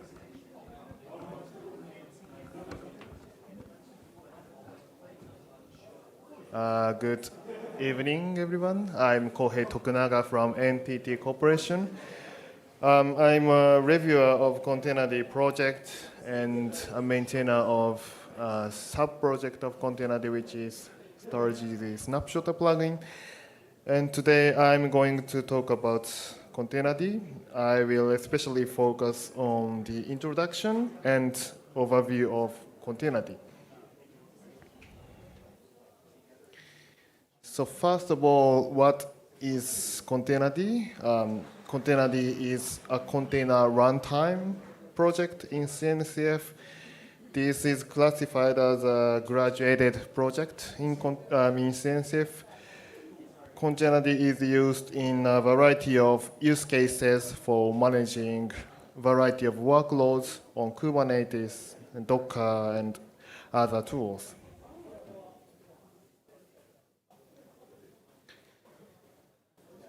Containerd has been adapted to various projects as listed below. Docker and BuildKit use Containerd as the low-level component. And so if you are a user of Docker or BuildKit, you are already using Containerd underneath.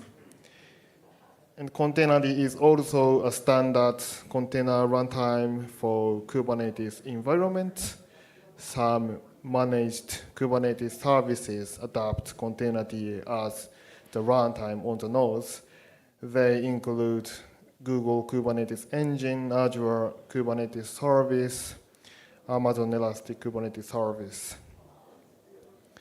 And also Kubernetes distributions like K3s, Kind, and Minikube, and fast tools such as fastd also use Containerd as the container runtime.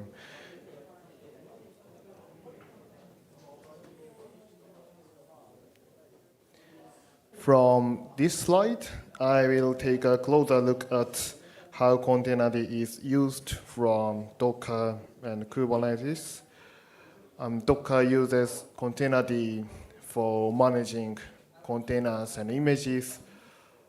Docker accesses containerd via the containerd API, and containerd extensions can be used from Docker as well. For example, a variety of low-level runtimes or snapshotters, etc. I will discuss them later. And as shown in the slide, Docker provides UI and UX, like a Docker CLI for managing containers, and also it provides advanced features like compose and build.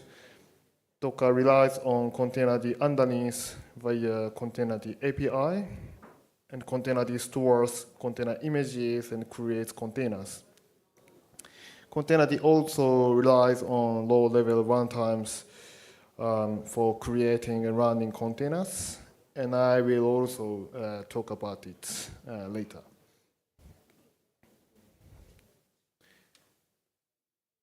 And containerd can also be used as a runtime on Kubernetes nodes. Kubernetes communicates with containerd via CRI, which is Container Runtime Interface, and containerd extensions can still be used on Kubernetes. As shown in this figure, Kubernetes manages pod lifecycle on the node, and Kubernetes relies on containerd to pull images and create pods and containers. And containerd exposes APIs called CRI to Kubernetes. Kubernetes uses containerd's features through CRI calls. So, but anyway, what is CRI? CRI is a gRPC API for communication between Kubernetes and the runtime. This is standardized in Kubernetes community. It defines operations for pods and containers and images, etc. And I have listed some API calls from CRI.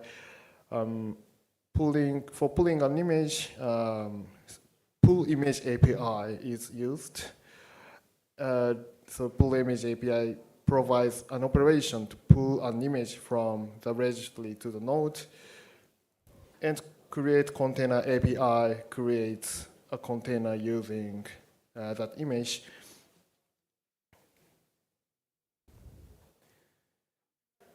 And use cases of containerd are not limited to Docker and Kubernetes.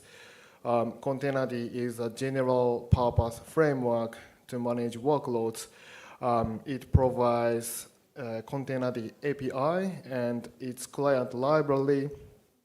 As shown in the figure, containerd provides containerd API for client tools.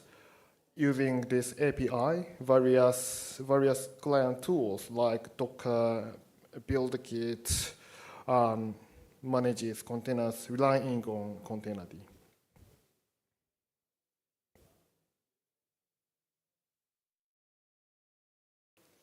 And to utilize containerd API, there is a client library developed in containerd project. This wraps containerd API for using from client library, client tools, and we maintain a Go language version of client library in tree, and also under the containerd organization, there is a Rust library is also maintained as well. And I have listed some examples. For pulling an image, you can use pull methods.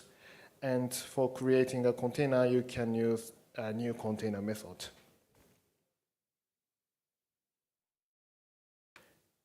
And one of the examples of containerd client tool is the nerdctl CLI. This is a Docker-compatible CLI for Containerd written in Go. And this is a non-core project of Containerd. It leverages Containerd's extensibility for providing advanced features. For example, lazy pling, faster rootless, image encryption, IPFS, etc. As shown in the slide, nodectl commands like nodectl pull and nodectl run and nodectl build are compatible to Docker CLI.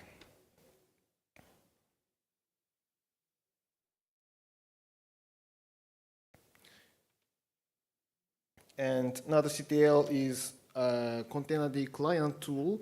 So this can be used as a Docker-compatible CLI for debugging Containerd-based Kubernetes nodes. I have listed some of example commands. For example, for loading an image to Kubernetes, you can use nodectl load. And for building an image for Kubernetes on the node, you can use nodectl build. And these images are still usable from Kubernetes manifest. And for getting the log from a container, you can use nodectl log subcommand.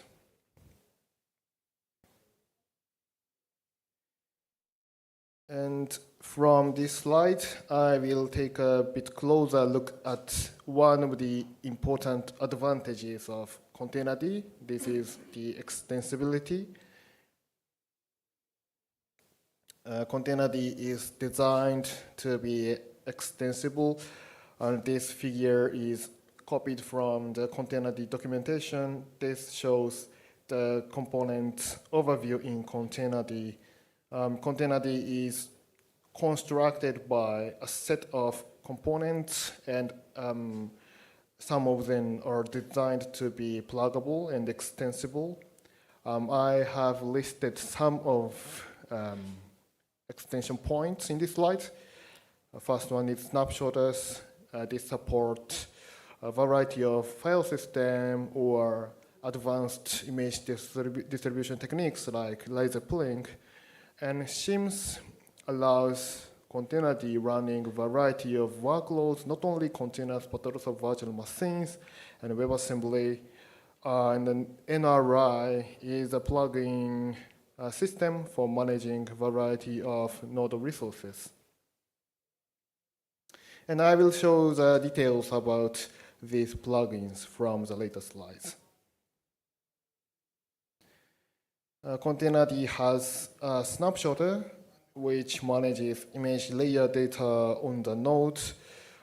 First of all, container image is composed by change sets, which are file system layer archives, and snapshotter manages unpacked layers. They are called snapshots, and Containerd has in-tree snapshotters relying on file systems on the host, such as overlay.fs, era.fs, and butter.fs, and devmapper, etc.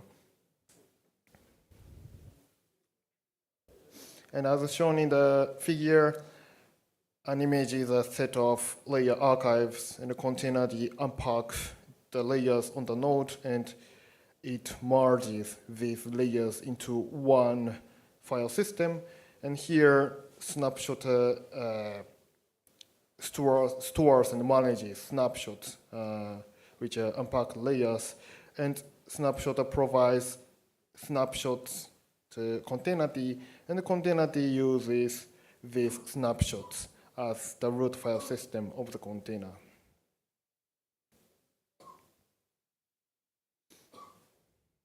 And again, Containerd is extensible, so you can bring your own snapshot implementation to enable advanced image distribution techniques.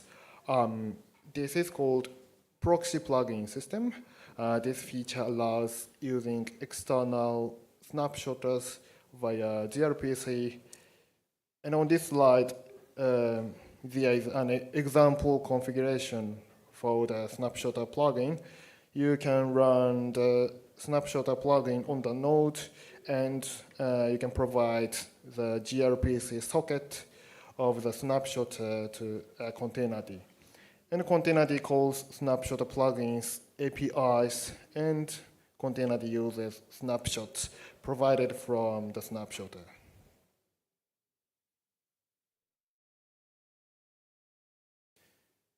And in the community, there are several snapshotter plugin implementations. I have listed some of them in this slide. And in this talk, I will put focus on StarGZ snapshotter project. This is one of the snapshotter plugin implementation, and this is a non-core project of Containerd. It supports lazy playing. This starts a container before the image is fully pulled on the node. So this can speed up the cold start of the container. It uses OCI compatible eStarGZ image format. And this is compatible to existing legacy OCI images, so this still can be used on eStarGZ unaware runtimes. And this is based on Google's StarGZ image formats, which is developed in CRFS projects. And we have extended StarGZ for prefetch support, as shown in the figure.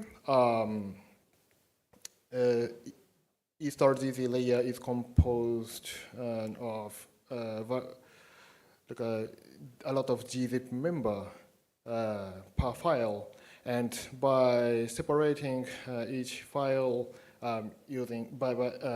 with gzip member, each file can be fetched from the registry and unpacked on the node separately, and from StarGZ snapshotter, each file is fetched from the registry using HTTP range request. And in terms of prefetching optimization, eStarGZ layer achieves prefetching support by reordering files in the archive and putting all the important files to the top of the layer, so that these important prefetch targets can be fetched by a single range request.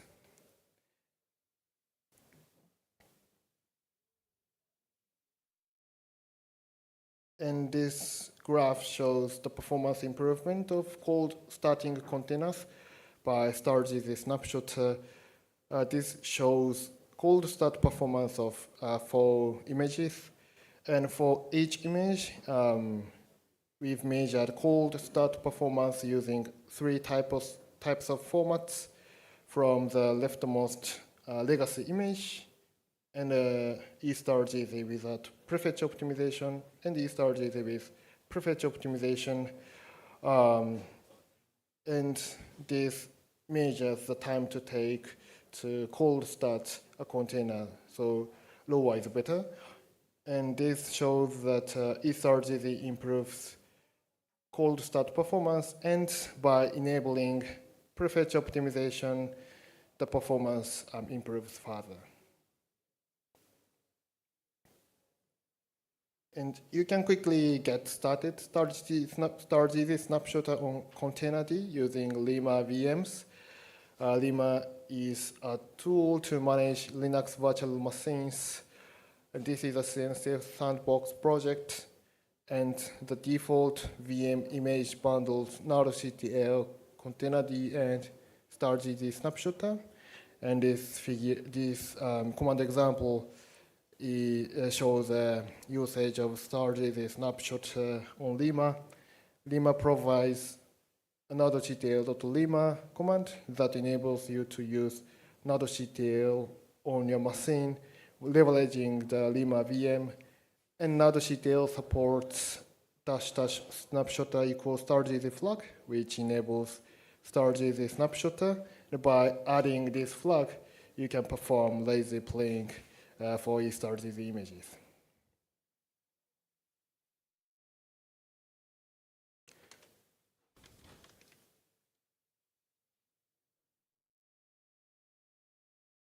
And another plugin I will show here is the runtime plugins.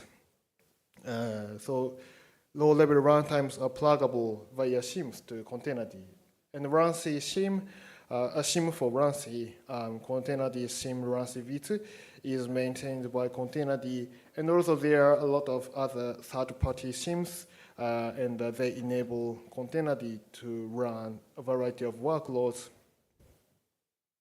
And as shown in the figure, Containerd can manage a variety of workloads leveraging shim plugins.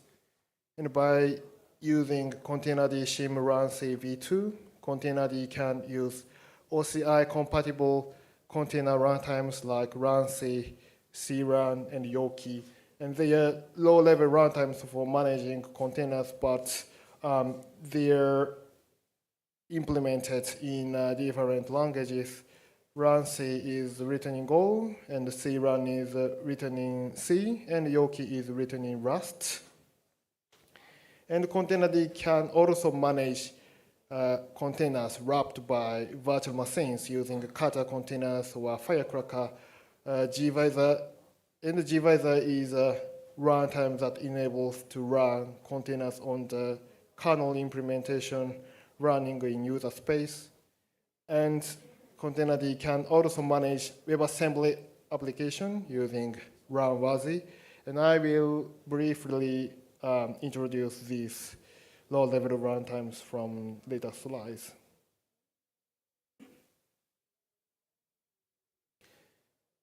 The first one is runc. This is a low-level container runtime by OCI, Open Container Initiative. This is a reference implementation of OCI runtime spec. OCI runtime spec is a specification for low-level runtimes, and runc uses Linux features for process isolation, for example, namespaces and C groups, and this is written in Go. And Kata containers is a virtual machine-based runtime implementation. This is developed on the Open Infra Foundation, and this runtime isolates each container from the host using a specialized lightweight virtual machine. And Kata container project also maintains a shim implementation to integrate to Containerd, that is Containerd shim Kata v2.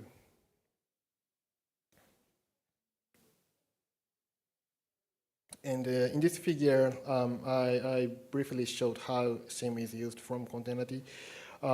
So Containerd invokes this shim for creating the containers, and Kata container creates a container with wrapping with a virtual machine. So this gives stronger isolation for the container. And gvisor is a container runtime implementation by Google, and this provides strong isolation for containers by a Linux kernel-like process on user space, which is called Sentry. This intercepts applications system calls in user space, and Sentry handles applications syscalls on user space. And intercepting system calls are done by kernel features like seccomp, ptrace, etc. And please note that some system calls are not implemented according to the documentation. And as shown in the figure, syscalls from the application in the container are intercepted by Sentry, and Sentry itself is like Linux-like kernel implementation running in user space, so it handles these syscalls.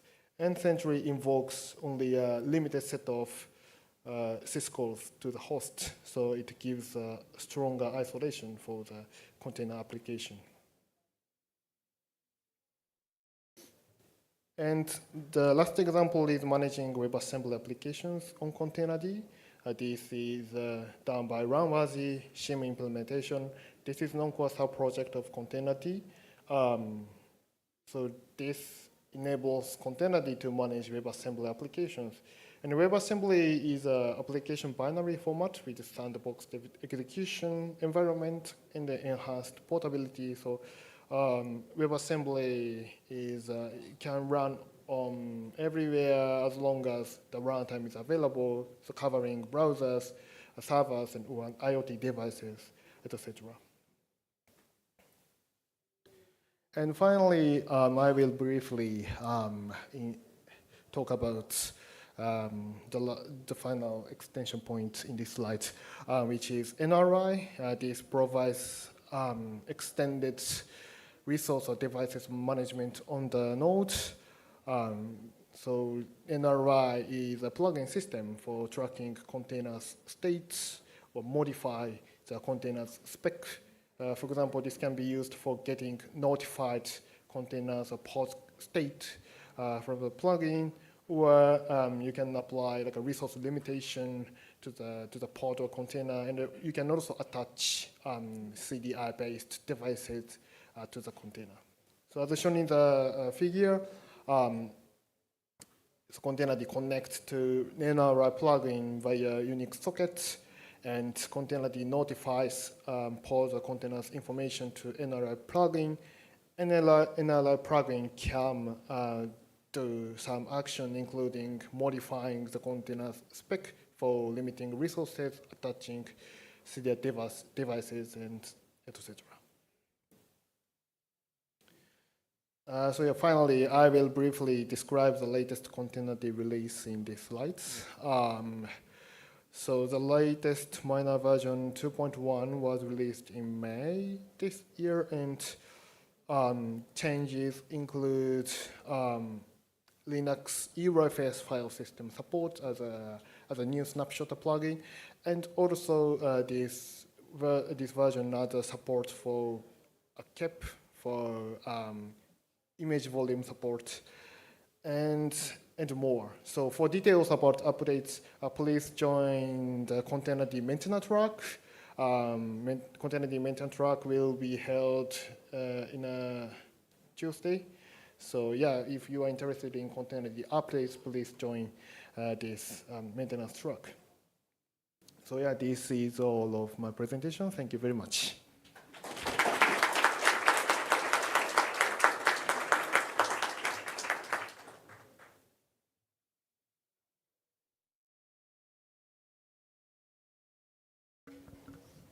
Thank you for the presentation, and that was the last session of the day, I think. Was it? Yeah. 多分最後ですよね、これでね。はい。じゃあこの後クロージングと、あとあれか、集合写真を撮るらしいので、その案内は多分青山くんからあると思います。なんで一旦このままお待ちください。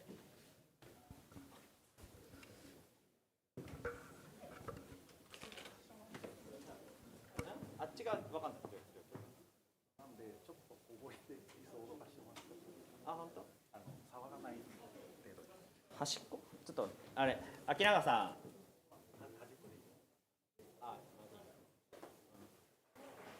じゃあ、この後集合写真を撮る関係でちょっと椅子をどかしたくてですね、私皆さんにもちょっとご協力いただきたいんですけど、あっち？あっちとあっち。So we are taking the photo all together, and I would like you to assist us moving your chair to either that side or that side. Thank you.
それじゃあ写真を撮りたいので、こちらに皆さんお集まりいただけますか。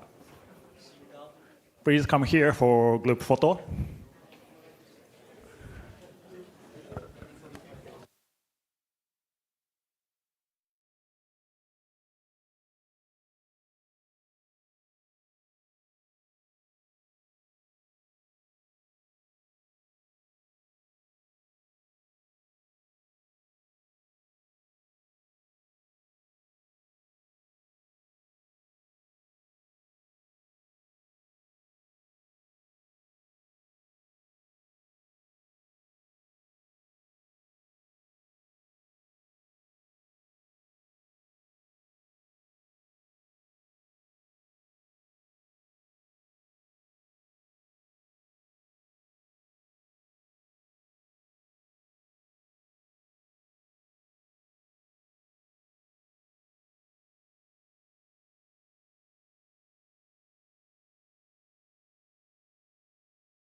もうちょっと。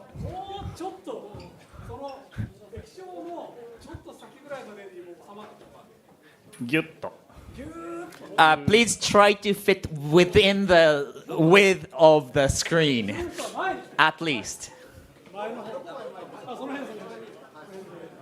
So those folks sitting outside of here, please move front or like inside. And here as well. もうちょっと内側に、液晶よりも内側にお願いします。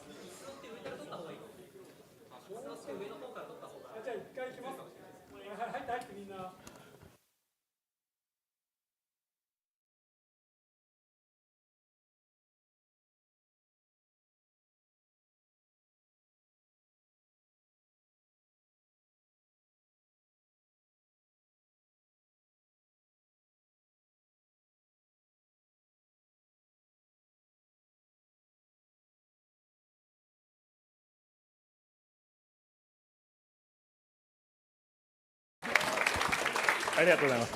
Thank you so much. スムーズでしたね。That's quick. Thank you.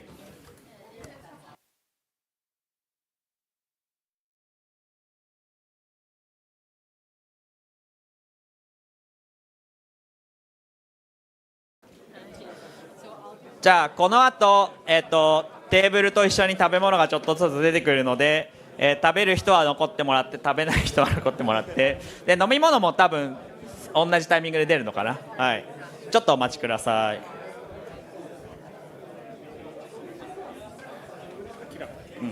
はい。それでは懇親会イブニングレセプションをやっていきたいと思います。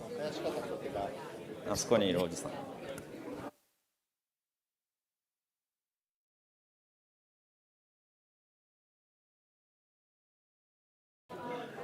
I have information. So I want to introduce awesome handmade keychain by Bob at CNCF. Please look to the screen. Yeah. This is a handmade keychain from Bob. Bob いるかな? Thank you so much. We still got a couple left, so you if can you find haven't there. got one, make sure you get if one. you want.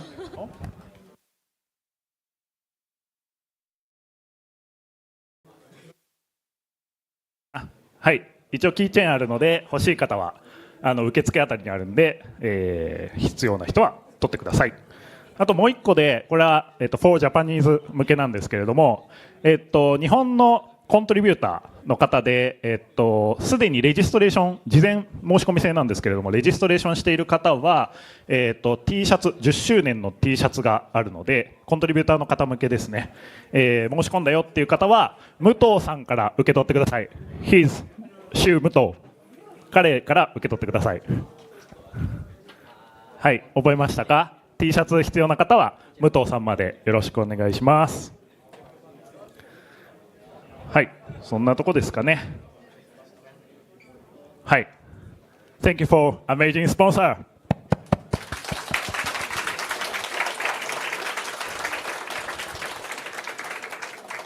So let's kick off the evening reception. Please wait. We will prepare food and drinks. Okay, please wait.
はい、ノー乾杯、ノーチェアーズ。そう、取ってください。